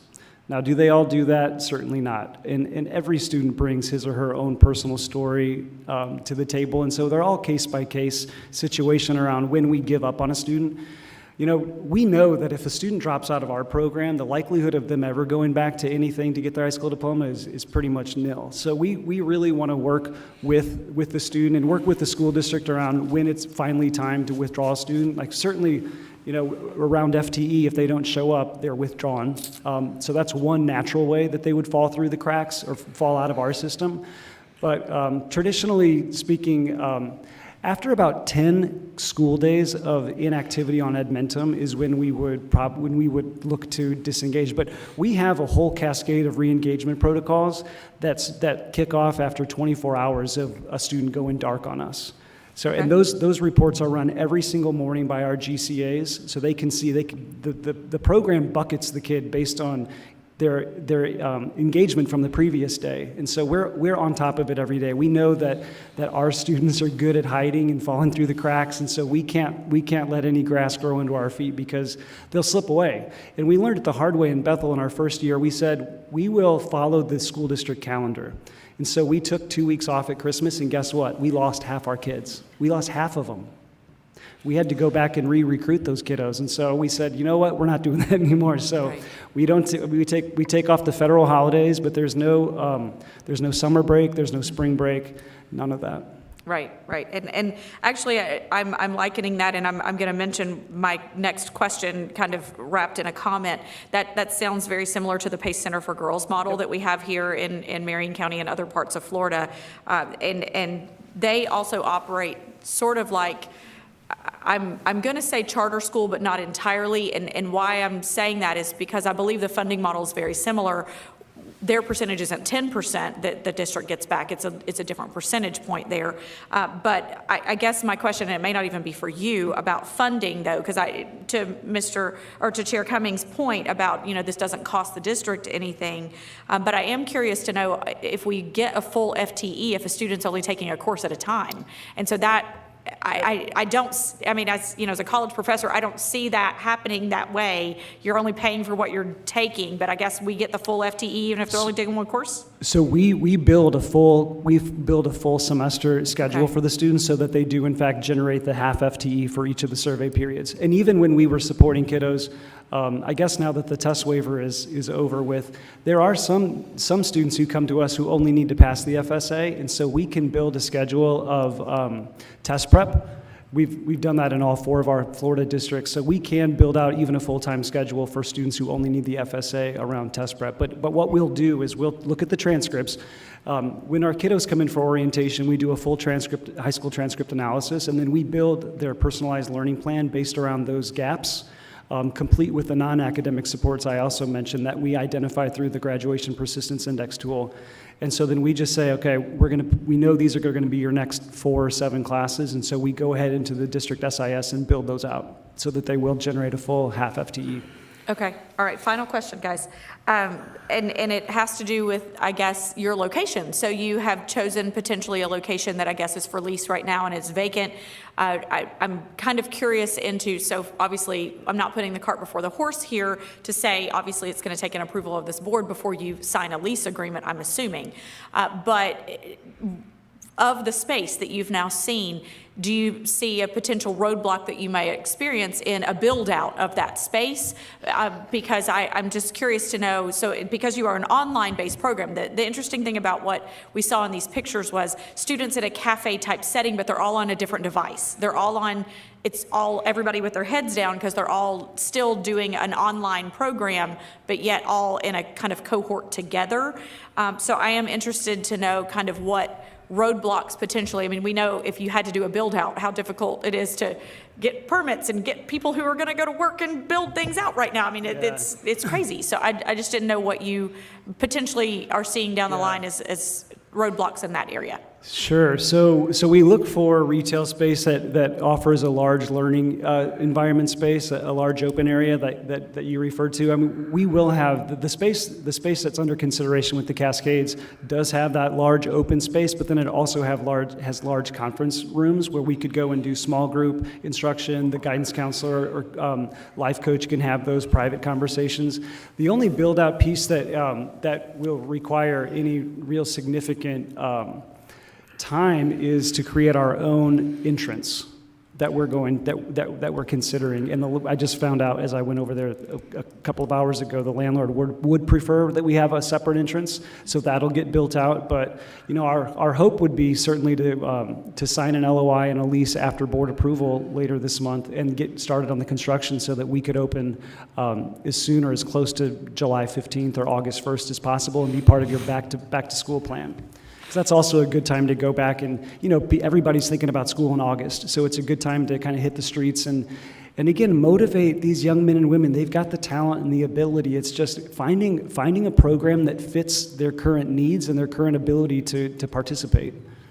Okay, those were all my questions. Thank you, Mr. Bradley. Thanks. Thank you. I need perspective, and I'd like to learn more about this. There's several things you've touched on that are appealing. What exactly are you asking? Is this like a sales call, or have you been recruited, or where is it? Because this is brand new to me. I don't have a handle on it. And then let me just put in, do you need an RFP or something to operate, and how are you funded?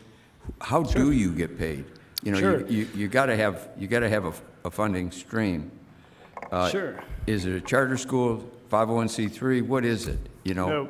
Okay. So first of all, I had the pleasure of meeting Dr. Gullett in Miami 3 years ago. Dr. Jara, superintendent in Clark County, Nevada, charged her with vetting our program, and so she flew from Las Vegas to Miami a couple of years ago with one of her assistant superintendents to vet acceleration academies in Miami. Dr. Gullett visited a couple of sites, spoke with our graduation candidates, spoke with our staff, and she was a strong advocate and proponent of choice and the option in Clark County for students. And so we've maintained a relationship over these years and approached her about the opportunity to support students here in Marion County. And so she allowed her team to vet the program, and I've had several conversations with Mr. Frazier and his team over the last several months, and so they've done their own vetting, and we've come today because we've negotiated a contract for the board to consider. We are not a 501c3. We are a private equity-backed for-profit company. And we are funded by the FTE that is generated by the students we bring back into the school district. Okay, thank you. Yeah, I'd have to familiarize myself. It's exciting to get a second chance. It's almost like military recruitment. That's what I did. I was a high school dropout, got my GED, went off, you know, it was easy.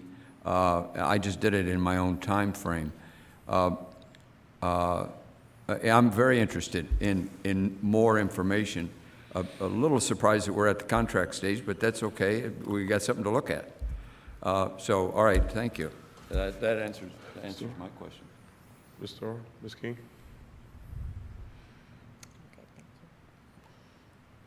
Yes, thank you. All of this really resonates with me. I've been in the district for a long time. To me, it's a statement that we never, ever want to make as school staff, dead or in jail. You know, that's your path. And yet I've also seen good ideas not implemented in a way that made them successful. So I was really looking forward to your presentation. And I'm very confident that Dr. Gullett is our day-to-day leader, and she's had the opportunity to get to know this program over the past several years. I'll say that's good enough for me. I'll also point out that out of the 4 districts in Florida where you're currently operating, 2 of them are our most high-performing districts, one of them being Sarasota County, the other being Miami-Dade. So modeling upon their successful programs seems like a bit of a no-brainer to me. I love this setting of the Cascades. It's very peaceful. It's also tucked back in, and there is a lot of humiliation and shame that surrounds these kids when they have not been successful. And so going back into a school setting, it's just not for them. And having an adult setting, and I was looking at your picture of your learning space, and you know, it's practical. You know, it's not ornate. It's clear that they're there to get some learning done, and that's that. So I could see how the Cascades setup would lend itself to that. It also is on the city bus route, which may help some of our kids get there. Transportation is always, our barrier. So I liked hearing that. The academies are non-judgment, they're judgment-free zones. You can have your tattoos, your piercings, your hooded sweatshirt on, you can be yourself. Right. And thinking about how this would dovetail into our 3 E's, which is employment, enlistment, and enrollment. Once a kid graduates, it's sort of like, now what? Yep. And I think that there's lots of opportunities for partnerships there to help the kids realize the what's next. So I liked what you said about potentially partnering with our career and technical education pathways and the other 2, because that's certainly available and it's certainly an area of focus for us. Another thing that makes this timely is that we sadly have too many kids that have lost a single parent due to pandemic circumstances. They may have already had several comorbidities, but it was the virus that took them out. So it resonated with me when you shared that our students, well, students that fit that pattern may likely not be able to commit to being in school all day, every day, because frankly, they have now become the mom or the dad and making sure that their siblings are getting to school, getting home, all of those things. So I feel like this opportunity is well-timed, and I'm really interested in seeing it move forward and getting it in place. There are some things that require a lot of, everything requires thoughtful proceedings, but something like this feels pretty urgent to me, and I hope that we can make it happen quickly.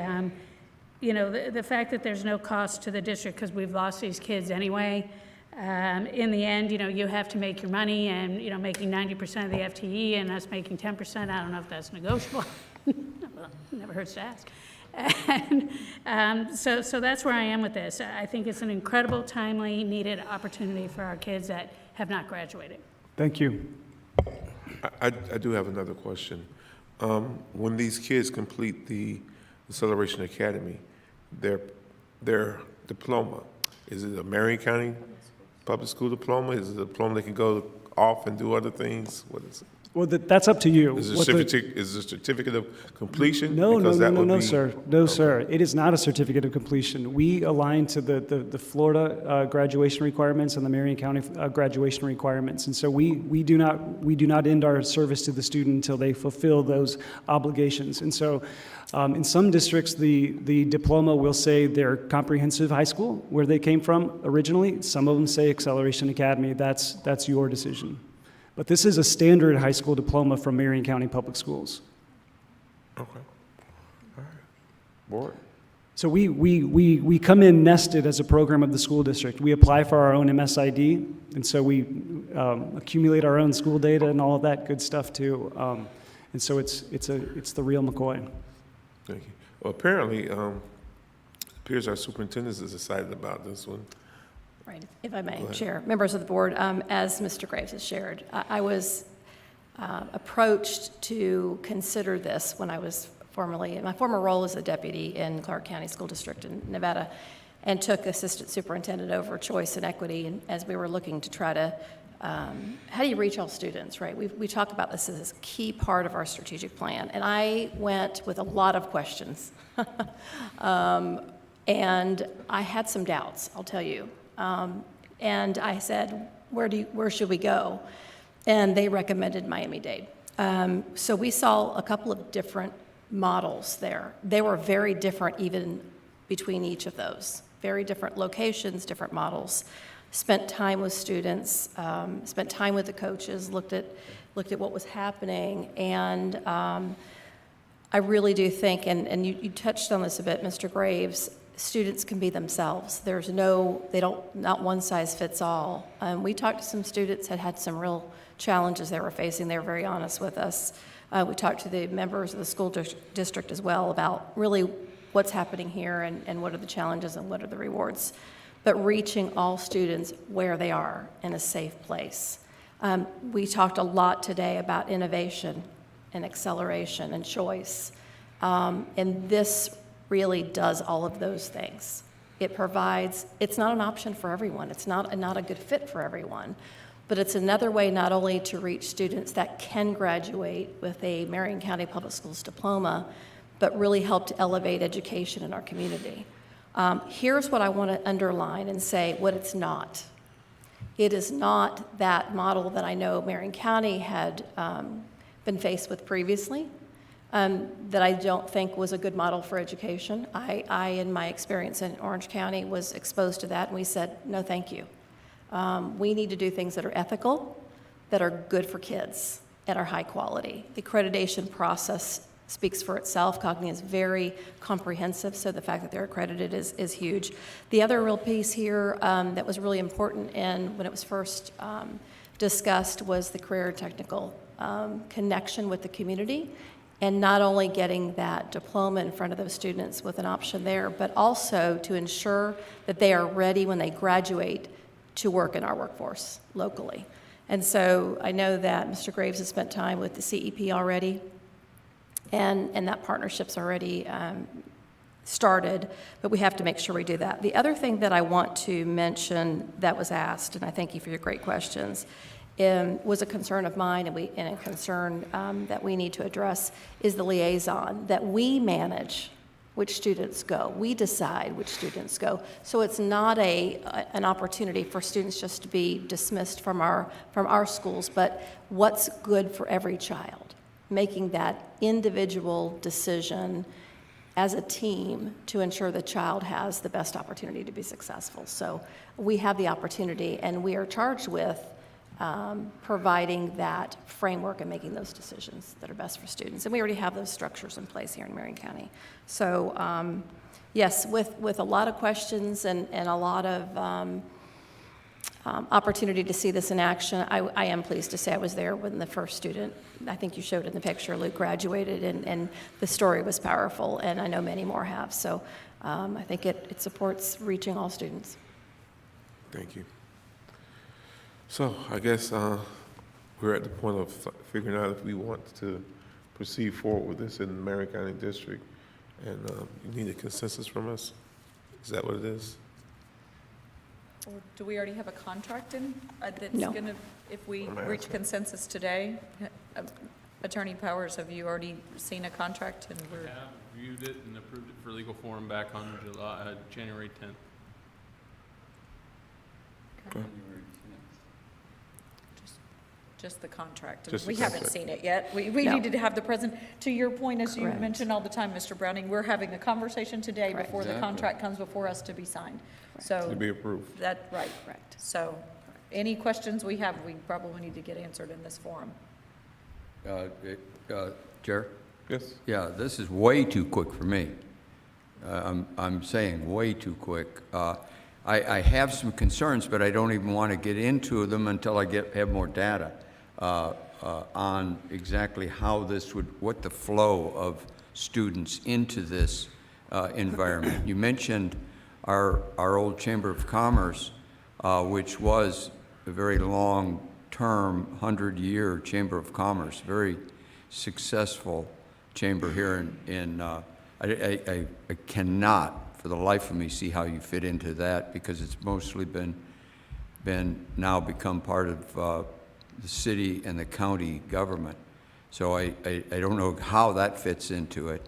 And then I just have concerns. I don't want to be critical of the program. I want to know more about it, especially if students are going into it. It's easy to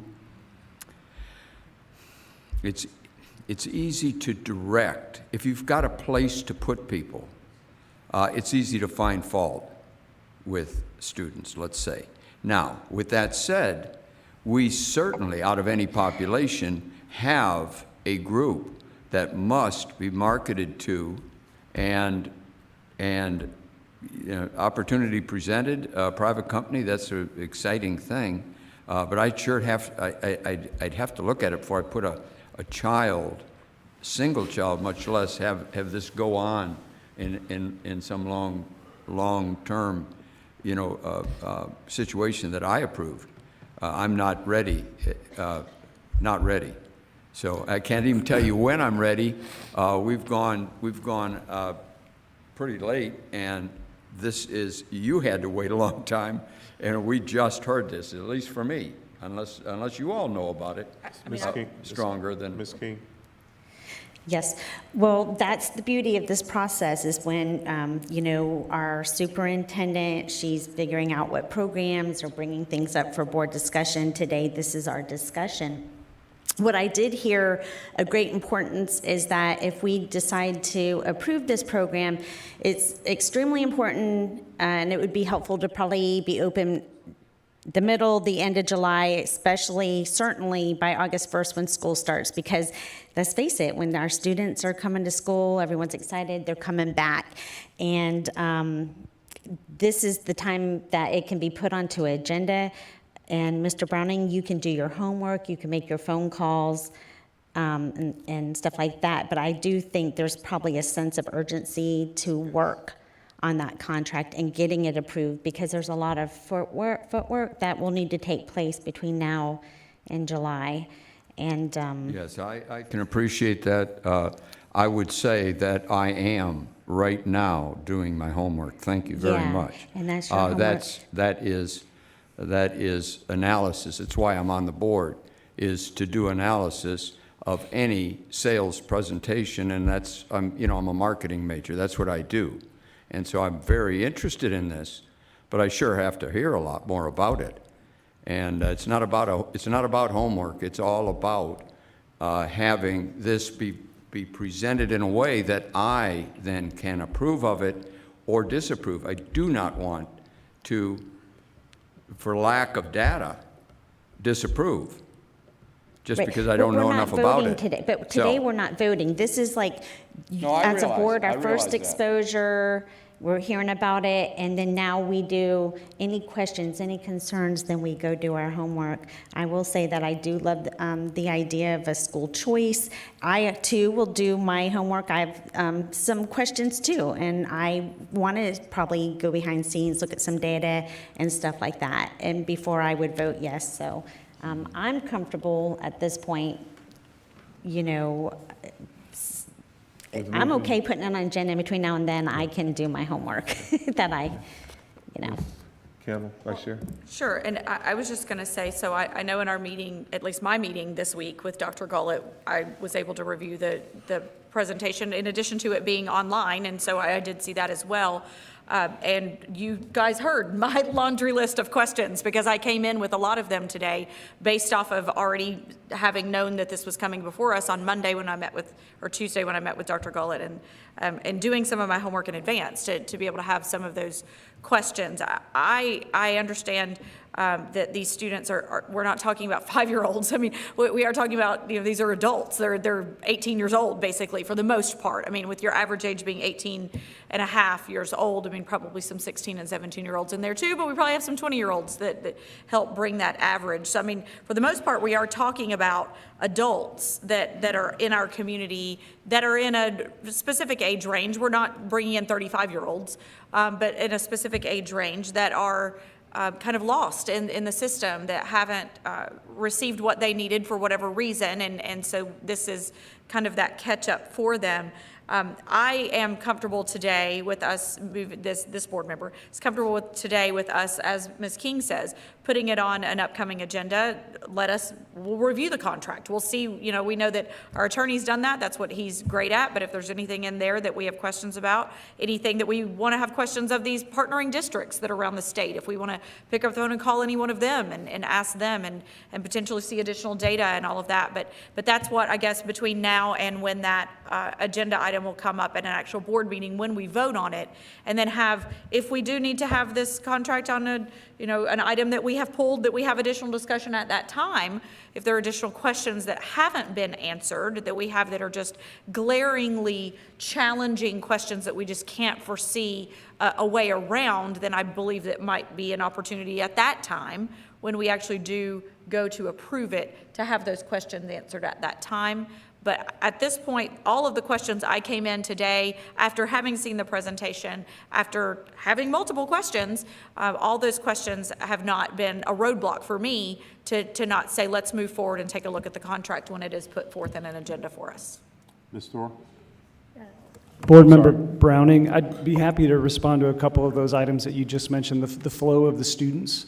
So we start with the 1,700 plus students who have already been identified by the school district, who have withdrawn, but are still young enough to go back and work toward those credits. So again, we're traditionally talking 15 to 21 years of age from the previous 4 cohorts who were not on-time graduates. We're not graduates. Those are the kiddos that we start with. About 1,700 have been identified by Mr. Frazier. And with regard to the partnership with the local Chamber of Commerce, we find them to be strong community partners in that they're helping us identify where local gaps are in the job market, so that we're really intentional with our workforce development agency partnerships to identify areas where we can push our students to explore, so that they have a competitive, marketable resume to share with would-be employers in those areas. So nobody from our company is from Marion County, Florida, so we rely on the local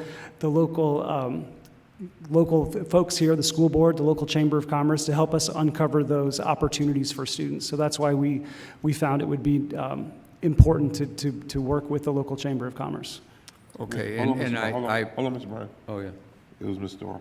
I'm sorry. It was Mr. Orr. I Oh, promise. thank you. This question is for Dr. Gullett. Dr. Gullett, when was this information first made available to all school board members? So I brought it forward in our briefing as well as being posted, but I had it available and we talked about it during our briefing last week. Okay, would you just, for everyone listening, define posted with the actual presentation? When was this first made available to board members to be able to access? It was advertised. It was posted a week prior to today, so our items are always posted a week, and then I also have that available with me at the briefing on Tuesday. Okay, thank you, Dr. Gullett. And Board Member Campbell, is that where you gleaned all of your questions from? Okay, all right. I am ready to move forward and have this placed on an agenda. Is there an anticipated date that this contract would go on the agenda, a school board agenda? That's at the superintendent's discretion. Mike, there you go. That's at the superintendent's discretion as to when it goes on the agenda. Because we're looking at an August opening. Certainly, we wanted to, of course, make sure we had time, and if you remember, we had to move some items back because of the referendum discussion. So we brought it to you when we could fit it in the agenda, but there was no predetermined date. So I wanted to make sure we had a good conversation today about this and see your direction. But certainly, I'm thinking it's going to be April at this point, at the earliest. At the earliest, it would be April before it would come onto agenda for us to actually approve. I would think so without, yes. Okay. I was just trying to get an idea of the Yes. timeline and how much more Yes. time I would have. And if I may, the phase that we're in now, because when we start talking about any project, sometimes it's important to identify what phase we're on. And the phase that we're in on this is that the staff has already communicated with Acceleration Academy, gotten together proposals for what it is that they wanted to achieve, and are packaging that up essentially as like a presentation for the board. Is it still not? I mean, my mouth's 2 inches from it. I don't know it. Lean into it. Yeah, there you go. Yeah. There you go. And at that point then, they had proposed contract language. That proposed contract language, both the parties, in this case, staff and Acceleration Academies, decided on how they wanted it to look. They submitted a proposed contract from our template contracts, and we went back and forth regarding issues that would clearly be problematic or troubling to the board, of which there were not many. Typically, we look for things like indemnity and other factors like that. Made sure that a proposed contract was cleaned up so that it can be reviewed by the board.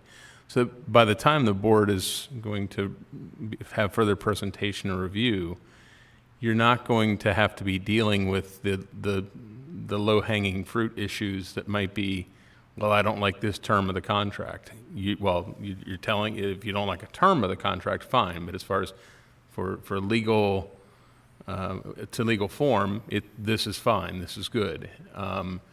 It may be great Italian food, but you want Chinese, you know? So the fact is that the decision-making process is really what's within the purview of the board. The operational process of putting it together and the legal review are mine and the superintendent's to try to bring to you so that you have it in a form where you don't have to do all of the micro editing. So when you do have a chance to review this, everyone will be well versed in what the terminology is and everything else. So the items that are already posted there for your review between now and a meeting, if there are, when it's placed on an agenda, future edits or future information regarding it will be available along the way. So, I, for one,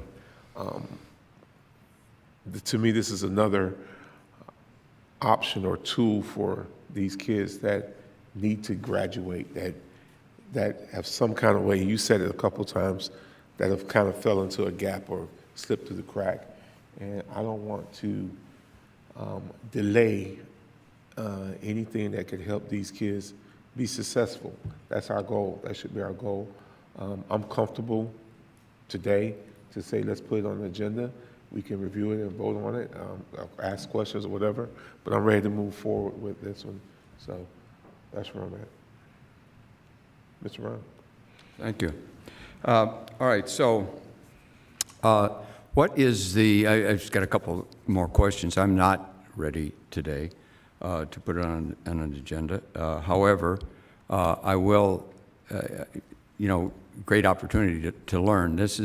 For me, this is a sales pitch at this point, and I appreciate that. I've made 100,000 sales pitches, just to, exaggerate a number, let's say, over the last 50 years. What is your ability to recover or pay for our expenses? How does that work? And is it a variable situation in terms of there's a joining and it's utilizing the raw material of the FTE. So that's the money. I take it. I don't know for sure, but I think it is. Now we have expenses, and I will get with superintendent, but we have some issues right now just with an internal situation. It has nothing to do with you. However, the source of revenue and how that's divided up, and these are the product, the raw material. I do want it to come out on the other end, but it's incumbent on each of us to figure out, is this the best way? I love what I've seen so far, but the source, troubled youth, and I'm just using that. Maybe that's too, is that a little bit too extreme, troubled youth? They're not necessarily trouble, Mr. Brownlee. These are just kids that have, for some reason, dropped, as he gave in the example, the set of twins that left school because their mother got sick and died. Yeah, I get it. So it's not necessarily troubled. But I'm trying to just use a term, but I don't want to be derogatory. Underachieving, opportunities, revenue bundles. We're going to, grab up some revenue bundles, and we're going to take them through the process, get them out with a diploma at the other end. That's kind of, as I say, I'm just looking at the mechanics of it. How do we get compensated for our costs, for one, that are involved? Are we a recruitment organization for your organization? Number two, if it's going to be our diploma, this type of thing, if it's going to be our diploma, it's incumbent on us to, just be on top of every step you make.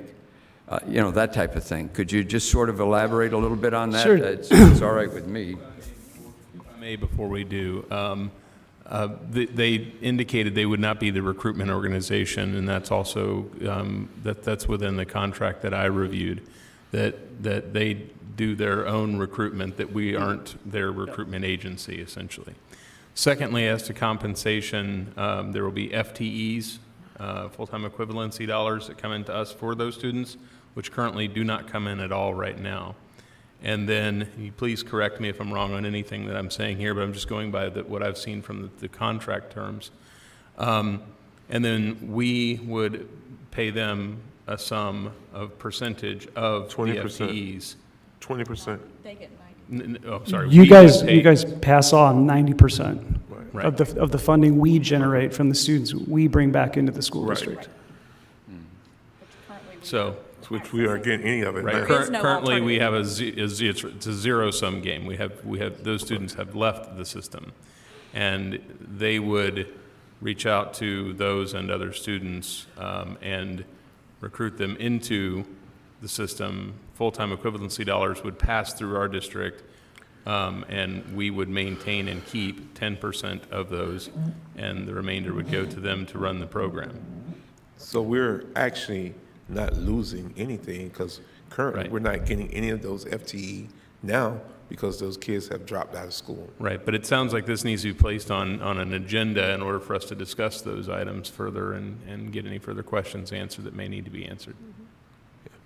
Yeah, not only is this no cost, it's a revenue generator for our partner school districts. Correct. And we encourage, we revenue share because we understand that it's another program that you all have to oversee. So the 10% that you all retain is for administrative oversight of the program, but we don't ask you guys to, or any of our district partners to provide any operational resources or staffing or anything of that nature. Well, thank you. I'm very interested in learning more about this. Thank you. So do we have a majority to move forward, placing on the agenda? So, all right, thank you. Any public comment? No, if I may, just to double down on what Mr. Browning said, this is a big undertaking for you guys to partner with an outside organization to serve and support your students, and it's not something we take lightly. This program was developed by a former school superintendent who's from Florida. He went to high school in Miami, he went to Florida State for his music degree, and went to the University of Florida for his doctorate in education. And he's been a champion for underdog kids and marginalized kids all of his career, and so I just appreciate the opportunity to come before you today to talk about the kiddos in Marion County that we could help support and again provide new hope for their future, which I think at a minimum is what every young person deserves. So again, I appreciate the time today. Nice to see you all. No, listen, thank you for being patient enough as well, because you had to sit through our break and everything else. So thank you so much. Yep. Any public comment? All right, guys, we're going to move to the next one. Academic Services Chief, Ms. Talbot Irvin, Achieve 2026 Strategic Plan Update Goal Number 1, and your team.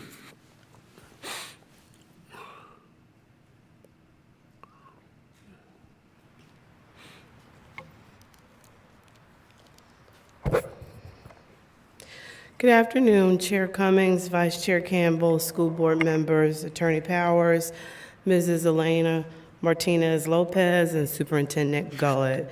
Today, we're excited to talk about Achieve 2026, painting the picture of student success, our strategic plan overview, specifically Goal 1, student success.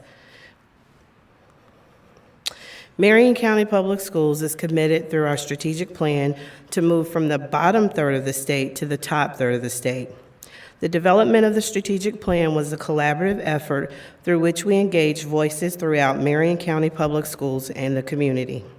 By looking at qualitative and quantitative data, along with having specific, actionable, and measurable outcomes, this strategic plan document outlines the goals and strategies that will serve as the North Star for the district these next 5 years and ensure our return on investment. There are 5 pillars that serve as our goals. Goal 1, student success. Goal 2, safe and positive learning and working environment. Goal 3, talent management. Goal 4, fiscal and operational efficiency. And Goal 5, community engagement and communications. Today, our team will review Goal 1, which is student success. Goal 1, student success. Increase student achievement, opportunities, access, and equity.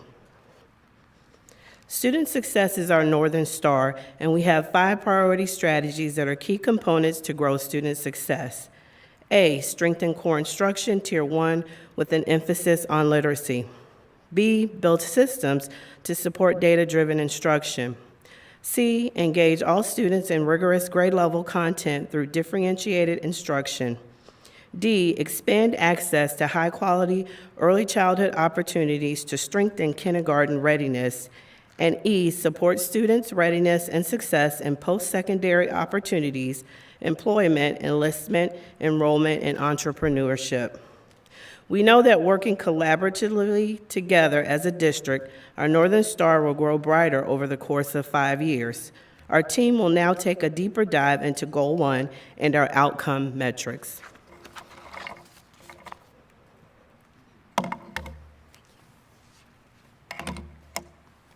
Good afternoon. Sorry.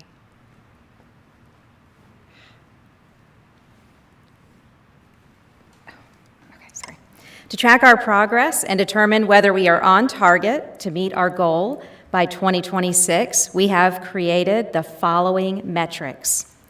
Increase the percentage of students making at least 1 year of growth, learning gains, in English language arts district-wide from 46% in 2021 to 63% by 2026.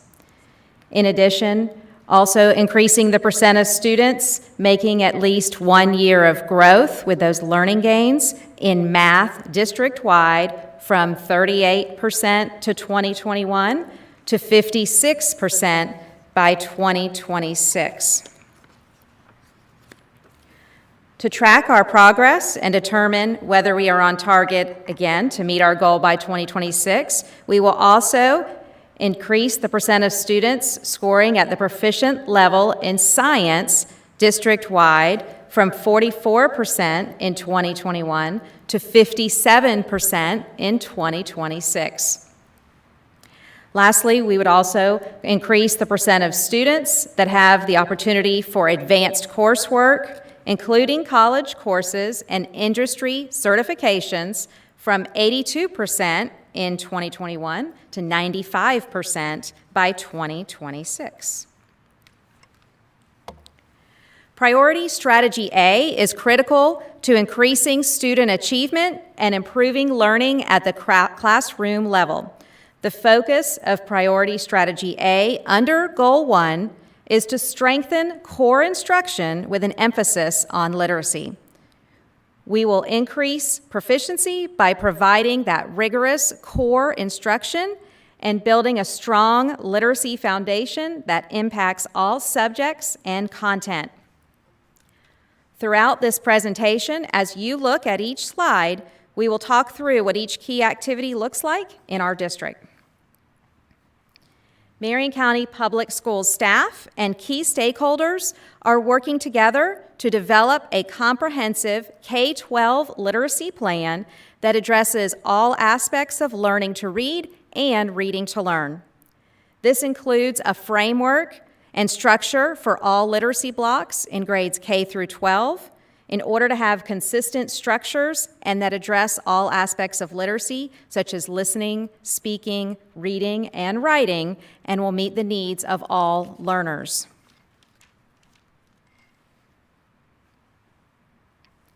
We continue to develop and provide professional learning opportunities for our administrators, our teachers, and paraprofessionals. Currently, we have a professional learning guide that lists the offered trainings for all staff members.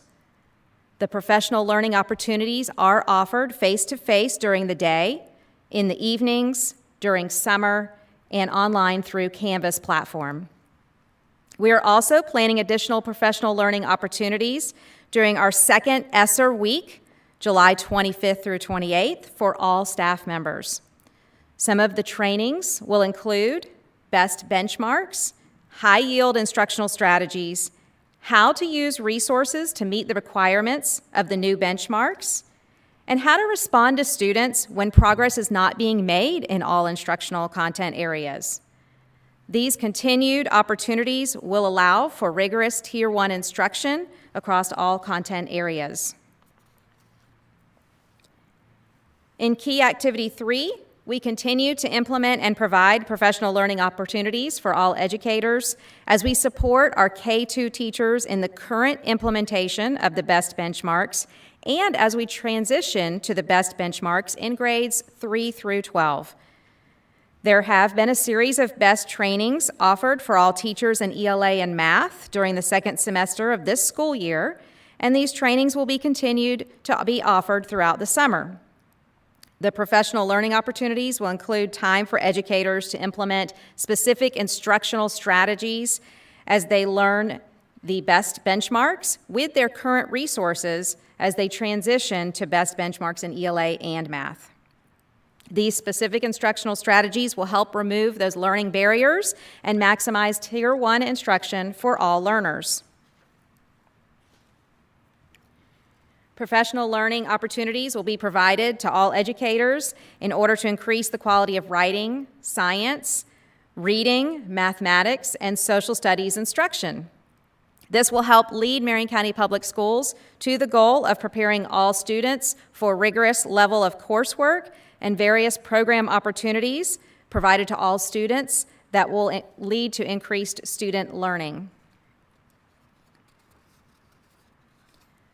Our Chief Academic Officer, Ms. Talbert Irving, works directly with us as area superintendents to plan a framework for professional learning opportunities for our administrators that will enhance their instructional leadership practice through innovative and research-based strategies. The professional learning opportunities take place monthly, followed by in-field coaching at the school level to strengthen instructional capacity with our school personnel.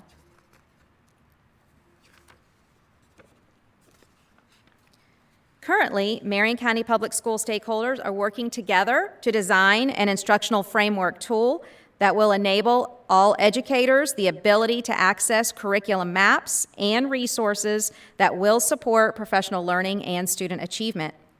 The instructional framework tool will support Strategy 1A by strengthening the core instruction with an emphasis on literacy.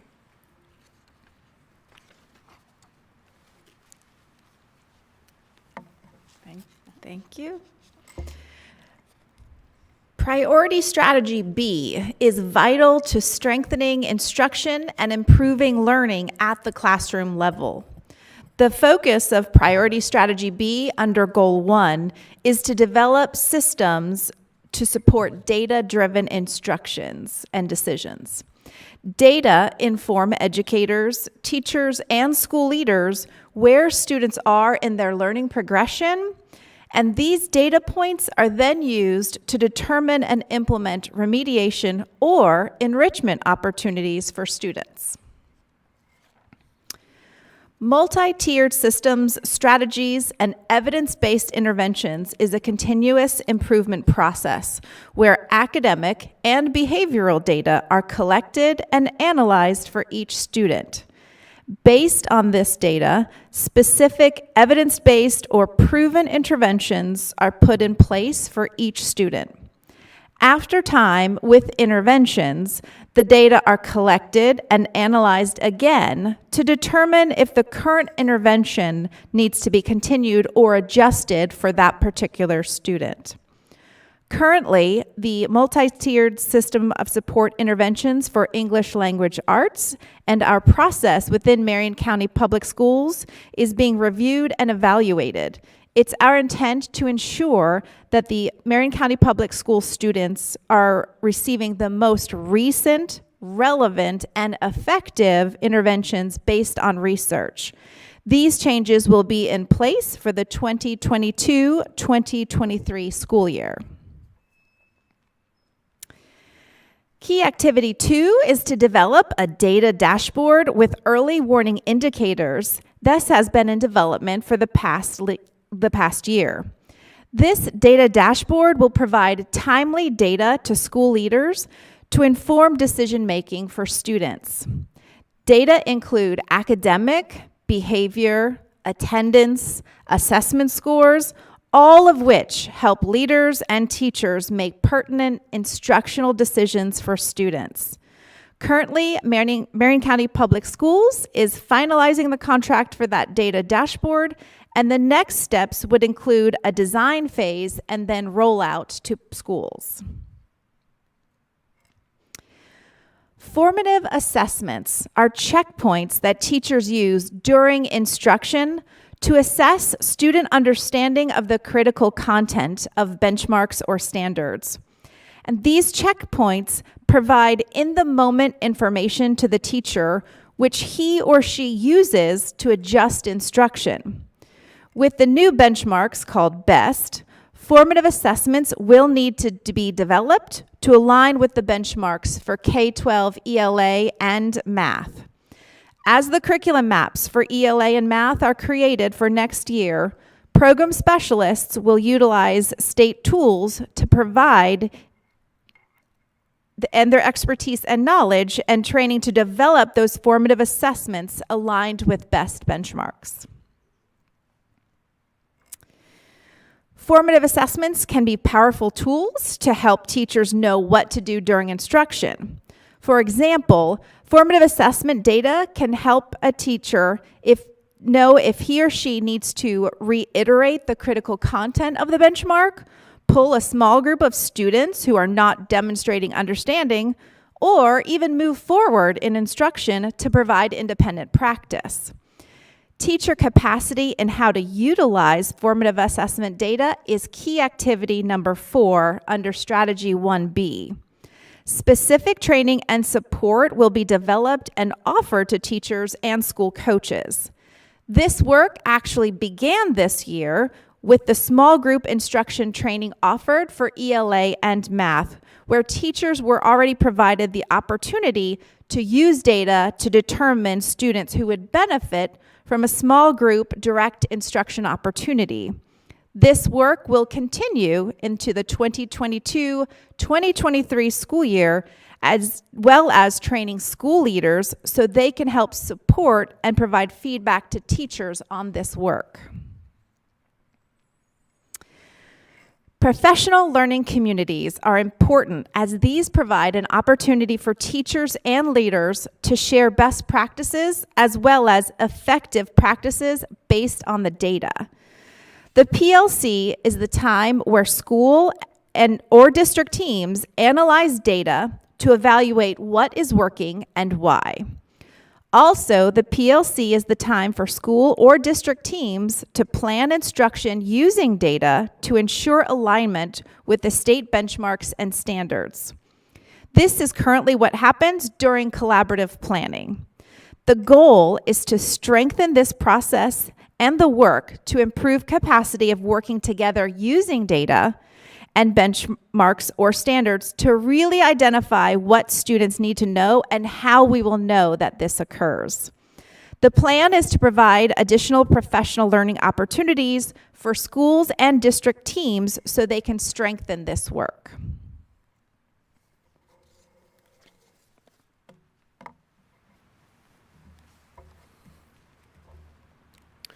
The goal and focus area of Priority Strategy C is to engage all students in rigorous grade-level content through differentiated instruction.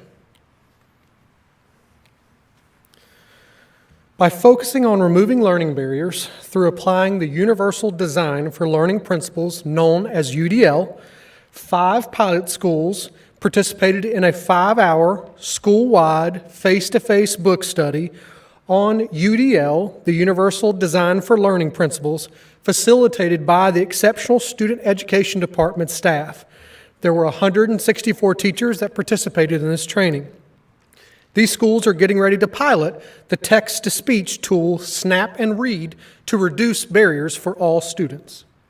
5 Universal Design Learning Principle 101 training sessions were offered during the fall of 2021 with 121 teachers who participated. 4 Universal Design Learning Principles 201 sessions are being offered during the spring. Content area specialists were provided with UDL 101 Universal Design for Learning principles during their monthly meetings in January. The Exceptional Student Education Program Specialist will participate with the Curriculum Program Specialist at the end of the year to revise curriculum maps and pacing guides to incorporate the Universal Design for Learning principles as well as differentiated instruction guidelines. Additional training opportunities with stipends to be offered for teachers and administrators in June and July of this summer. By focusing on enhancing educators' capacity to meet the needs of speakers of other languages or students in our exceptional student program, the English speakers of other languages team is and will consistently provide professional learning to schools to address achievement gaps by providing instructional personnel strategies to make content more comprehensible to our students that speak other languages. The English of Other Languages team has provided professional learning to teachers to include the world-class instructional design and assessment, better known as WIDA, the English Language Development Standards framework and differentiation methods for multilingual learners. The English of Speakers of Other Languages team will conduct walkthroughs following professional learning to observe implementation in classroom settings. The following trainings have been offered during the school year: high-impact strategies for English language learners, professional learning offered during early release days at 2 locations with 35 participants. Our English Speakers of Other Languages endorsement coursework offered 4 times annually to support teachers in the effective facilitation of learning through language acquisition in listening, speaking, reading, and writing. During the summer, the English of Speakers of Other Languages department will be offering professional learning on formative assessment practices to promote content learning and language development, a practical approach to differentiation for culturally and linguistically diverse learners, transforming lesson planning for culturally and linguistic diverse students. The Exceptional Student Education Department offered trainings in the fall of 2021 and will also be offering trainings during the spring of 22 and the summer of 22. Topics will include supporting students with differences, project core modules, understanding students with ADHD, making reading explicit in the ESE classroom, the ABCs of behavior, data collection for supportive plans, various courses in routines which work with students with autism, differentiated instruction, inclusive practices, and the universal design of learners. By increasing the amount of students with disabilities included in general education classes, District Exceptional Student Education staff is in the process of facilitating the creation of action plans with 10 elementary schools to use their self-contained varying exceptionalities resources to provide services and supports for these students within general education instead of a self-contained environment. A meeting was held on January the 6th with 10 principals whose schools have self-contained varying exceptionalities classrooms to provide background information, data, and rationale. Follow-up meetings have been held at each school to meet with school-based teams, review the information, and construct action plans. A variety of training and master scheduling activities are offered both virtually and on-site to prepare staff, environment, and master schedules for maximum push-in support for the 22-23 school year. Schools have been encouraged to develop a more robust co-teach model of service delivery for students not successful in traditional support facilitation. Staff from the Florida Inclusion Network is scheduling a full day at each school between February and April for on-site inclusive scheduling sessions to determine the needs of each student with disabilities and to maximize the availability of ESE staff to meet as many needs as possible. 3 trainings in differentiated instruction and 4 trainings in inclusive practices have been offered in both the fall of 21 and the spring of 22, and additionally opportunities will be held in June, July, and August 4th and 5th. This process will impact the location of exceptional student education services for 65 students at the on-site of the 22-23 school year. But even more importantly, it will allow the schools to change perspective, gain skills, and build capacity for expanded services and supports for students with disabilities in general education classrooms at these 10 schools. This capacity should prevent students from being recommended for self-contained placement at the first sign of struggle in classes, since they will have established a co-teach model for ELA and for math. By focusing on strengthening our gifted education, a gifted committee has met 3 times thus far, which includes counselors, teachers, and the gifted program specialists, as well as 2 principals that have been added to the upcoming meetings. There will be universal gifted screening for students in Marion County schools. There will be 5 tentative locations for the universal screenings: College Park Elementary, Dunellen Elementary, Fessenden Elementary, Marion Oaks Elementary, and Stanton Weirsdale Elementary. The committee is currently researching a gifted screening tool and will make a recommendation this month. The next step will be to develop procedures and a timeline for the next school year. 9 True North Logic training opportunities were offered in the fall of 21 around research-based delivery models for gifted education with 125 participants. By providing enrichment learning opportunities for all students to increase key activity 5, a committee has been meeting to research evidence-based enrichment activities for this purpose, as well as a plan for district-wide implementation. They will make recommendations later this spring for the materials to purchase. The committee will develop a suggested implementation plan for schools to use as a guideline for the next school year. By focusing on providing opportunities for summer learning for students that are in our exceptional education program and our students identified as English language learners. Extended school year for students with disabilities has been extended for the 2022 from 2 two-week sessions of 4 hours a day offered in past years to a single 5-week session of 6 hours per day. Students with disabilities not qualifying for extended school year by their IEP team will have the support of an ESC teacher in summer school programs at every school hosting a summer program. English language learner students will also be invited to attend in summer activities to provide additional learning opportunities.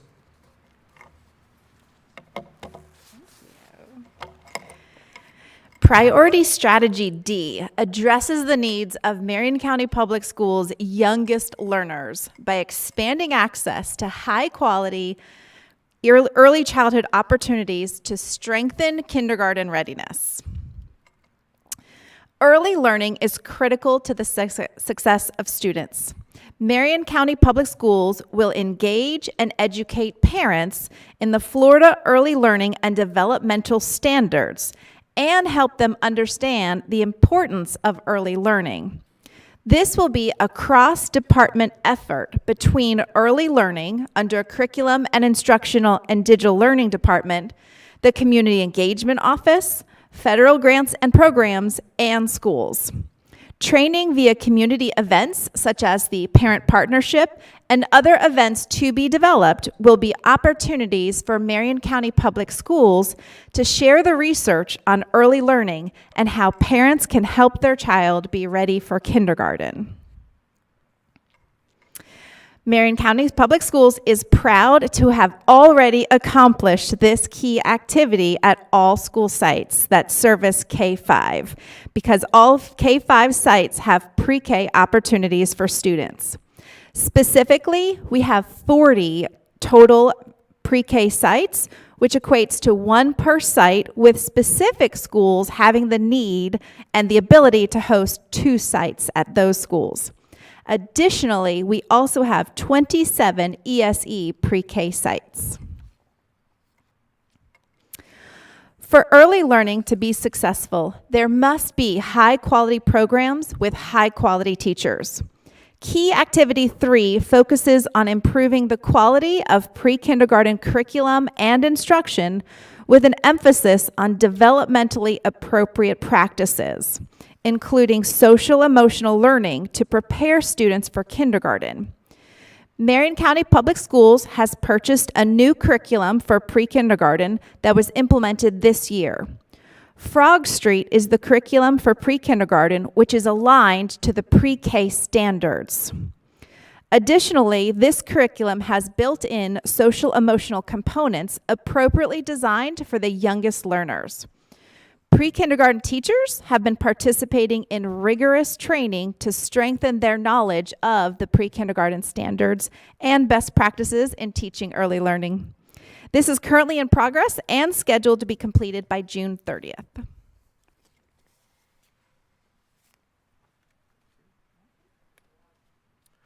Good afternoon.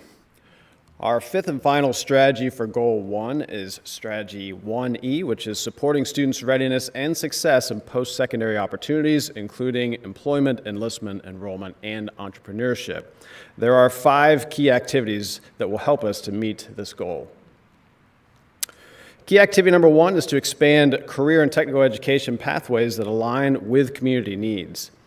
The first step to accomplish this activity is to work with community partners to identify what needs exist in our community that are not currently met by our existing programs.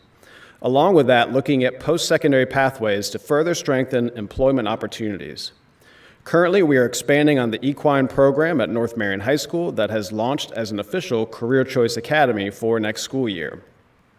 We are also working to create career dual enrollment paths with Marion Technical College that will lead students to further employment opportunities, starting with a welding dual enrollment program and a new program focused on information technology and support.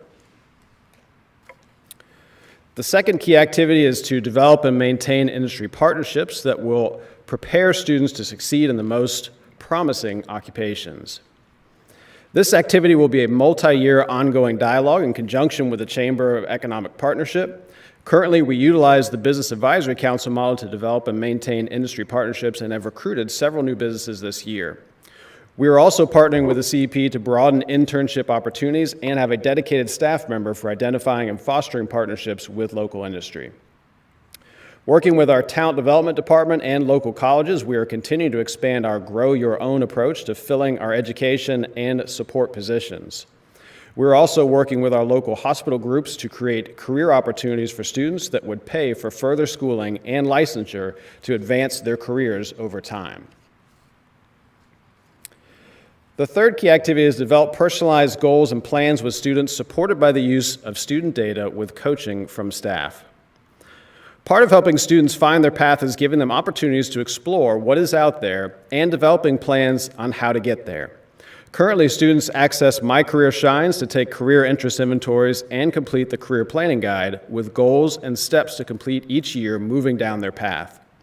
We will look to expand this in the future to link interest to course offerings at our high schools and look at exploratory courses in middle school that can broaden student exposure to careers. The Florida Department of Education is also looking to procure a new online career planning system to include not only career assessments, but also labor market data, industry profiles, program performance, and local work-based learning opportunities. Together with support from school staff, students will be armed with the knowledge and skills needed for future success. The fourth key activity is to provide equitable opportunities for advanced coursework and offer multiple pathways for student learning. In addition to broadening access to career and technical education programs, we are working to expand access to advanced coursework to more students. This year, we expanded access to the Cambridge curriculum to Lake Ware High School and Vanguard High School, making ACE General Paper the new norm for senior English. We are also partnering with the College of Central Florida to expand dual enrollment access to our more rural schools by developing virtual cohorts of students. In addition, expanding advanced access at the middle school level through the Florida Partnership by adding pre-AP courses at more middle schools.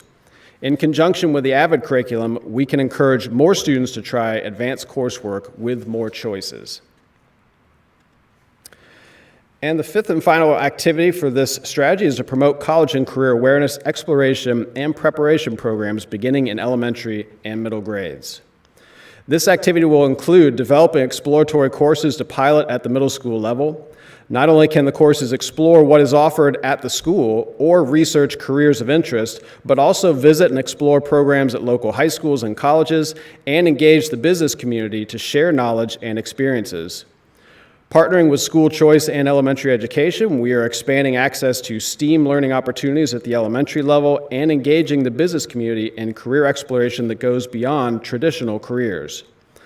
Leveraging available dollars, we can build ways to expose elementary students to opportunities that exist at our local high schools and colleges to promote awareness and exploration. And that is goal 1.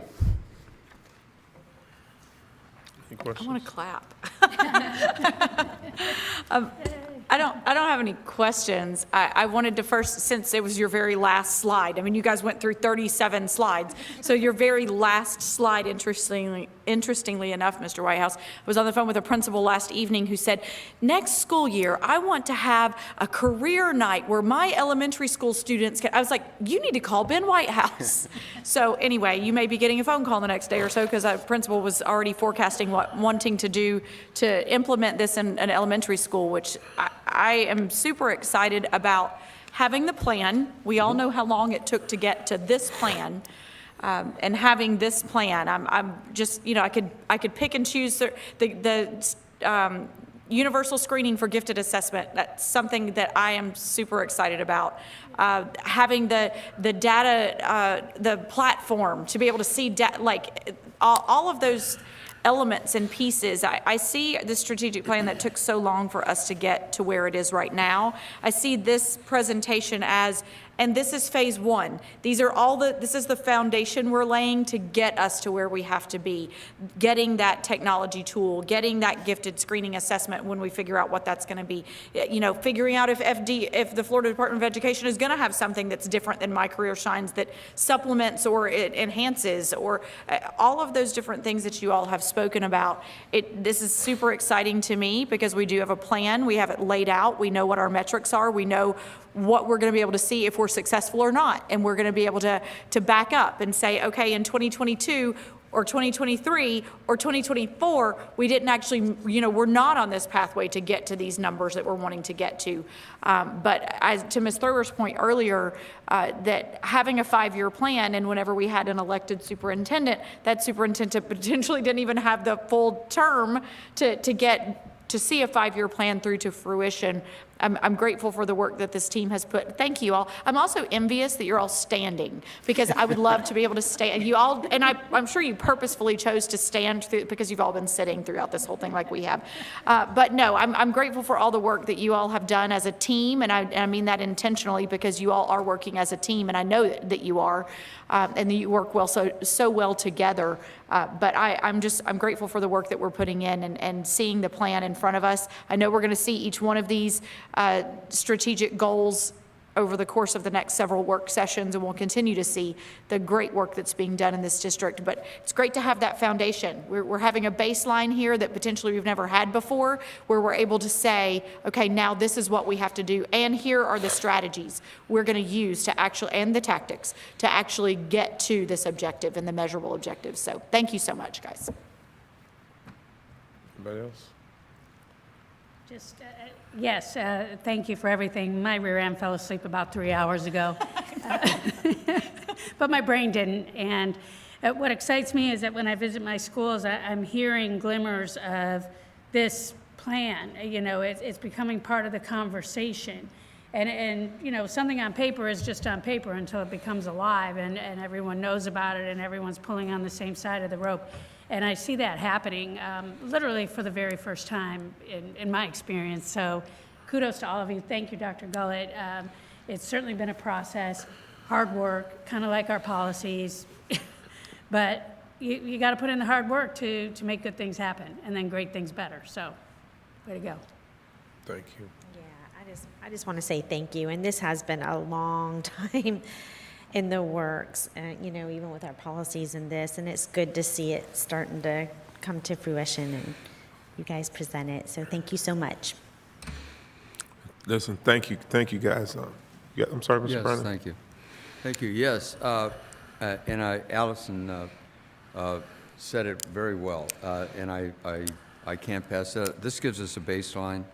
I like that, and I look to Allison for many of the things, just rang right out of her program and her excitement zone as you were going along, and that's exciting to me. Thank you. Listen, guys, thank you. I know you've had a long day sitting here waiting for us, but what excites me about this entire strategic plan is that there can be no real strategic plan if the students aren't the first thing on the strategic plan. And that's what I saw here. That's what I'm looking forward to. We're in the business of students. And so any success that we're going to have has to start with student success. So thank you, guys. There's nobody else going to ask for public comment because you're the last ones in the building. So any public comment? Thank you, guys. Superintendent, any comments? Yes, sir. I will be very brief. Thank you, Chair. We are committed to reaching all students, and I hope that you see that, and I think that you do. Thank all of the team members, not just those that were here today, but everyone is out in the field doing this work each and every day, and I am seeing people are starting to connect the real work with reaching all students. Thank you. Ms. Elena Martinez-Lopez. Thank you Attorney Powers? Nothing from legal. Thank you. King? I do not. Thank you for everyone's hard work and due diligence today. And Dr. Gullett, thank you for your leadership. Yes. Ms. Thor? Yes, just a couple of quick things. First, I'd like to compliment Kevin and his crew on continuing to tweak and perfect our sound system and lights. I'm so glad the interrogation lights are now off. It makes a big difference in my life. Thank you. The second thing is on last year, this year is our last year on the old standards, right? So I'm wondering, are we eligible for a district grade this year, considering we're moving to new standards next year, and next year is going to be the baseline, so I think we're being held harmless? I just need a little clarification on that, please. That's a great question, Ms. Thoreau. We have not heard any information to the contrary. Last year, when they said there would not be a grade, they notified us as such. We can assume that there's always going to be a grade unless they tell us there's not. Okay. We have not heard anything yet on that. Okay, so it's the last year with the old standards. We're focused on earning school grades and district grades. That's what I'm hearing. Yes, if you remember in that chart, we're migrating over to BEST, but we have not done that fully, and it'll take several years to do that. Right. Correct. Okay. All right, and then my only last thing is, and this is in our ongoing quest to help everyone understand, what we're doing, what we're trying to do, and this was really helpful to teachers that were not teachers of students with special needs.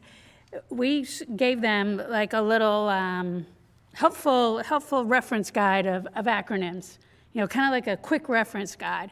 And I didn't know if that would be something or how we would provide it, but when people come to these meetings, I think about all of the different acronyms that we use today. I wrote down a few of them, FEFP, ESSER1, ESSER3, PPE, STEAM, iReady, ESY, IDEA, QSMAs. I mean, it just goes on and on. So I don't know if there would be a way to consolidate our most frequently spoken acronyms and make it a little easier for people to follow, because I do sense that with the excitement that we have on where we're going, that people are becoming more interested, and they so it'll just help them understand. It's sort of like the Reader's Digest version of the translation of some of the terms that we throw around.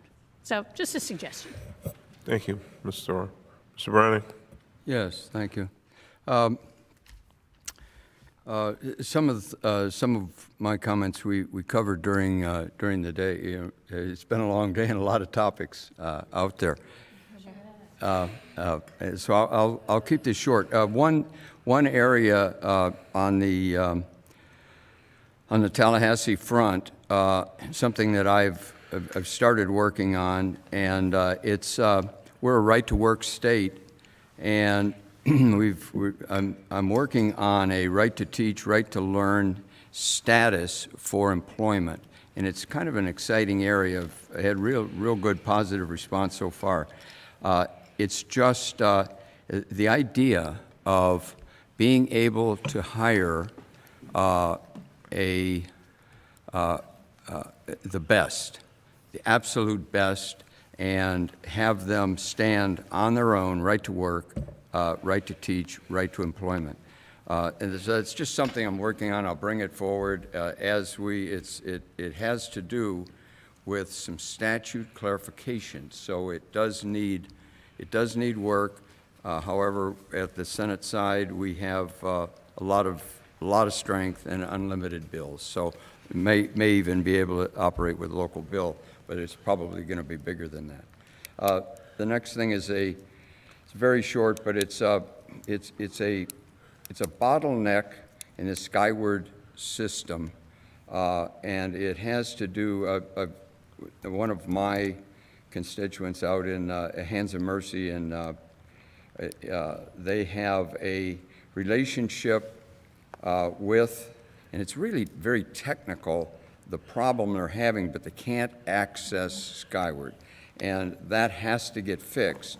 Whether we go to CAT or we go to Daniel at the congressional level or we go to state, whatever it takes to get that straightened out, we need to handle it. And I don't think it's complicated. I think it's just technical terms that are being used. But when you have responsibility for, let's say, 13 different children, you have to be able to get to this material quick and easy, just like you were a parent. So whatever we need to do, I want to get that done, and I'll take it on, and I'd be glad to work with the powers to be. And the final thing that I have is this stage. And we had an incident at our last meeting, and I see we have now some signage on these stairs. That's a big improvement. It's something I'll elaborate on further, but I would just like to see some clearer, I'd like to see a basket for handouts. It's almost essentially impossible to get to this, to our policy receiver and our attorney with handouts from the podium. So I'd like to see a basket in the interim, regardless of what we do, so that people then can easily find the location for handouts, like we had at the previous location. Then finally, the size that we have here. I was recently in a meeting hall here on campus that is double what we had before and probably could be utilized beautifully. This stage is double what we had before. And it could be set up beautifully. We made that switch and we made it fast, but there are some complications associated with it, and I think some of that played out last week. One of the things that I'd like to say, and I sent an email, I haven't heard anything back on it yet, but when I sent an individual into the lobby as a board member, I sent an individual who does a lot of clerical work for me, and he's one of our prime speakers. I'm trying to promote speakers at this, and it's just a little side issue that I have where people feel comfortable coming down, and I think that episode last week probably diminished that somewhat. Perhaps we can overcome it, but that individual was under my direction, and clearly that was transmitted from this locale, this stage, to the employee that was handling the situation in the lobby. And if anyone gets trespassed, it's me. You just trespass me because I'm the one asking for what we typically require information that we get, and that is a name and an address. I really wanted a phone number, and we typically can get a phone number, especially if the person volunteers it. So I'd just like to see some of that policy get laid out so we don't ever have a situation like that again. Thank you. Ms. Campbell? I actually wasn't going to make any comments, but you guys have said a couple of things that have triggered some things in my mind. So I love the idea, Ms. Thrower, of a quick reference guide of sorts. And frankly, I think it would be incredibly helpful if we, just to show the public how incredibly complicated the FEFP is, if we also had on the table every single time we're talking about budget, the snapshot of what we all get at FSBA, where it has the individual buckets of this is what this allocation is, and this is what this allocation is, and this is what, because, I mean, we get emails all the time of how complicated our financial statements are, and when we have a financial presentation as we did today, how complicated it is. Well, I think it would be helpful for the general population to understand it's complicated because it's complicated. And it's not as easy as just, okay, well, you know, this is how much money we get and this is how much money we spend, because it is not that simple, and unfortunately that's the way our legislature has put it forth. So I think that would be incredibly helpful. So good suggestion, Ms. Thrower, if we were able to implement that in future future meetings. Also, to Mr. Browning's point about the skyward challenges that some of our entities have, he mentioned one in particular that operates a group home of sorts, but I'm also hearing the same thing for foster families. So those foster families also don't have access to skyward family access, and there probably are some things we'd have to change, possibly at the DOE level or at something. I'm not sure where or if it stops at the federal level. I'm not certain, and I haven't asked that question of staff to find out if there's a way that we could. I'm certain there's something that's keeping us from allowing that to happen, but if there was something that we needed to do to try to make that happen so that those folks that are invested in these children's lives, even if it's for a temporary time, would be able to access that and help those students be on a better track, I think that would be incredibly valuable for us. And the last thing that I was going to mention is I know that I continue to have this call out to the community, and this week and I'm changing my mantra. It's not going to be the apathy in students. It's going to be so we can have better motivation in our students. And thank you to TC Matthews for giving me that word today. But I did have a meeting this week with some in our faith-based community, and just kind of making a call out to those religious leaders and church pastors and so forth, and have had some positive response already from some of those that are interested in getting involved with schools and just making connections to a principal. I'm like, here's a principal's number, you guys take it from there if there's something that you guys can do from a partnership perspective. But we do need multiple partners in helping us to help every student succeed, and that's what our goal is. But I just wanted to give you an update on where that conversation is moving. So thank you. Thank you, Ms. Campbell. Chair Campbell. Thank you, Ms. Thor, for reminding me of the acronym issue, because since I've been on the board, me at the time, one of the ones that was not as familiar with all the educational terms and acronyms that were being used, and being a parent that's involved in their kid's life, I too, and I've stated many times that many times the educational process is intimidating to parents because of the use of acronyms and the terminology. And so I've asked on many different occasions that we either qualify what the acronym is, or just not just freely just throw them out there, because there's an assumption that everyone is at the same level, and we aren't. Especially when you have parents that are still trying to navigate the educational system, it's intimidating to them. And so it creates that sense where parents don't want to come, because they say, well, I can't have a good conversation because I don't know what you're talking about. So thank you for that. And I do think we need some type of legend or cheat sheet or whatever you want to call it, crib notes. Yeah, something to help them. Yeah, to help them. Maybe it's just something as simple as putting a page like that on our website. Saying these are commonly used acronyms that you may hear as you're navigating through the district. I too have had that same issue, Mr. Browning and Ms. Campbell, with parents wanting to, or not parents, foster parents or people who are guardians or custodians of kids, not being able to access Skyward because they are not the parent. So I'm not sure where that falls at and why. I would think that if the kid's living in my house and I'm responsible for getting them to school and taking care of them, that I should be able to have access to their Skyward accounts. So how can I be actively involved or engaged in that? So I don't know what that process is either to get that corrected. Ms. Thor. Yes, I have a little bit of familiarity with that as well, and I've had a good conversation with Mr. Ayers, and one of the issues is of course confidentiality and privacy. Sometimes kids are with family members, non-family members, just with other people, and those other people have taken it upon themselves to try to be responsible for that kid's success.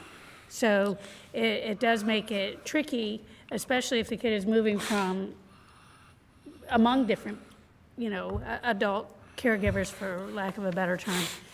one workaround is, and I always love this with middle school kids because, they say they have no idea how they're doing. I hate to pick on middle school kids, but, a lot of times it's the truth. They don't have any idea how they're doing in school. Well, type in your username and password, and they know it, and they do it. And so that is a way for anyone that's trying to help a child do better in school is just go in under their Access it through there. yeah, under their ID and password. So that's a workaround for now, but that is it's sticky because we want to protect our kids from just anyone accessing their personal information. And the ideal fix in my mind would be to make sure that there only be certain screens then that could be accessed. In other words, everything having to do with academic performance, but maybe not having to do with other personal information. So But not it's having the day full, and times that not we're having living full in. access. Yes. Attendance and grades. If we can figure out the roadblocks, we can get them straightened out. Of course. Problems wouldn't be problems if they didn't have solutions. I think attendance and grade book would be the two categories I would see in Yeah. Skyward that would make the most sense. Because attendance and grade book, as a parent, that's basically all I ever go to take a look at. Because grade book tells you everything need to about know. missing assignments and all of that, so. And then, as I conclude my comments, I have two other things. On last Tuesday night board meeting, we had an inspiration from some kids from Dr. N.H. Jones about their projects, and there was so much going on. I think we need to invite those kids back to do the inspiration again. They had I went to the school the next day and met with those kids. I still didn't get an opportunity to go to North Marion and visit with the North Marion side, but I did go to Dr. N.H. Jones and meet with those kids because one set has a project that is actually going up in space. And I think now in a way, and I shared this with them the other day, I said, I'm kind of glad that I didn't get a chance to ask you guys some questions because I may have showed my ignorance to some of the things that they shared with me in their science experiment. But these are some bright kids. And one of them, one set won. The girls came in second, and they're going to continue to do theirs. They may get the opportunity to send theirs up next year. So I want to bring them back as soon as we can, Elena, for a school board meeting because I want to give them their just desserts. We oftentimes, take a picture with them and congratulate them, and we kind of didn't do any of that because there are so many things, different things that was circling around in the atmosphere. So I did meet them, and I did tell them on behalf of our board that we appreciate what they're doing, and so they'll come back as soon as we can. That was Miss Dorsey's class and the group from N.H. Jones and Dr. N.H. Jones and North Marion.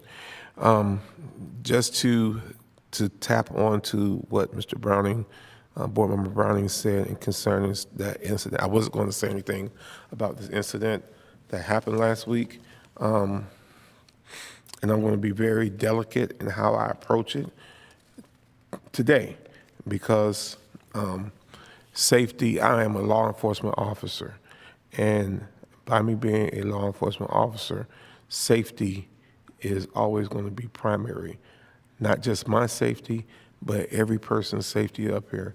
And I think as being the chair this year, that's an obligation that I must take seriously, Mr. Browning. Anytime we have, let me put it this way, in any governmental body or entity, if there was a meeting, let me go a little bit further. If we were in a court of law and there was a court session going on, no one would approach am I right, attorney, the bench without going through the bailiff. That's correct. If they did, they would be That's arrested correct. or they would be held in contempt. This is a governmental body that is holding a business meeting. No one should approach this dais. I don't care if it's your friend, I don't care if it's your neighbor, I don't care if it's my relative. There has to be a procedure or a way of handling those things, and we have that. We get things back to our secretary if they want to address us. There is a certain way that it's done, and we have to follow that because once we stop following it. Once we break it, once we do something, that's when things happen. We had a person, and they may have been as harmless to you as a fly, but we don't know that person. I didn't know that person, and that person was 2 feet away from some staff members. That person, we've seen things, and I said last week, we saw in the Panhandle where board members got shot in a school board meeting. So when it comes to safety, sir, I will not compromise ever on safety, and I will not get in the way of the people that we have hired to keep us safe doing their job. I will not send anybody out. I will not give them any instructions. Our Safe Schools Director is a certified law enforcement officer who knows how to do his job professionally, and I trust that he will handle it. I don't have to get involved in it, and we don't have to get involved in it. I think the thing for us to do as elected officials is to do what we're supposed to do. If situations arrive like that, we should immediately remove ourselves from the situation and not agitate or aggravate the situation. I think sometimes we want to help so much, we end up being part of the problem and not part of the solution. I think, Eric Cummings, I think that situation may have gotten escalated because you did not remove yourself from the situation. I think if you just step back just for a minute, it may have gotten resolved a little bit differently. I'm not blaming you for it, but I'm saying that sometimes we just need to back up and look at it from a different lens. Well, sir, I will tell you that I feel 100% safe in America. I feel 100% safe here on this board. In the past, and for many, many years, we were within much, much closer proximity to our neighbors and our friends and our community. We had a situation that must be looked at very, very carefully. And law enforcement will look at it. Law enforcement, hold up, sir, that's their job. We need to do what we're supposed to do. Our job is to deal with the students and making sure the student success. We got a lot of stuff. What happened the other day is not unique to school boards. It's happening all around the country where people are saying different things. That's not unique. But what is unique is when we aggravate and agitate it. We should never put ourselves in that position, sir. And respectfully, I feel that it went further because you did not remove yourself from it. I think if you just backed up and let whatever happened, whoever was handling it, I think it would have been handled in a professional manner, and it wouldn't have gotten all the press. We had already turned off the cameras. It was a done deal. We walked out. Most of us got up and walked out because we wanted it to be handled in a professional way. We have to maintain dignity on this board. We need to maintain respect on this board, and we do not need to put anybody in the audience to bring us questions or anything like that. And you just said that that's what you've been doing. We don't have to do that. We can ask any question we have. I have absolutely no idea where you're coming from or how you even think you can lecture me on this issue. Sir, I'm not lecturing you. Yes, you are. I'm not lecturing. These are my comments. Yes, you're lecturing me on this issue, and you're blaming me, and I take exception to that. Sir, you can feel how you want to feel, just like I feel the way I feel. I take exception to it. Thank you very much. You're welcome. You're welcome to it. So, in the future, attorney, superintendent, Mr. McFadden, safety has to be a priority. Safety will be a priority. At the end of the night, every board meeting, I expect all of us to be able to go home without being afraid or being put in a fearful situation. So, I'm sorry you disagree with me. I disagree with you. And that's, we're in America. We can do that. We can do that. We can do that. No other comments. We're going to adjourn because we still have work to do. Meeting adjourned at, I can't even see what time. 3:53.